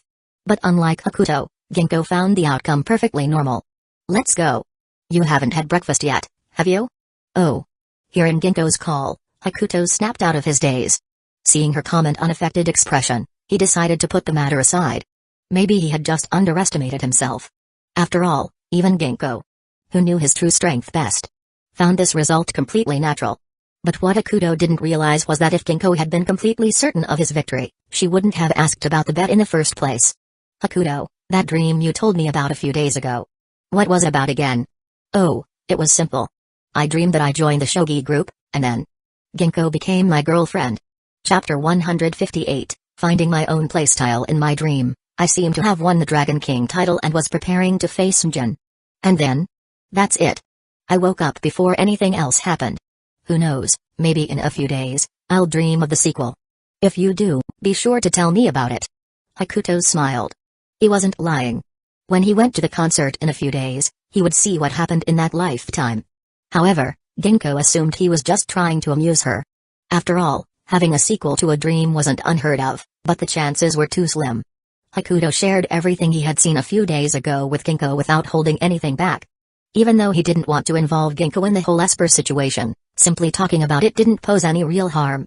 As Ginkgo listened to Hakuto describe his dream, a trace of longing appeared on her face. Perhaps, to Ginkgo, this was the best possible outcome. She lightly shook the folding fan in her hand and, feigning a casual tone, asked, "Say, is this what you really want, Hakuto?" Hakuto was momentarily puzzled by Ginkgo's question. If those researchers hadn't come after him in the end, the dream would actually been quite nice. But there was no way he could tell Ginkgo about that. Besides, he already knew what she wanted to hear. Of course, this is exactly what I want. Hearing this, Ginkgo instinctively took a deep breath. She said nothing, only tightening her grip on the folding fan in her hand. A professional shogi player. That was all she could see right now. As long as she reached that level, everything would fall into place. At that moment, Hakuto also received the money transferred over after losing the bet with Kuzuryu Ueaki. Seeing the extra money in his account, Hakuto let out a helpless sigh. Then, he turned to Ginkgo, and in the next second, he suddenly picked her up. "Let's go, Ginkgo. We're going out to eat. My treat today." "You idiot. Why are you suddenly picking me up?" "I'm just a little excited, that's all." As Hakuto looked at Ginkgo in his arms, he realized that perhaps the scene he had witnessed that day had shaken him more than he thought. He even felt a little dazed. At the same time, he felt an even greater sense of gratitude toward Itosaka Shunsuke for creating Hoshino Umi. Just thinking about it made Hakuto frustrated. He didn't really care about himself, but knowing that the Ginkgo from that timeline would be heartbroken over his disappearance made his blood boil. Without hesitation, Hakuto used his strength to lift Ginkgo onto his shoulders. Ginkgo, though a bit reserved, did not struggle. Instead, she sat quietly on Hakuto's shoulders. As she observed how smoothly he had picked her up, she couldn't help but blurt out, "Why? Are you so good at this? Huh? Have you done this with other girls before? No, absolutely not. Ginkgo, you're the first. Hakuto wasn't lying. Although Nao often ended up sitting on his shoulders, that was always him being passive. Unlike Ginkgo, who had done so willingly. It was like the difference between being forced and taking the initiative. Seeing Hakuto's serious response, Ginkgo let it go. Having known him for over 10 years, she could tell when he was lying. What do you want to eat? Shouldn't you be the one deciding? I've already had breakfast. Alright, then I'll pick. Let's go. Throughout the meal, Hakuto remained in unusually high spirits. So much so that even Ginkgo found it odd. He wasn't sure why, either. Maybe he just wanted to cherish this rare moment of peace. After all, soon, Ato Sakayu would be seizing every ability in the world, and there was no way Hakuto could stay idle.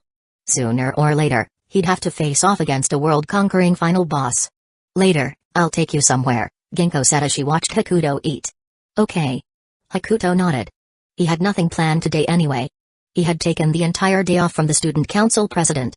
But the next second, as he lifted his spoon, his hand suddenly froze midair. He had the distinct feeling that someone was watching him. Instinctively, he turned his head, but aside from the endless flow of pedestrians on the street, he saw nothing out of the ordinary. Ginkgo, noticing his unusual reaction, asked, "What's wrong?" "Nothing. Probably just my imagination." Recently, due to frequent use of his abilities, Hakuto had become extremely sensitive. He often felt as if someone was watching him, even in an empty room. At first, he didn't mind. It was better to be cautious than to be caught off guard.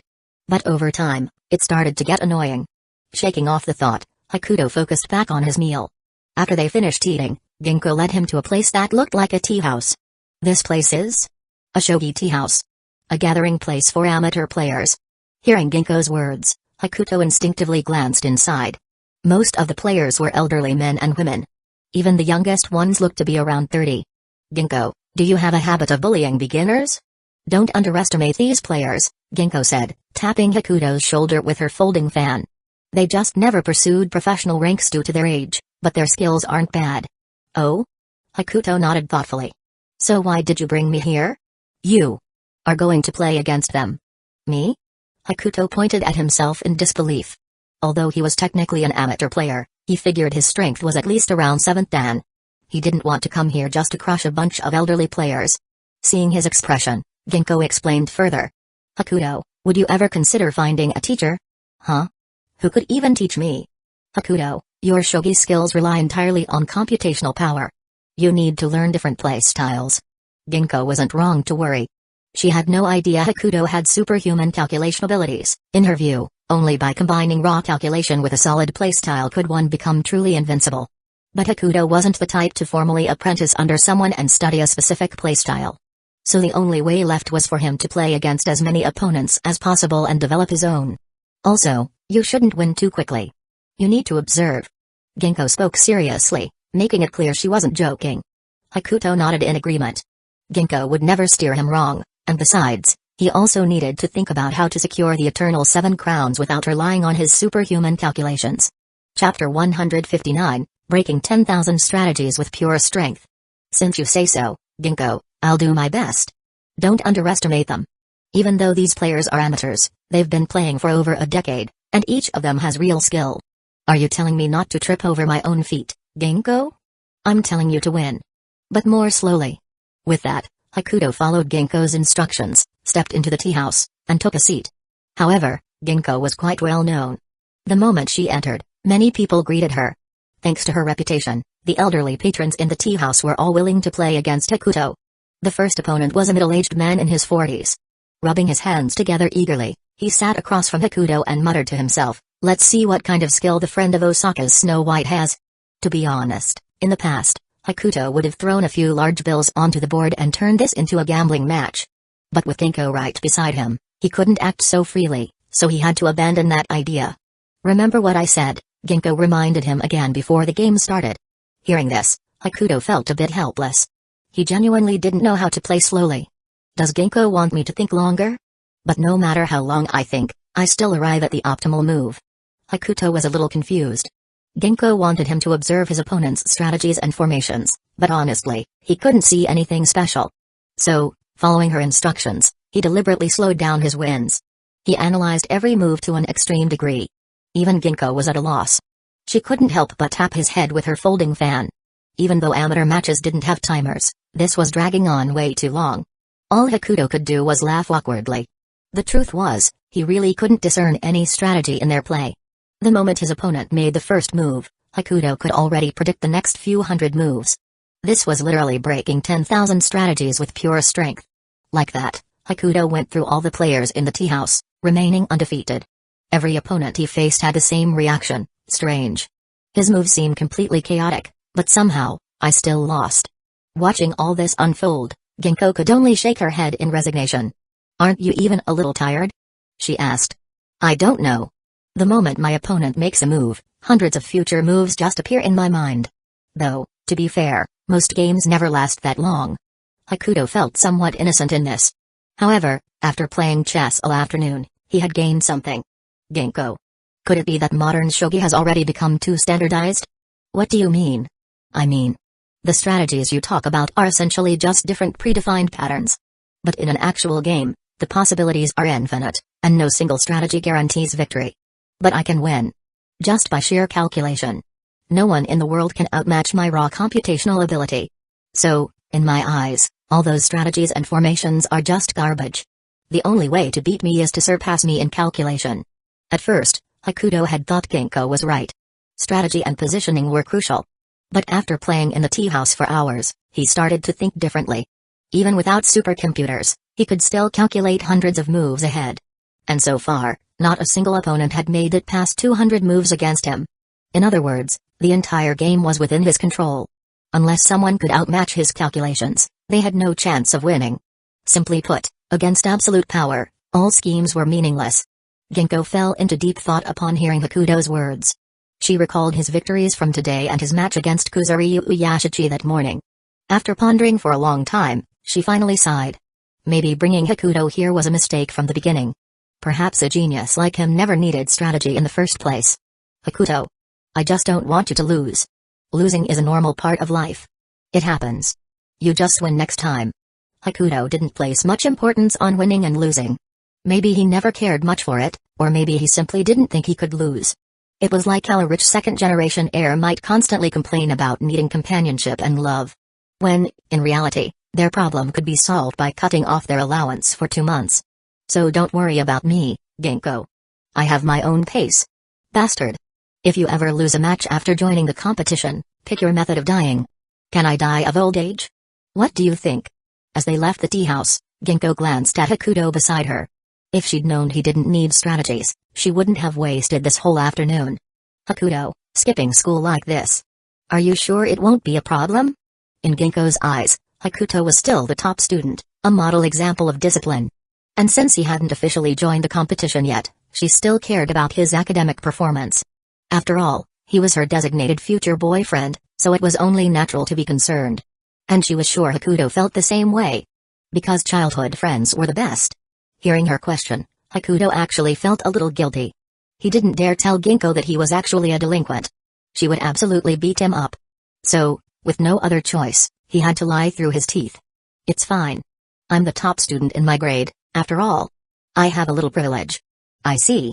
Ginkgo didn't doubt him. After all, he wasn't technically lying. He did have some privileges. But Ginkgo had fallen victim to an information gap, completely unaware of things outside her little bubble. She had no clue who Eriri or Nao were.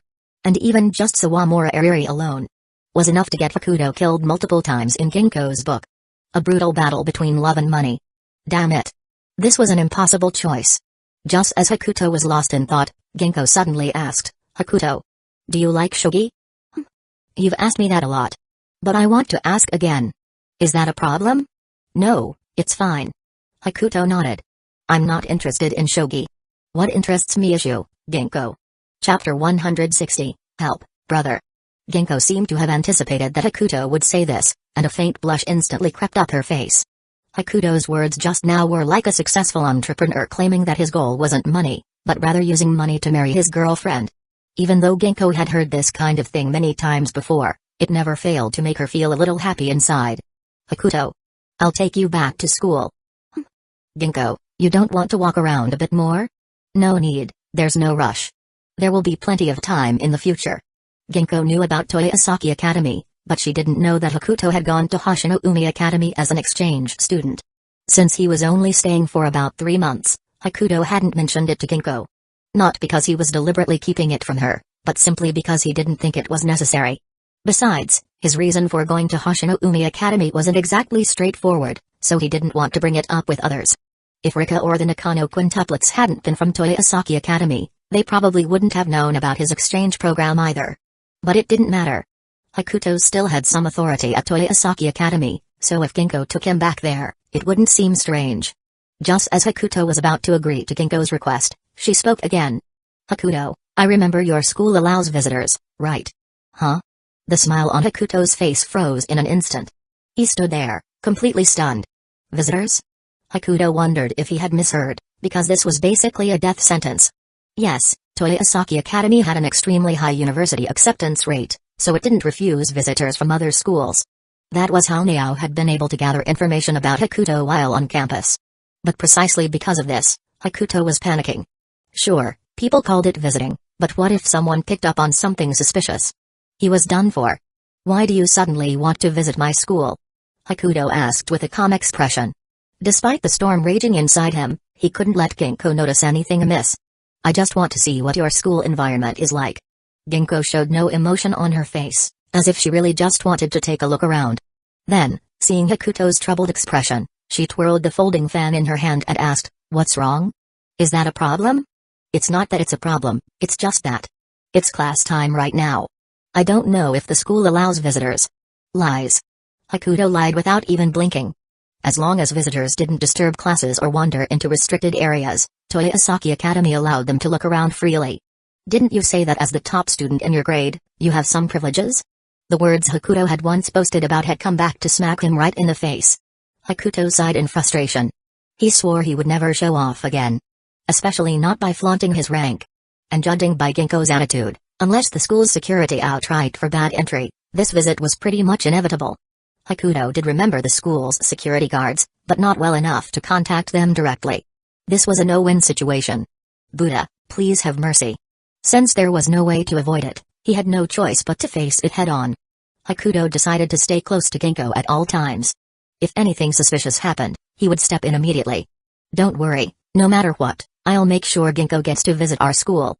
Okay. Now that he had accepted the reality of the situation, Hakuto figured he should at least say a few good words about the school. That way, if something unexpected happened, he'd have an explanation ready. This kind of thing was Hakuto's specialty. And so, Hakuto and Ginkgo boarded the train, their destination, Toyosaki Academy. The whole ride, Hakuto was on edge, glancing out the window or checking his phone every now and then. Even though he had some countermeasures in mind, it was impossible not to be nervous about this. Ginkgo noticed Hakuto's unease, but she didn't think much of it, assuming he was just worried about some embarrassing school memories coming to light. Meanwhile, where Ginkgo couldn't see, Hakuto had already taken out his phone to ask for help. At the same time, in the middle of a class, Oreki Hataru suddenly received a text from Hakuto. Help, help, help. Bro, save me. Seeing the message, Hataru glanced at Hikuman, who was sitting in front of him. Since it was Shizuka's class, Hikuman didn't dare to check his phone, so he hadn't seen Hakuto's message. Hataru didn't say anything right away. He first replied to Hakuto. What happened? Bro. You answered. Thank God. Hakuto was practically in tears. Scam text? No. Ugh, never mind. Just remember this. I'm bringing my childhood friend to visit the school. You and Hikuman need to cover for me. Reading Hakuto's message, Hataru's pupils dilated slightly, and his face filled with confusion. Childhood friend? Hataru started going through his memories.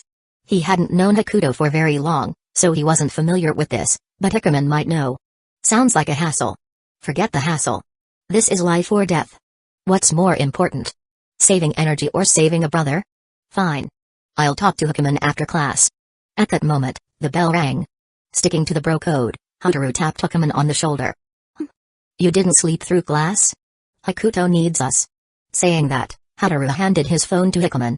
Hikuman, skeptical, glanced at Hataru before looking at the message. Childhood friend? Hikuman muttered as he read through the chat. His already lifeless, dead fish eyes somehow looked even deader. Damn it. Why? Why did Hakuto get to have a childhood friend? Wasn't he supposed to be a fellow loner? And yet, somehow, he still had a childhood friend? As expected. Normies will always be normies. Even if they become pathetic simps, they're still normies. You didn't know either? Wait. I think Hakuto might have mentioned something to me before. Hakuman, who always acted like he didn't care about anything, had forgotten a lot of what Hakuto had told him. But now that he thought about it, he did vaguely remember something about Hakuto's childhood friend being related to Shogi. I need to think. Hakuman muttered, pulling out his phone. Somewhere in the back of his mind, a memory stirred. One about Hakuto's childhood friend and a certain game of strategy. Chapter 161, Visiting the School? Seems like her name is Sora Ginkgo. Sora Ginkgo? You mean the queen of the shogi world? You know her? I saw her in the newspapers. Reading was one of the few hobbies Hotaru enjoyed, as it provided entertainment without requiring physical effort. And the name Sora Ginkgo. He had come across it in the newspapers. He just never expected Hakuto's childhood friend to be her. Hakuto asked us to cover for him. But we still have English class later. What a hassle. It was currently afternoon class time. Although Hakuman was reluctant, he still chose to cover for Hakuto. Even though he had never experienced romance himself, Hakuman could immediately tell what Hakuto wanted. It was nothing more than dealing with Arari's situation. Everything else was secondary, considering they had only been in school for a little over 2 months. Let's go. It's Hakuto's request, after all. What a pain. What about English class? At worst, Hiratsuka-sensei will call us into her office. Hakuman declared decisively. He was clearly prepared to skip class for his friend. Meanwhile, Hakuto and Ginkgo had just gotten off the train and walked to the front gate of Toyosaki Academy. Hotaru and I will do our best. After receiving a message from Hakuman, Hakuto finally breathed a sigh of relief. At least he had 2 layers of backup now. Even if those 2 weren't exactly reliable, it was still reassuring.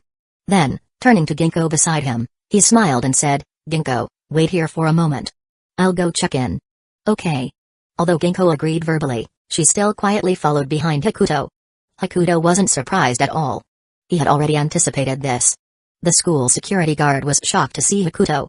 Shiratori? Why are you back? Shizuka-sensei asked to see me. Oh, by the way, bringing a visitor from another school shouldn't be a problem, right? No problem at all. Our school encourages visits, especially if you're the one bringing them.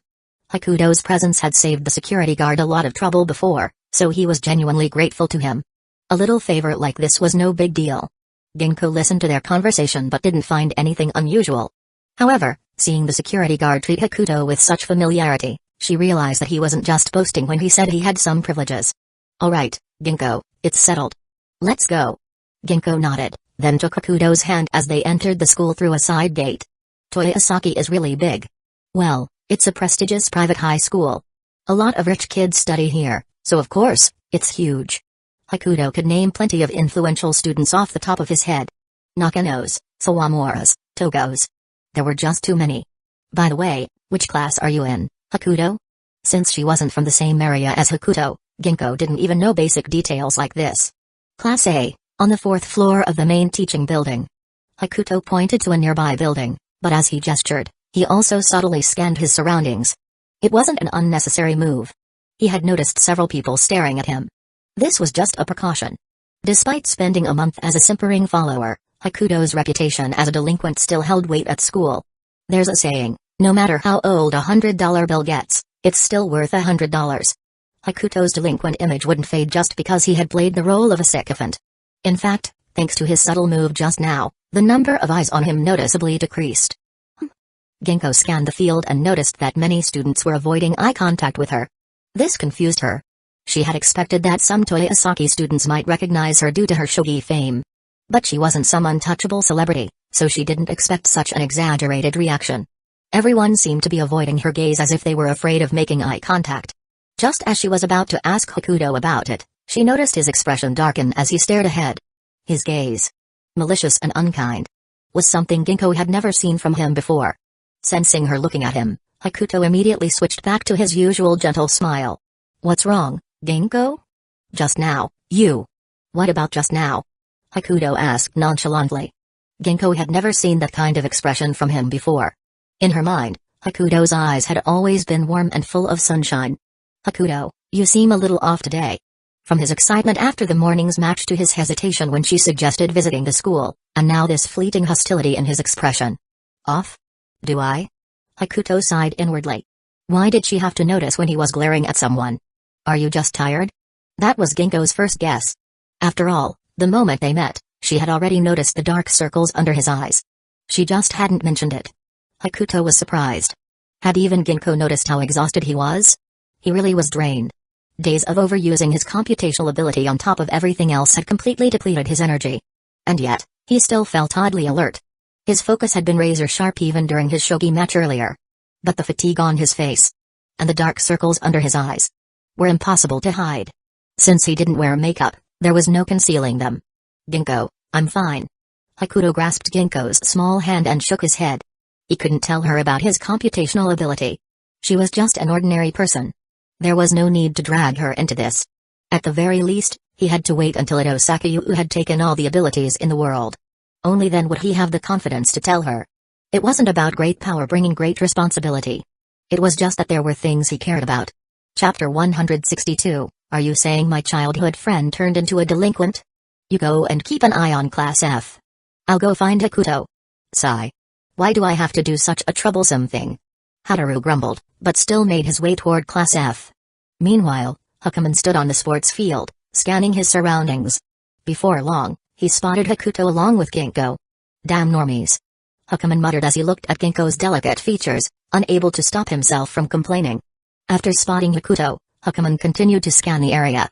Since he had agreed to cover for Hakuto, he had to see it through. If push came to shove, he could even create a distraction by sacrificing himself. Hakuman didn't mind any of this, but Hakuto's typical normie lifestyle still irritated him. However, just as Hakuman was keeping watch for Hakuto, his peripheral vision caught sight of someone who shouldn't be here. No, it wasn't that she shouldn't be here. Her presence here would spell disaster. Aryuri Spencer Sawamura. The moment he spotted Aryuri, Hakuman's deadfish eyes suddenly sharpened. At this moment, Aryuri was sitting alone under the shade of a tree, seemingly lost in thought. Hakuman glanced at Hakuto, then back at Aryuri. Fortunately, there was a considerable distance between them, with some blind spots in between. That idiot Hataru better not have run off to take a nap, Hakuman clicked his tongue. Unbeknownst to him, on Hataru's side, he was staring at the completely empty Class F, momentarily at a loss. Hakuman, meanwhile, decided to give Hakuto a heads up since it was better to be safe than sorry. After thinking for a moment, Hakuman repositioned himself, moving directly in front of Hakuto while standing behind Ginkgo. At the same time, Hakuto was hesitating on whether he should confess his delinquent persona at school to Ginkgo. He had already prepared himself for death, but there was also a chance he wouldn't die. What if Ginkgo liked the contrast? But just as Hakuto was about to speak, he saw Hakuman not far ahead. The words he had been about to say got stuck in his throat as he watched Hakuman wave his arms wildly, trying to communicate something. Sawamura. Aryuri is over there. After deciphering Hakuman's message, Hakuto's pupils instinctively contracted. He had hoped to avoid this situation, but the worst had arrived. Judging by the distance, they were still far apart for now, but if anything went wrong, everything would be over. To prevent that, Hakuto decided to change locations and leave the sports field. Ginkgo, do you want to go check out another place? Aren't you supposed to explain something to me first? Crap. Hakuto knew it wouldn't be that easy to get past her. Ginkgo, promise me you won't get mad. What do you mean? You're actually hiding something from me? It's not that big of a deal. Hakuto scratched his head. He had instinctively hidden the fact that he got into fights at school from his childhood friend. It's just that I occasionally get into small fights at school. The moment those words left his mouth, Ginkgo gave him a look of utter confusion. She knew Hakuto had a strong personality and wasn't the type to get bullied, but she had rarely seen him actually fight. Fights? You didn't get hurt, did you? The ones getting hurt aren't usually me. Did you start the fights? More like a form of justice? Hearing this, Ginkgo nodded and sighed in relief. She had been imagining the worst. Like Hakuto having a girlfriend or secret fling at school. Now that she knew it was just occasional fights, this was nothing compared to the other possibilities. So, that look in your eyes just now. Was it because you saw someone you used to fight? Not exactly. Hakuto wasn't some demon who fought everyone he met. In fact, most people he had beaten would avoid him entirely. Ginkgo, I think you might be misunderstanding something. What do you mean? I mean, I've fought so much that I've basically become the school boss. No one dares to mess with me. People go out of their way to avoid me. The moment he finished speaking, a sharp snap rang out. It was the sound of Ginkgo snapping her folding fan in half with her bare hands. Hakuto. Ginkgo's face darkened. You better not be joking. Calm down, calm down. It's true, but I never start fights without a reason. It wasn't Ginko's fault for being mad. In her mind, the situation was clear. The childhood friend she had grown up with had always been a kind and gentle person. And now, he was telling her that he was a delinquent at school. No, even worse, the school boss. Extorting students, terrorizing the weak, collecting protection fees. He was doing all of it. Wait. Hold on. Hakuto was innocent. He hadn't done any of that. He had just been playing the role of an enforcer. What reason? What kind of reason justifies fighting so much that you became the school boss? If they weren't outside right now, Ginko would have stomped on Hakuto's face. Ginko. Can we talk about this somewhere else? Without drawing attention, Hakuto glanced behind him. As expected, with his sharp vision, he caught sight of a flash of blonde under the shade of a tree. And that blonde was walking toward him. Time was running out. He had no time to explain. He could tell Ginko about his fights, but under no circumstances could she find out that he had spent 2 years as a pathetic simp. Somewhere else? Aren't you the school boss? Can't you just clear the area? Ginko, you're giving me too much credit. Hakuto did have a bit of authority at school, but he wasn't some untouchable king. As Ariri got closer, Hakuto became increasingly anxious. But then, a hero appeared. Hakuman suddenly stepped in front of Ariri, blocking her path. Ariri looked at him in confusion but instinctively asked, Hikagaya? Long time no see, Sawamura. Hakuman sighed as he glanced at Hakuto in the distance. Chapter 163, Angel Ginko. It's about Shiratori. I think I should tell you. Ariri was initially a bit confused. The reason she walked this way was because she overheard someone on the field saying that Hakuto had returned and was right there. However, since Ariri wasn't wearing her contact lenses, she couldn't see clearly from a distance, so she decided to move closer to check. Even though she had a long conversation with Hakuto last time, it didn't shake her resolve in the slightest. Now that she had heard about Hakuto's return, she naturally wanted to go see for herself. But before she could get very far, she was stopped by Hakuman. Ariri, eager to confirm whether Hakuto had really come back, instinctively wanted to brush Hakuman off.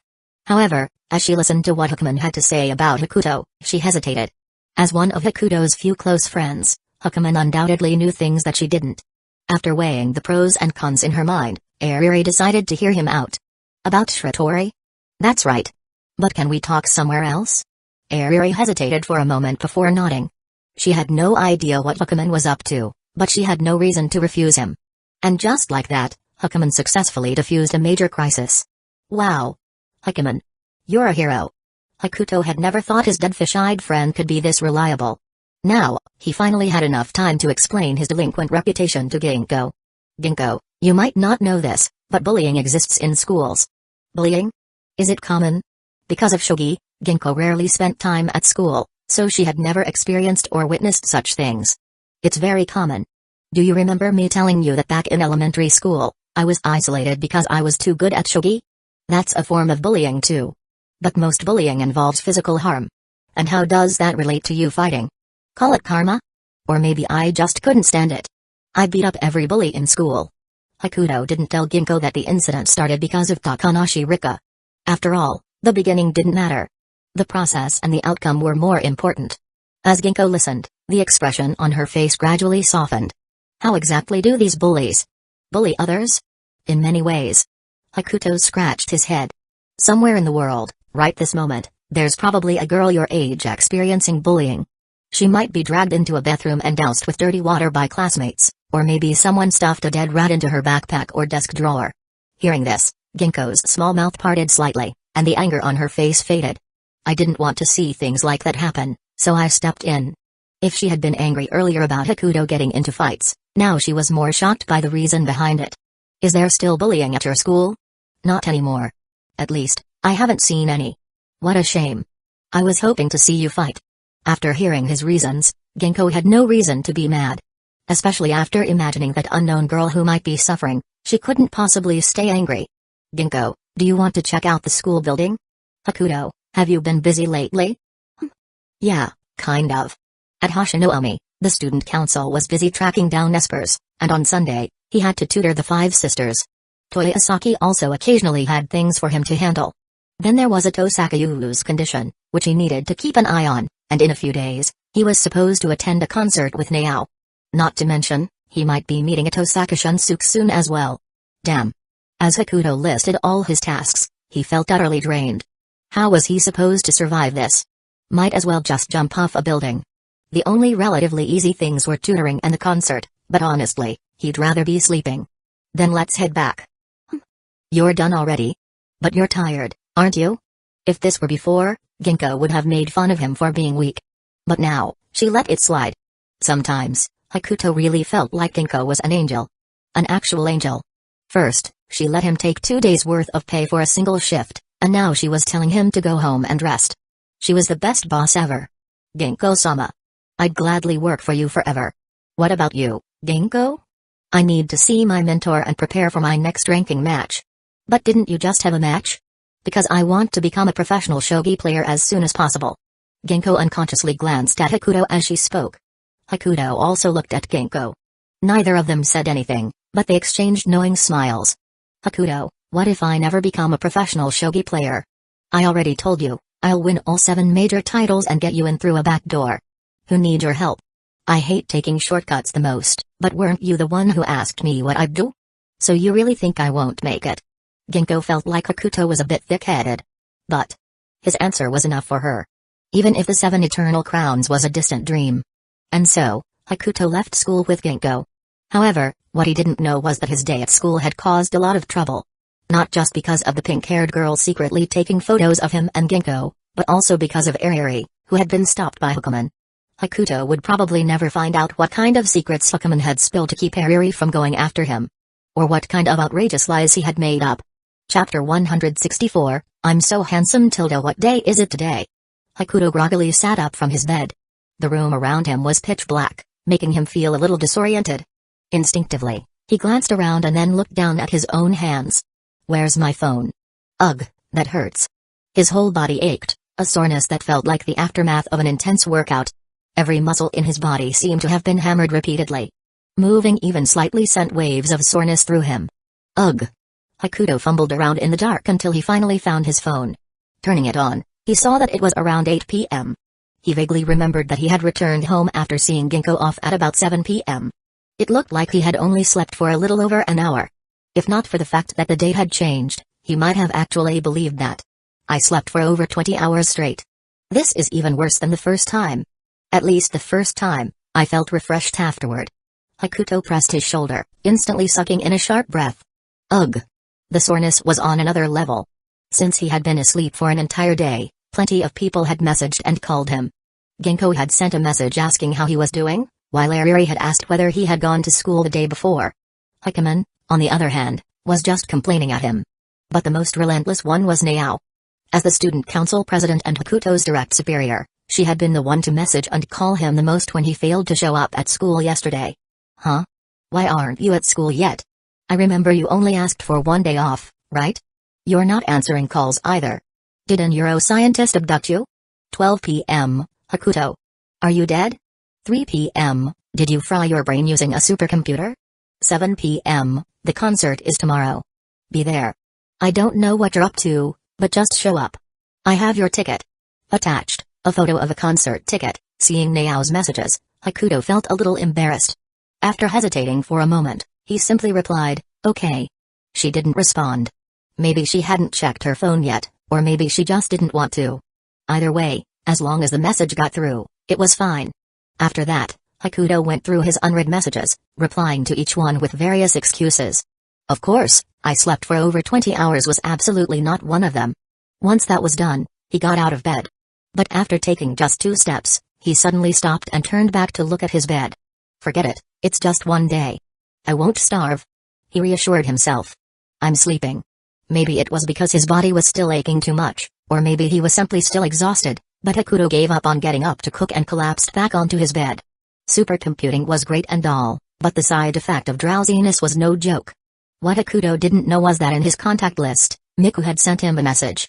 But barely 1 or 2 seconds after sending it, she quickly retracted it. It seemed to be a photo. But since it was deleted, Hakuto would never know what it was. The next morning, Hakuto groggily climbed out of bed again. What time is it now? He rubbed his eyes. Wait. The concert. The moment he remembered the concert, he jolted awake. With a whoosh, he sprang out of bed.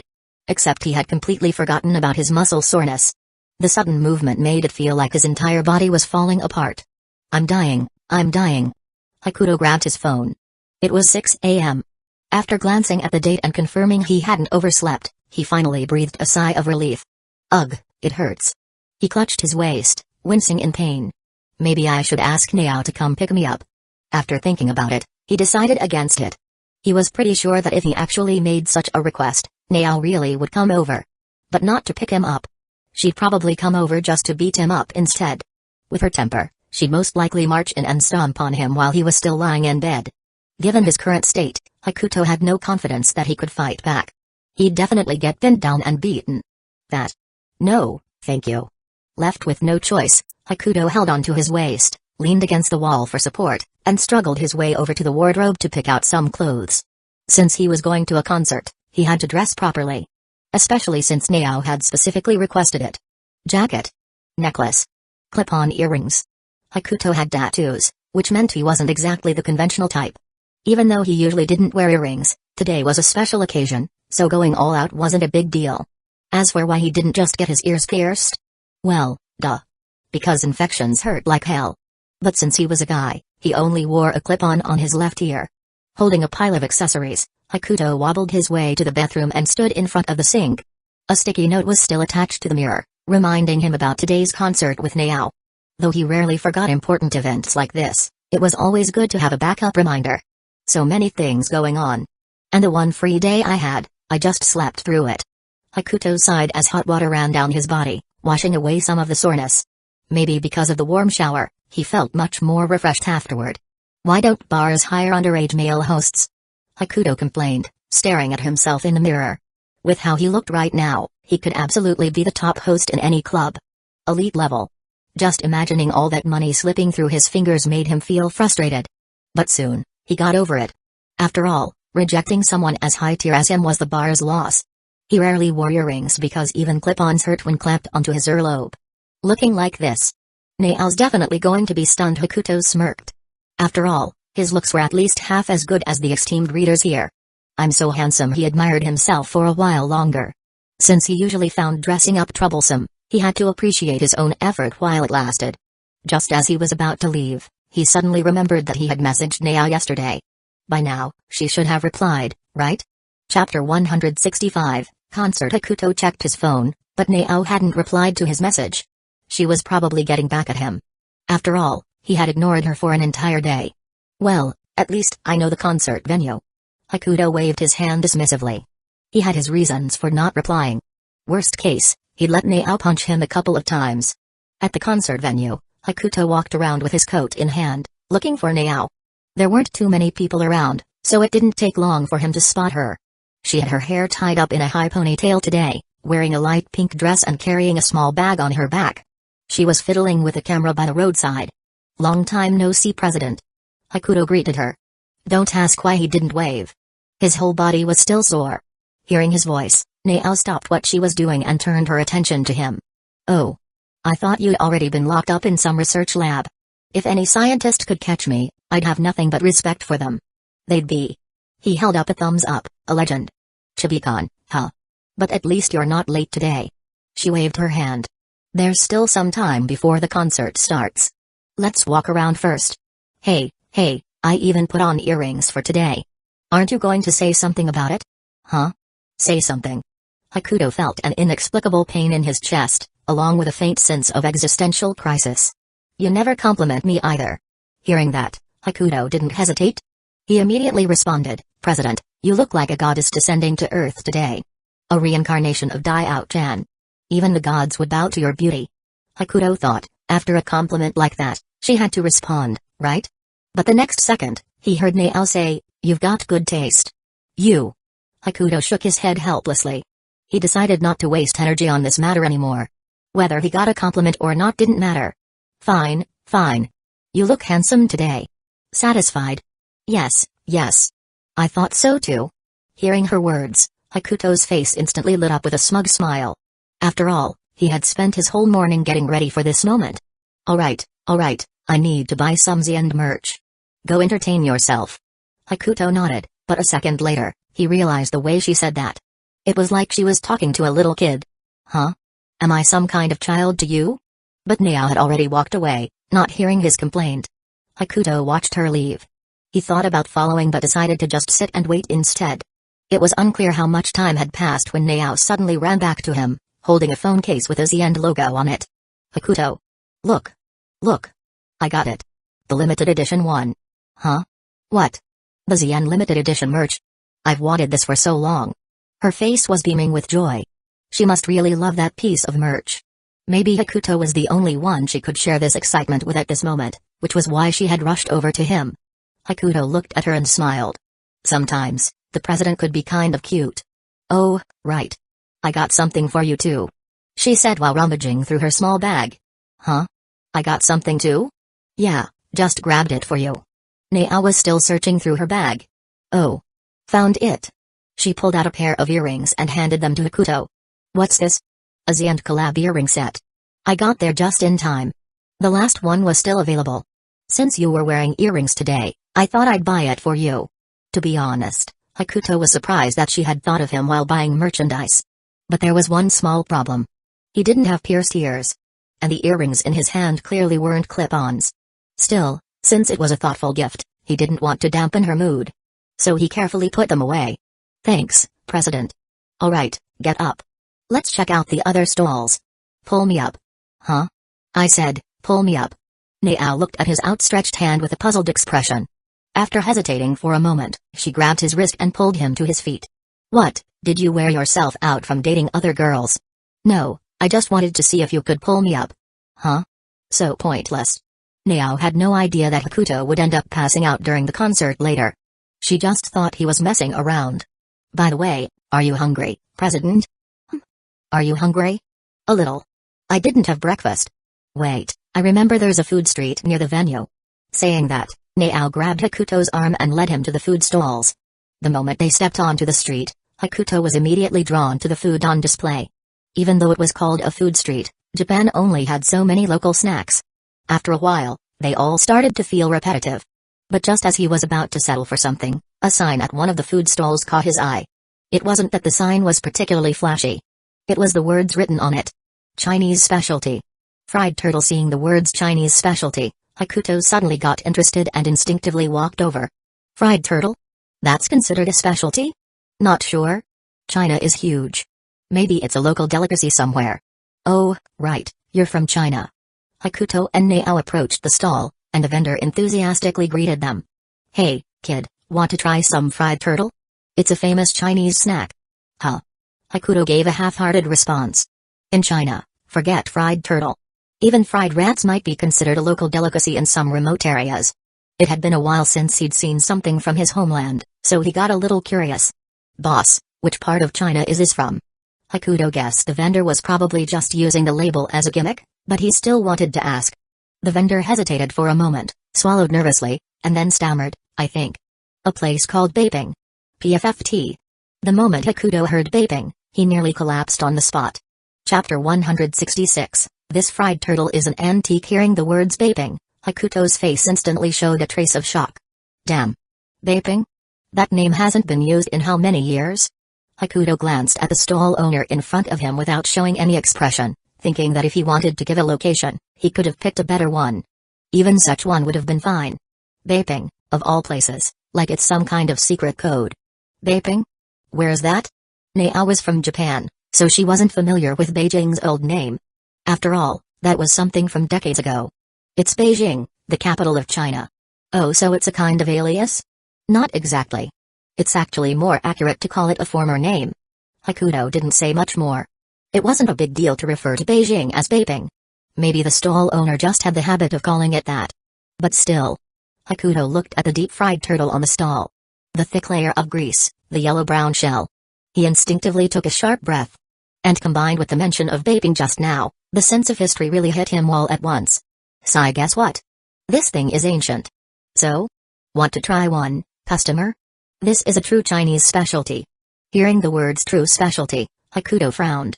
If this guy in front of him didn't look like a Japanese man, Hakuto might have thought he'd run into a fellow countryman. Boss, this turtle. How long is the shelf life? Shelf life? No shelf life. The stall owner waved his hand. Fried every 3 days. If it doesn't sell, we fry it again. Unbelievable. No wonder it's so greasy. This turtle really is an antique. Hakuto couldn't even imagine how many times this turtle had been fried. Even a historian would probably say, "Ah, the taste of childhood." President, want to try one? You're not getting one? Weren't you hungry? Actually, I was hoping you'd be my poison tester. At least I'm confident I can get you to the hospital within 10 minutes. Hakuto didn't have the courage to actually eat his so-called Chinese specialty. If he ate it now, he might pass out on the spot and not even make it to the concert. Forget it, since I'm already here. Though he didn't dare eat it, he still wanted to buy one out of curiosity. Boss, I'll take one. Alright. I'll pack it up for you. The moment Hakuto paid, Nao's eyes widened in shock. In her eyes, Hakuto was someone who valued money like his life. And now he was actually spending money on something completely useless. More importantly, eating this might really land him in the hospital. Huh? You're seriously buying it? I'm not eating it. Hakuto said as he used a plastic bag to pick up the deep-fried turtle from the stall. The next second, he forcefully cracked the turtle in half. The grease almost splattered onto Nao, but thankfully, she dodged just in time. Huh? Did something fall out? Looks like a piece of paper. Hakuto immediately tossed the deep-fried turtle into the trash. Just from the way it felt in his hands, he was sure this thing had been refried at least 10 times. Nao used a paper napkin to pick up the slip of paper from the ground and slowly unfolded it. What does it say? Don't tell me it's a treasure map or something? Is my luck finally kicking in? Hakuto leaned over her shoulder to check the note. No. Nao frowned. I think it's in Chinese script. I can't read it. Chinese script? Hakuto bent down, leaning against her shoulder, and looked at the note in her hand. The great Chu shall rise, Chen Sheng shall be king. Seeing these 6 characters, Hakuto was completely dumbfounded. For a long moment, he just stood there before suddenly shouting. AHHH? Question mark. Why are you screaming in my ear? Nao covered her ear with one hand and shoved Hakuto's face away with the other. Sorry. Sorry, I just... Hakuto couldn't even put his feelings into words. His life felt like a scripted comedy. This was too ridiculous. The great Chu shall rise, Chen Sheng shall be king. TCH. So Chen Sheng didn't just put messages inside fish, he also stuffed them inside turtles. And this turtle even got exported to here? So it's an actual imported item. Hakuto had no idea what to say. Maybe the note was placed inside by the last customer on purpose, but still, it gave him chills. So what does it say? What's so shocking about it? Nothing. Hakuto didn't want to tell Nao the truth because this was just too absurd. President, I'm not hungry anymore. Come with me somewhere. Hakuto had lost his appetite. He was afraid that if he saw any more food, all he'd think about was those words, Chen Sheng shall be king. Huh? Where to? You'll see when we get there. Hakuto was planning to get his ear pierced. He couldn't let Nao's effort go to waste. Even if it got infected and hurt like hell. Well, maybe it wouldn't. He believed in his luck. By the way, the concert should be starting soon, right? Yeah, so where are we going? It'll be quick. Getting his ears pierced wouldn't take long. Oh, and if I pass out during the concert, don't send me to the hospital. Just find a chair and let me lie down for a bit. Huh? What do you mean pass out during the concert? Just a precaution. You know, in case of an unexpected situation. Did you overuse your quantum brain and break it? Or did you see the future? I saw a girl named Tamori Nao getting hit by a car. You're the one getting hit by a car. Annoyed by Hakuto's teasing, Nao didn't hesitate to punch him. Hiss. Huh? You didn't dodge? Nao was surprised. It was rare for her punches to land on him. Normally, he either dodged or blocked them. Too lazy to dodge. Besides, your punches don't even hurt. Liar. They totally hurt. But Hakuto was sore all over. He wanted to dodge but didn't have the strength. Still, he wasn't about to admit that. When facing Nao, even if his whole body went limp, his pride had to stay strong. Huh? My punches don't hurt? Nao looked confused. No one had ever told her that before. She glanced at her hands in doubt, wondering if she'd gotten weaker. Then she looked at Hakuto again and instinctively punched him one more time. Enough already? Weren't you the one who said it didn't hurt? Chapter 167, Falling into Hallucination. Again Hakuto felt a little helpless. Sometimes, he could be quite stubborn, but it seemed that Nao really couldn't tell whether he was being sincere or not. Ugh. Whatever. I'm in a good mood today, so I won't argue with you. Huh?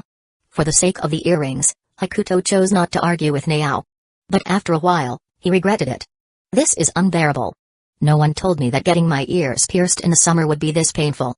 Huh? So the ones you were wearing earlier were clip-on earrings? What else? Hakuto said irritably. We've been around each other for so many days. Have you ever seen a hole in my earlobes? Do you even know how painful it is when a fresh piercing gets infected? In his previous life, Hakuto had gotten his ears pierced, and even in colder weather, it had still gotten infected, oozing pus. Completely unbearable. Besides, clip-on earrings worked just fine, so this time around, he hadn't bothered with a piercing. Then why did you get them pierced now? Because, Madam President, you gave me earrings. I can't just let your gift go to waste, can I? TCH, that's weird. Too bad, Madam President. It'll be a few months before you see me wearing the earrings you gave me. Naao, holding up her camera, glanced at Hakuto beside her. She hadn't expected him to go and pierce his ears just because of a gift. And judging by his reaction, he clearly disliked the idea of getting his ears pierced, yet he broke that rule just because of the earrings she gave him. I just grabbed them for you on a whim. You really didn't have to go this far. Huh? Shouldn't you be moved to tears right now? Huh? Are you being a little too self-indulgent? Ever since she started hanging out with Hakuto, Naao felt like her days were filled with endless retorts. Even the number of times she hit him had increased. But she didn't mind. In fact, she quite liked being around him. If there's only one person in the world willing to be your friend, then that person is definitely me. Huh? What kind of nonsense are you spouting? Isn't it true, though? You're a violent girl. You damn chibikon, you're getting way too cocky. Naao took back what she said. Spending time with Hakuto was just asking to be annoyed. Inside the concert venue, Hakuto and Naao followed their ticket numbers to their seats. This place is so small. The venue for Xian's concert wasn't very large. The seating was just ordinary folding chairs, making it look quite plain. Yeah. Xian is super popular overseas, but here in Japan, they barely have any recognition.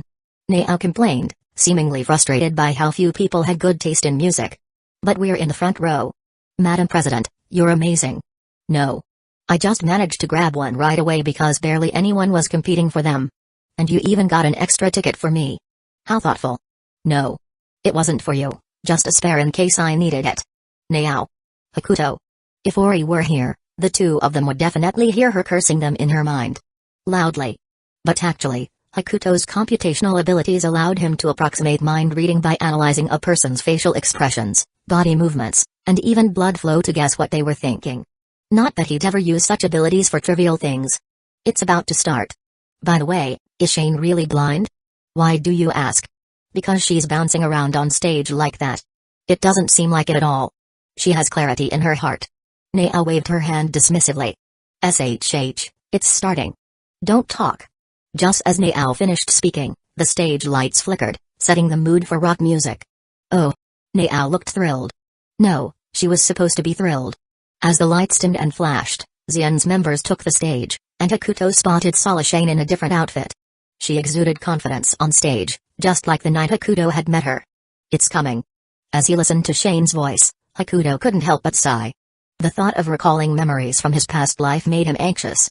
He glanced at Naao beside him. She had memories of her past life too.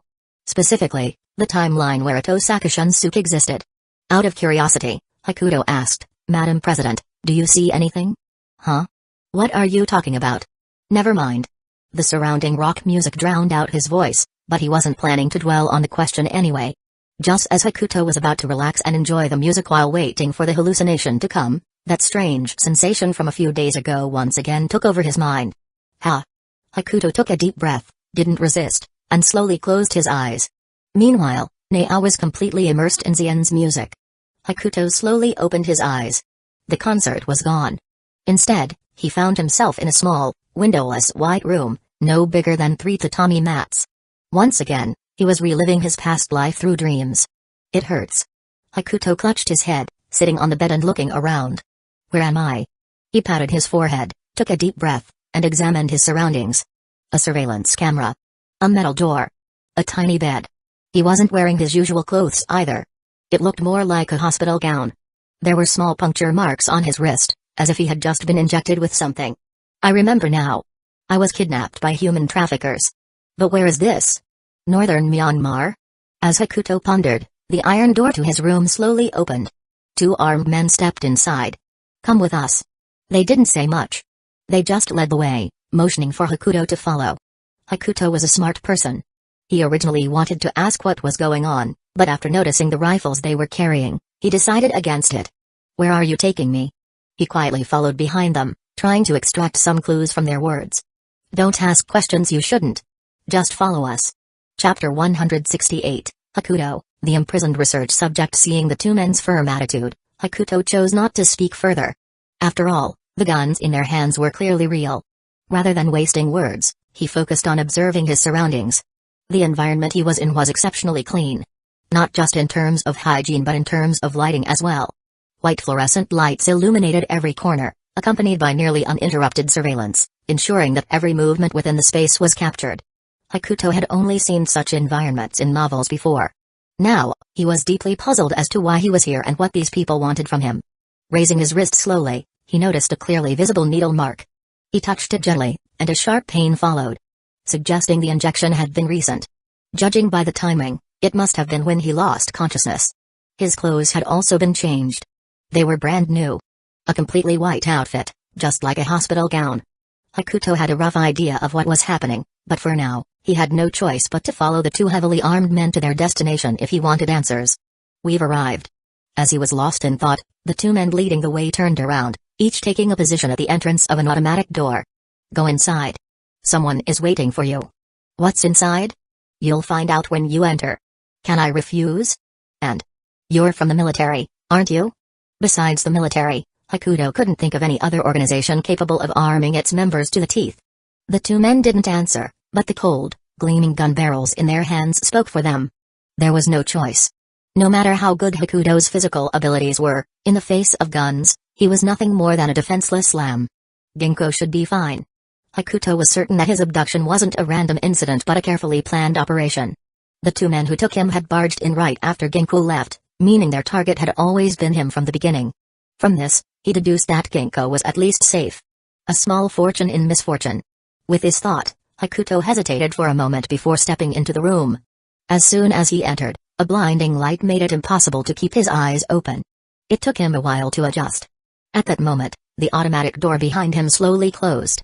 A middle-aged man, wearing glasses and a white lab coat, walked up to Hakuto. "Shiratori Hakuto. I didn't get your name wrong, did I?" "Who are you?" Hakuto asked, his expression unchanged. As expected of the youngest Dragon King in history. Remaining completely composed even in a situation like this. Hakuto didn't respond to the man. Instead, he turned his attention to the room itself. The spacious room was filled with medical equipment, the most prominent of which was a full-body examination machine in the center. Looking up, he noticed that surveillance cameras covered every corner, leaving no blind spots. "There's no point in looking. You can't escape.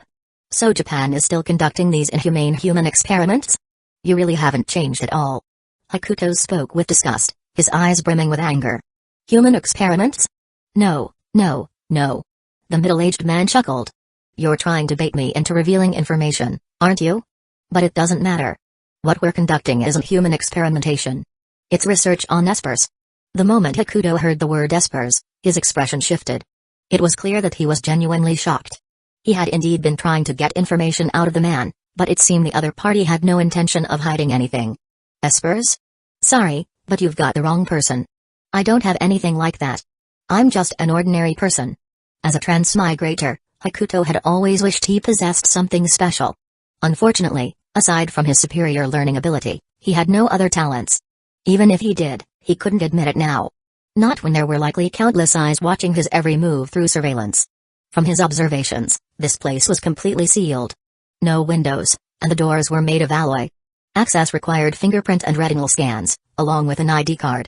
Escape was nearly impossible. But Hakuto had to get out. Someone was waiting for him. An ordinary person. The youngest Dragon King of the Shogi world isn't ordinary at all. If that's the reason you brought me here, then you should know there are many players more talented than me. But you're different. The middle-aged man suddenly became excited. You possess computational abilities beyond human limits. If you fully unleash your potential, forget being the Dragon King. Shogi itself would be nothing more than a child's game to you. Hakuto instinctively took a step back, watching the man's sudden excitement. Now, he had a rough idea of why he was here. Hakuto didn't believe he had any supernatural abilities, but the man before him clearly thought otherwise. He was convinced that Hakuto's status as Dragon King was the result of a unique power. You've hidden it well, but unfortunately. The man adjusted his glasses. You're a smart person. You should understand the consequences of not cooperating. He gestured toward the various experimental devices in the room. His words carried a clear threat. Hakuto took a deep breath. It was clear that the man had already made up his mind about him having powers, but Hakuto wasn't someone who would simply resign himself to fate. And what happens if I don't cooperate? Death? Hakuto asked calmly. At this point, he had no choice but to use words to extract as much information as possible. The man didn't answer. He simply smiled coldly. I want to know. Why are you so sure that I have special abilities? A shogi prodigy alone isn't enough justification for this. Hakuto continued probing while formulating his next move. You're clever. The man shook his head. But you seem to have misunderstood something. He picked up a folder from the table and pulled out a file belonging to Hakuto. We would never let you die.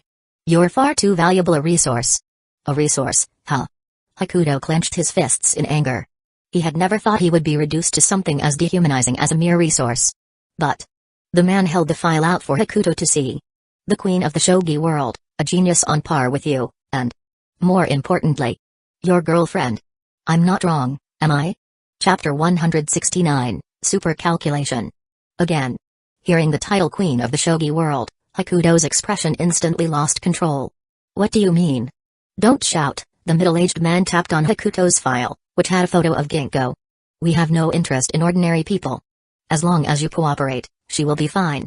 If you dare touch her, I'll kill you. I'll kill you. Why the sudden outburst? Did your ability fail? Up until now, the middle-aged man still thought Hakuto had been so calm earlier because he had used an ability. I told you. I don't even have. Hakuto roared, but in that instant, a clear and lucid sensation spread throughout his entire body. The surroundings fell silent, and the fury that had been raging within him was suddenly soothed. Hakuto looked around. The middle-aged man was still standing before him, the same disdainful expression on his face. But at this moment, he was frozen in place, as if time had stopped. This is... Hakuto looked calmly at his hands and then at the clock on the wall. The clock, which should have been ticking away, was now completely still. No. In Hakuto's eyes, the hands were still moving, but at an incredibly slow pace. Slower than normal by tens of thousands of times. This is super calculation? Hakuto was amazed. So he really did have a superpower, and it seemed quite strong. His gaze returned to the middle-aged man, who was still holding Hakuto's file with Ginkgo's photo printed on it. Hakuto stepped forward and snatched the file away. As I thought. This was premeditated. The file revealed that these people had been monitoring him for several weeks and had only initiated their capture operation yesterday. But their judgment had clearly been wrong. Hakuto's ability was far more than just enhanced computational power. Looking at Ginkgo's photo in the file, Hakuto's lips curved into a smile. He turned to the middle-aged man before him, and a surge of fury rose in his chest. A dragon has its reverse scale. Touch it, and you shall die. And Ginkgo was Hakuto's reverse scale, one of the few things he truly cared about. Yet this man dared to use her as a bargaining chip to threaten him. At that thought, Hakuto didn't hesitate. He kicked the middle-aged man in the stomach. But something unexpected happened. The moment Hakuto's kick landed, the man before him turned into a mass of shattered flesh, scattering in the air. Due to the slowed passage of time, the fragments of flesh and the airborne blood hung suspended before Hakuto's eyes. In super calculation mode, he shouldn't have felt fear or even emotions at all.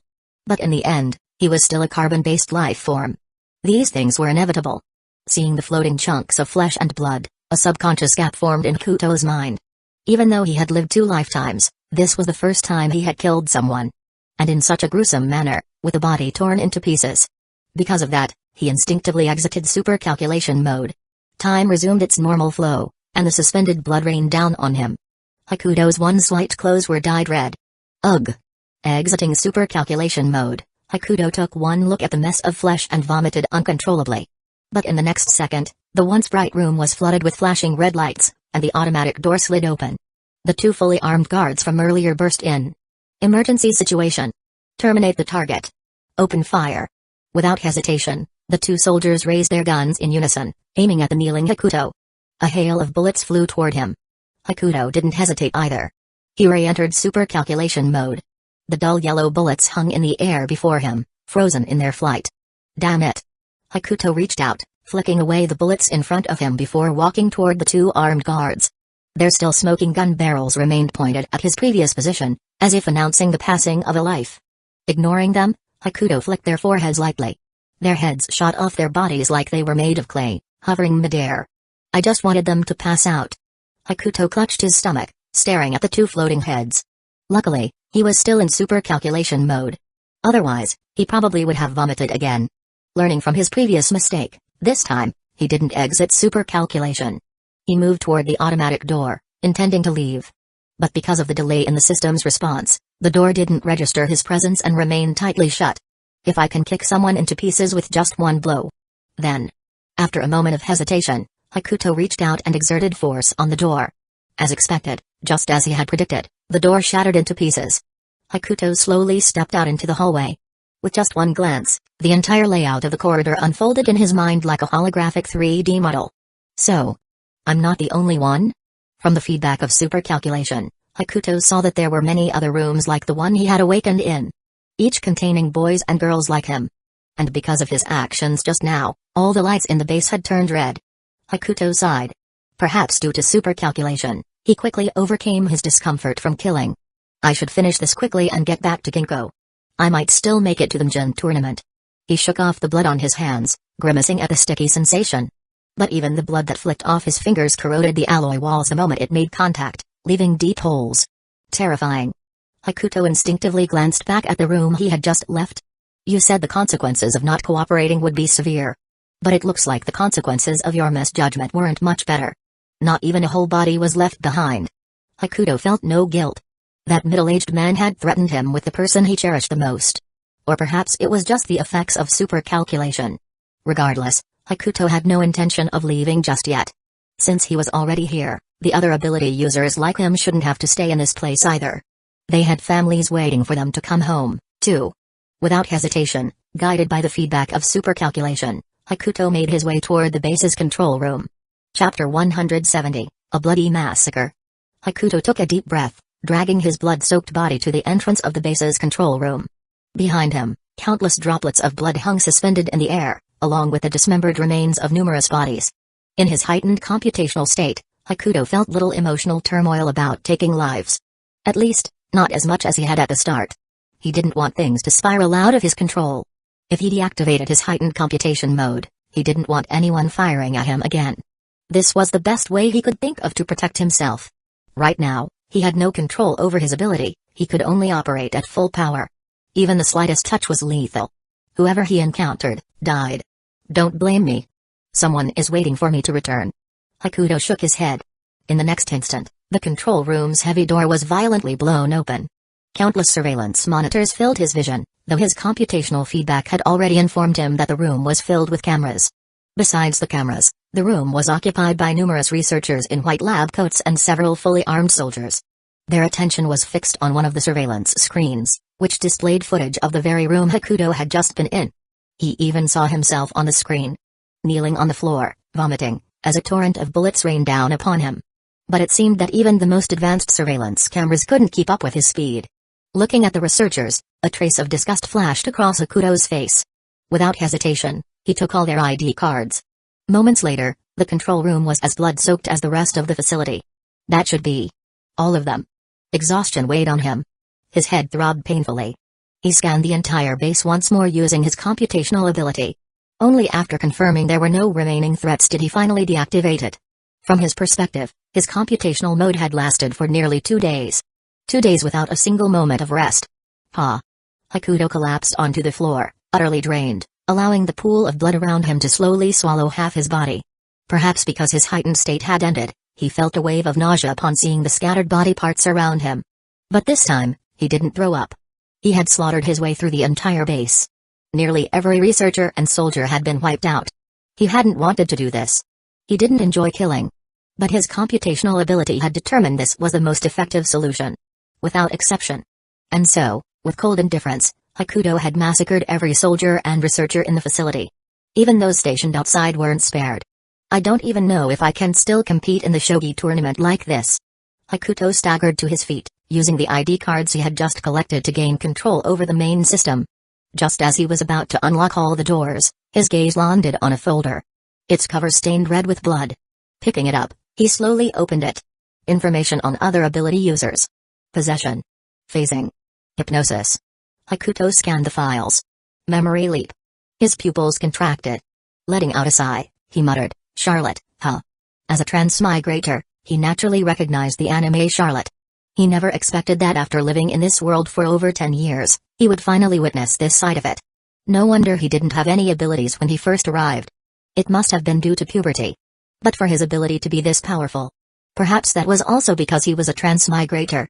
Hakuto pushed the thought aside. Right now, he had more important things to do. He unlocked every door in the facility. His next step was to meet Otosaka Shunsuke and Otosaka Yu before heading home to see his girlfriend. I probably won't make it to the tournament. I hope Ginkgo doesn't blame me. Letting out a weary sigh, he felt utterly exhausted. So much so that even his vision was beginning to blur. Meanwhile, as the doors opened, the ability users inside hesitated briefly before stepping out. What's going on? The stench of blood is overwhelming. Do you smell it?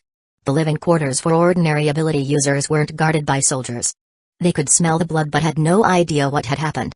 However, those with stronger abilities were different. Due to the nature of their powers, their rooms were guarded. Now, as they stepped out, they were met with a floor littered with corpses and drenched in blood. What happened? I just turned my head and saw blood falling midair, like it all happened in an instant. Kumari. Can you guess who did this? Or were there any new ability users brought to the base recently? Yesterday, they brought in a computational ability user. If our doors have been unlocked, then Shunsuke's must be too. This isn't the time to be thinking about that. Let's find Shunsuke first. Perhaps because he had only just deactivated his computational mode, Hakuto still retained some of its effects. While the world around him appeared to have returned to normal speed, he could still feel his enhanced physical abilities. He could now tear through alloy walls with sheer brute force, and every movement within the base was imprinted in his mind. So he was well aware of the other ability users' reactions. But he didn't care. Right now, his only concern was meeting Otosaka Shunsuke. Following the feedback from his mind, Hakuto arrived at the room where Otosaka Shunsuke was being held. Shunsuke was completely bound to a metal bed, unable to move even an inch. Most notably, a thick blindfold covered his eyes. Memory leap required the user to see light in order to activate. Hakuto had no idea how someone with such a broken ability had been captured. Who's there? Why does it reek of blood out there? Otosaka Shunsuke struggled desperately. Damn it. If only I could see some light. Watching his frantic struggles, Hakuto spoke calmly, if you promise not to use your ability, I'll remove your blindfold. Chapter 171, Hakuto's request. Hearing Hakuto's voice, Otosaka Shunsuke's body stiffened, and he stopped struggling entirely. Who are you? From my voice, you should be able to tell. I'm an ability user, just like you. What happened outside? They're all dead. The researchers and soldiers paid the price for their misjudgment. Upon hearing the words "they're all dead," Hakuto, though unable to see Otosaka Shunsuke's expression, could clearly sense his shock. What is your ability? Super computation. Hakuto didn't hide anything. But that's not important. I'm going to take off your blindfold now. If I sense any sign of you using your ability, I'll crush your head immediately. Otosaka Shunsuke nodded. Seeing this, Hakuto also loosened his restraints. I haven't seen light in so long. Otosaka Shunsuke crouched on the ground, his eyes red and teary from the sudden exposure to light. Then, he looked at Hakuto in front of him, noticing the blood covering his body. Otosaka Shunsuke's face showed a hint of discomfort. Hakuto didn't mind his reaction.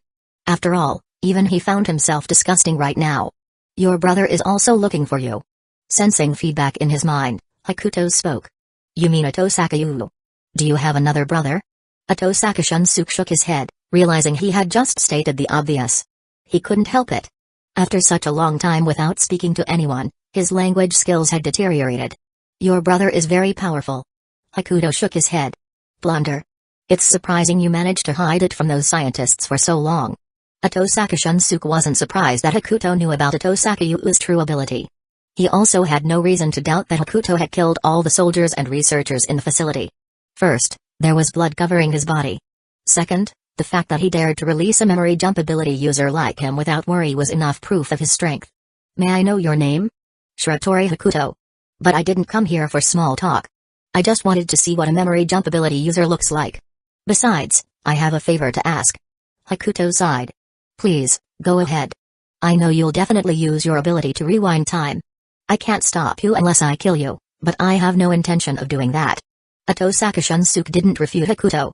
Even though Hakuto had just said he'd crush his head if he used his ability, he was still determined. I can't accept that my family spent their youth imprisoned in this cage. And I can't accept that my family will be forced into a life of running just because of their abilities. Just as Hakuto said, Atosaka Shunsuke was certain to use his ability to rewind time and search for a solution in the past. Hakuto had no reason to stop him. Even with his super computation ability, he still needed a safe place. He could kill all the researchers who came for him, but he couldn't protect the people around him. I want to ask you. Hakuto looked lost, hesitating for a long time before finally stating his request. It's currently 2 p.m. I've already killed everyone in this facility. Even if those in charge still plan to capture us, they won't be able to act that quickly. If possible, could you wait a little before using your ability to rewind time? Not too long. Just until midnight tonight. Upon hearing this, Atosaka Shunsuke nodded. Hakuto was right. Even if the higher-ups organized another military capture operation, it wouldn't happen immediately. Spending just an afternoon was manageable. Atosaka Shunsuke didn't ask Hakuto for a reason.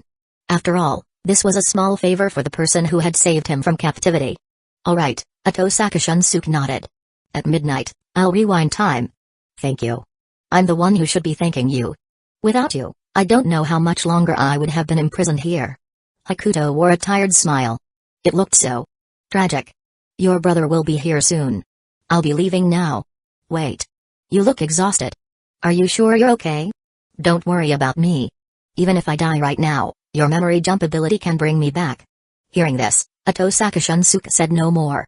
But he found it hard to believe someone could be so indifferent to death. As if reading his expression, Hakuto explained. Sorry, to be honest, I fear death. This state I'm in is probably a side effect of my ability. Death is terrifying, after all. There are still important people waiting for me ahead. Oh, right. Just as he was about to leave, Hakuto suddenly turned back. Money and power are the two strongest forces in the world. If you want to create a sanctuary for ability users, you can't lack either. Hakuto needed the sanctuary Atosaka Shunsuke was about to build. Not just him. All ability users did. If possible. I hope that when you go back in time, you won't seek me out, unless absolutely necessary. No matter what the future held, Hakuto only wanted to be with the one he loved. But some things were inevitable. He had to take responsibility. After saying all this, Hakuto activated his super computation and left. Since time would be rewound tonight, Hakuto no longer cared about the side effects of his ability. He just had to survive until then. Atosaka Shunsuke, still in place, didn't even notice when Hakuto had left, but he didn't dwell on it. The next second, a long unheard voice reached his ears. Brother. You. Atosaka Shunsuke turned and saw Atosaka Yu rushing toward him. At the same time, the people Hakuto had seen in his super computation feedback arrived at Atosaka Shunsuke's side. What happened outside? I checked. Everyone is dead. The base's gates have been opened, and even the soldiers standing guard outside are dead. No intact corpses. It's hard to imagine what could turn a person into a pile of flesh. Do you know who did this? A boy named Shiratori Hakuto. He said his ability is super computation. You met him? Yes. We talked about a few things. Shunsuke, use your ability now. Sorry, not yet. Why? You should know we're only safe for a short time. More soldiers will come for us soon. That's not what I mean. I'll rewind time at midnight tonight. That Hakuto told you to do this? He saved all of us. I can't refuse such a small request. Chapter 172, My heart recognized you before my mind did. Ginkgo is probably desperately looking for me right now. Hakuto couldn't just walk out covered in blood. And his clothes needed changing, so he activated his supercomputer mode and walked home step by step. The house was still the same. The marks from the forced entry were still there, and it seemed like the place had been searched thoroughly. Even the phone he had dropped on the floor was gone. The police, huh? Through his supercomputer feedback, Hakuto saw everything that had happened in his house after he was taken. The police had been there, but it was obvious at a glance that they were working with the researchers. There was nothing he could do about it. If they dared to break in and abduct someone so brazenly, they must have had some backing. But they had also paid the price for it. By now, they were probably on their way to reincarnation. Speaking of which, once time reverses, all those people he killed would come back to life. Which meant, technically, he hadn't killed anyone. At least I won't be going to hell. Hakuto mocked himself before deactivating his supercomputer mode and stepping into his room. Fortunately, the police had only taken his phone and computer. His clothes remained untouched. He grabbed a random set of clothes and headed to the bathroom. Phew. I doubt I can wash it off. I just hope Ginkgo won't be disgusted by me. The stench of blood on him couldn't be washed away. At least, not in such a short time. He considered using body wash and perfume to cover the scent, but when the fragrances mixed, they smelled incredibly odd. Still, there was nothing he could do about it. Right now, he didn't care. All he wanted was to return to Ginkgo's side. So, it's already been 3 days since I was taken. Hakuto was a little surprised. He hadn't expected to be unconscious for that long. Even his supercomputer mode hadn't detected the passage of time. Maybe it was because his mind had been focused on returning for the master match, so he subconsciously thought it was still the next day. No. Maybe it wasn't because of the match. But because of something even more important. Inside the police station. Apologies, Ms. Sora. Regarding Mr. Shratori's disappearance, we ask for your patience. We will do our best to investigate. It's already been 3 days. Due to the surveillance cameras being damaged, the investigation may take some time. Please try not to worry. But we have a lot of work to do. Please do not interfere with our investigation, Ms. Serrano. Ginkgo didn't understand why the police had such an indifferent attitude. She felt powerless.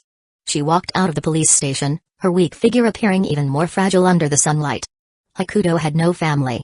No one else had even noticed his disappearance.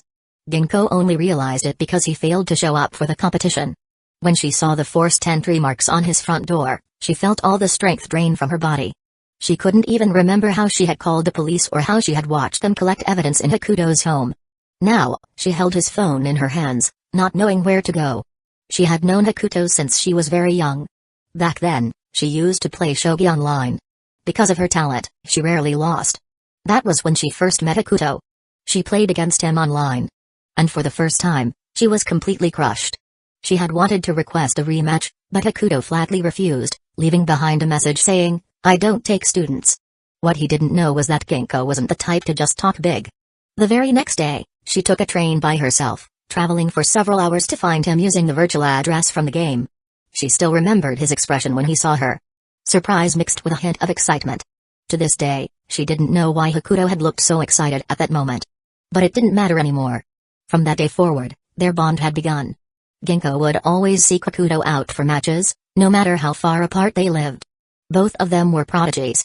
One was the strongest female shogi player, and the other was the youngest Dragon King in history. Ginkgo always believed that meeting Hakuto was a gift from the heavens. But now, it seemed like that gift had expired. It had been 3 days since he disappeared. She had no idea who had taken him, or if she would ever see him again. How could he just disappear like that? Ginkgo regretted it deeply. She regretted leaving that night when Hakuto had asked her to stay. I should have stayed. I should have stayed. She wished she had stayed. If she had, maybe Hakuto wouldn't have been taken. Even if he had been, at least she could have been with him. Since she first met Hakuto at the age of 2, her entire life had revolved around him. And now that her center was gone, she didn't know what to do. Today. I think I had a match or something. A fleeting spark of light flashed in Ginkgo's eyes, but it quickly faded. Forget it. It doesn't matter. She crouched down on a bustling city street, watching the endless stream of people, lost in thought. Hakuto was the youngest Dragon King in history. And yet, not a single media outlet had reported his disappearance. She didn't understand why. It was as if he had vanished into thin air. Just then, her phone rang. At first, she thought it was another call urging her to return for the match. It was already the third one. But just as she was about to hang up, she noticed it was an unfamiliar number. The moment she saw the number, her heart skipped a beat. Without hesitation, she picked up, her voice trembling. Hello. Hey, Ginkgo. The familiar voice made her break down. Tears streamed uncontrollably down her face. I knew it. I just knew it. The moment she saw that unfamiliar number, she was certain. Despite never having seen it before in her life. Somehow, she just knew. Her heart recognized him before her mind did. Chapter 173, No matter the past or the future. Hakuto. Where did you go? I can't find you. Turn around. Hearing Hakuto's voice on the phone, Ginkgo immediately stood up from the ground. Almost instinctively, she turned her head. Not far behind her, in the midst of the crowd, stood Hakuto, holding his phone and smiling at her. The busiest street in the city center, where the daily flow of people could be described in astronomical numbers. Yet Ginkgo spotted Hakuto in the crowd at a glance. The moment she saw him, the phone in her hand slipped from her grasp. In almost a single bound, she rushed to Hakuto and embraced him tightly. Where did you go? Where did you go? I thought I would never see you again. Seeing Ginkgo sobbing in his arms, Hakuto instinctively patted her back. Sorry, Ginkgo. I didn't make it to the title match. It's okay. It's okay. As long as you're still here, that's all that matters. The only thing Hakuto couldn't let go of was Ginkgo. Even when he was taken away, the one he worried about the most was her. Delaying Atosaka Shunsuke's ability activation was also because Hakuto wanted to say a final farewell to Ginkgo, even if both of them would lose their memories of this afterward. Sorry, Ginkgo, for making you worry. Where exactly did you go? Ginkgo sobbed. The police couldn't find any trace of you, the school didn't care, and even the media didn't report your disappearance. I almost thought I had imagined you. After Hakuto went missing, Ginkgo had been in a daze, truly believing at one point that he was just a figment of her imagination. It's okay. Everything's okay now. Seeing how worried Ginkgo looked, Hakuto felt a sharp pain in his heart. That was also why he supported Atosaka Shunsuke in activating his ability. It didn't matter to him. He was just a nobody, an orphan, someone few people cared about. But he couldn't let the people who loved him worry. It's okay. There's still time. I'll explain everything to you, slowly. Alright. The two of them wandered around the city center for a long time. During that time, Ginkgo never let go of Hakuto's hand, as if afraid he would disappear again. As night fell, Hakuto checked the time. Feeling that it was about right, he took Ginkgo to sit on a flight of stairs, where he began recounting everything that had happened over the past few days. Normally, Hakuto wouldn't have told Ginkgo about these things. But considering the time reversal, he felt it no longer mattered. He couldn't possibly lie to the person he loved in the last few hours they had together. However, he left out one thing. Atosaka Shunsuke's time reversal. Not because it was a secret, but because he didn't know how to bring it up. So he simply chose not to, since they would forget everything in the end anyway. Hakuto, do you have superpowers? Of course. Right now, even if the entire Shogi world joined forces against me, they still wouldn't stand a chance. Hakuto said proudly. When he was with Ginkgo, he even felt that the side effects of his computational ability were reduced. Will those people come after you again? Ginkgo didn't care about superpowers or anything like that. She only cared about Hakuto's safety. Don't worry. Hakuto smiled. This is a society ruled by law. I'll be fine. Really? I wouldn't lie to you. I'll be fine. Hakuto shook his head. He didn't know if that counted as a white lie. By the way, Ginkgo, you'll always love me, right? Hearing Hakuto's words, the tear-streaked face of Ginkgo suddenly brightened with a smile. Are you kidding me? Of course I will. Really? Really? Ginkgo wiped her tears. I will always love you. No matter the past or the future. That will never change. Hearing Ginkgo's answer, Hakuto suddenly felt at ease. The only thing he feared was that after Atosaka Shunsuke reverse time, he and Ginkgo would drift apart. But now, this promise was enough to give him peace of mind. Even though such a promise seemed weak and powerless in the face of time reversal, it was precisely because of it that Hakuto felt reassured. The current time was 11:45 p.m. There were only 15 minutes left until the time reversal. Seeing the remaining 15 minutes, Hakuto didn't want to go anywhere. He just wanted to stay by Ginkgo's side. At that moment, a girl holding a microphone suddenly appeared in front of them. Hello, I'm with a street interview project. May I ask you a question? Please be quick. Hakuto didn't refuse. At this point, he didn't care what he did, as long as he was with Ginkgo. Seeing that Hakuto responded, the girl turned to him and asked, have you ever thought about what your life will be like in 10 years? Hakuto thought for a moment. Sorry, I don't know. But I hope that the people I love and those who love me can all be happy. Hakuto didn't know what would happen in 10 years. Or rather, even if time reversal didn't exist, he wasn't sure if he would even be alive in 10 years. A power this immense could never come without consequences. He knew that if he continued using his computational ability, his lifespan would be significantly shortened. He had even tried using his computational ability to calculate how much time he had left to live. Though with time reversal in play, the result was meaningless, he still wanted to know. The answer was brutal. It was the first time Hakuto questioned his ability. The first time he didn't want to accept the calculation. But fortunately, there was still a chance. He placed all his hopes on Atosaka Shunsuke. The girl clearly hadn't expected such an answer. After a long pause, she turned the question to Ginkgo. Go ahead. My question is, are you happy right now? Ginkgo thought for a moment and replied, sorry, my surname is Sora. But I wish it were Shritori.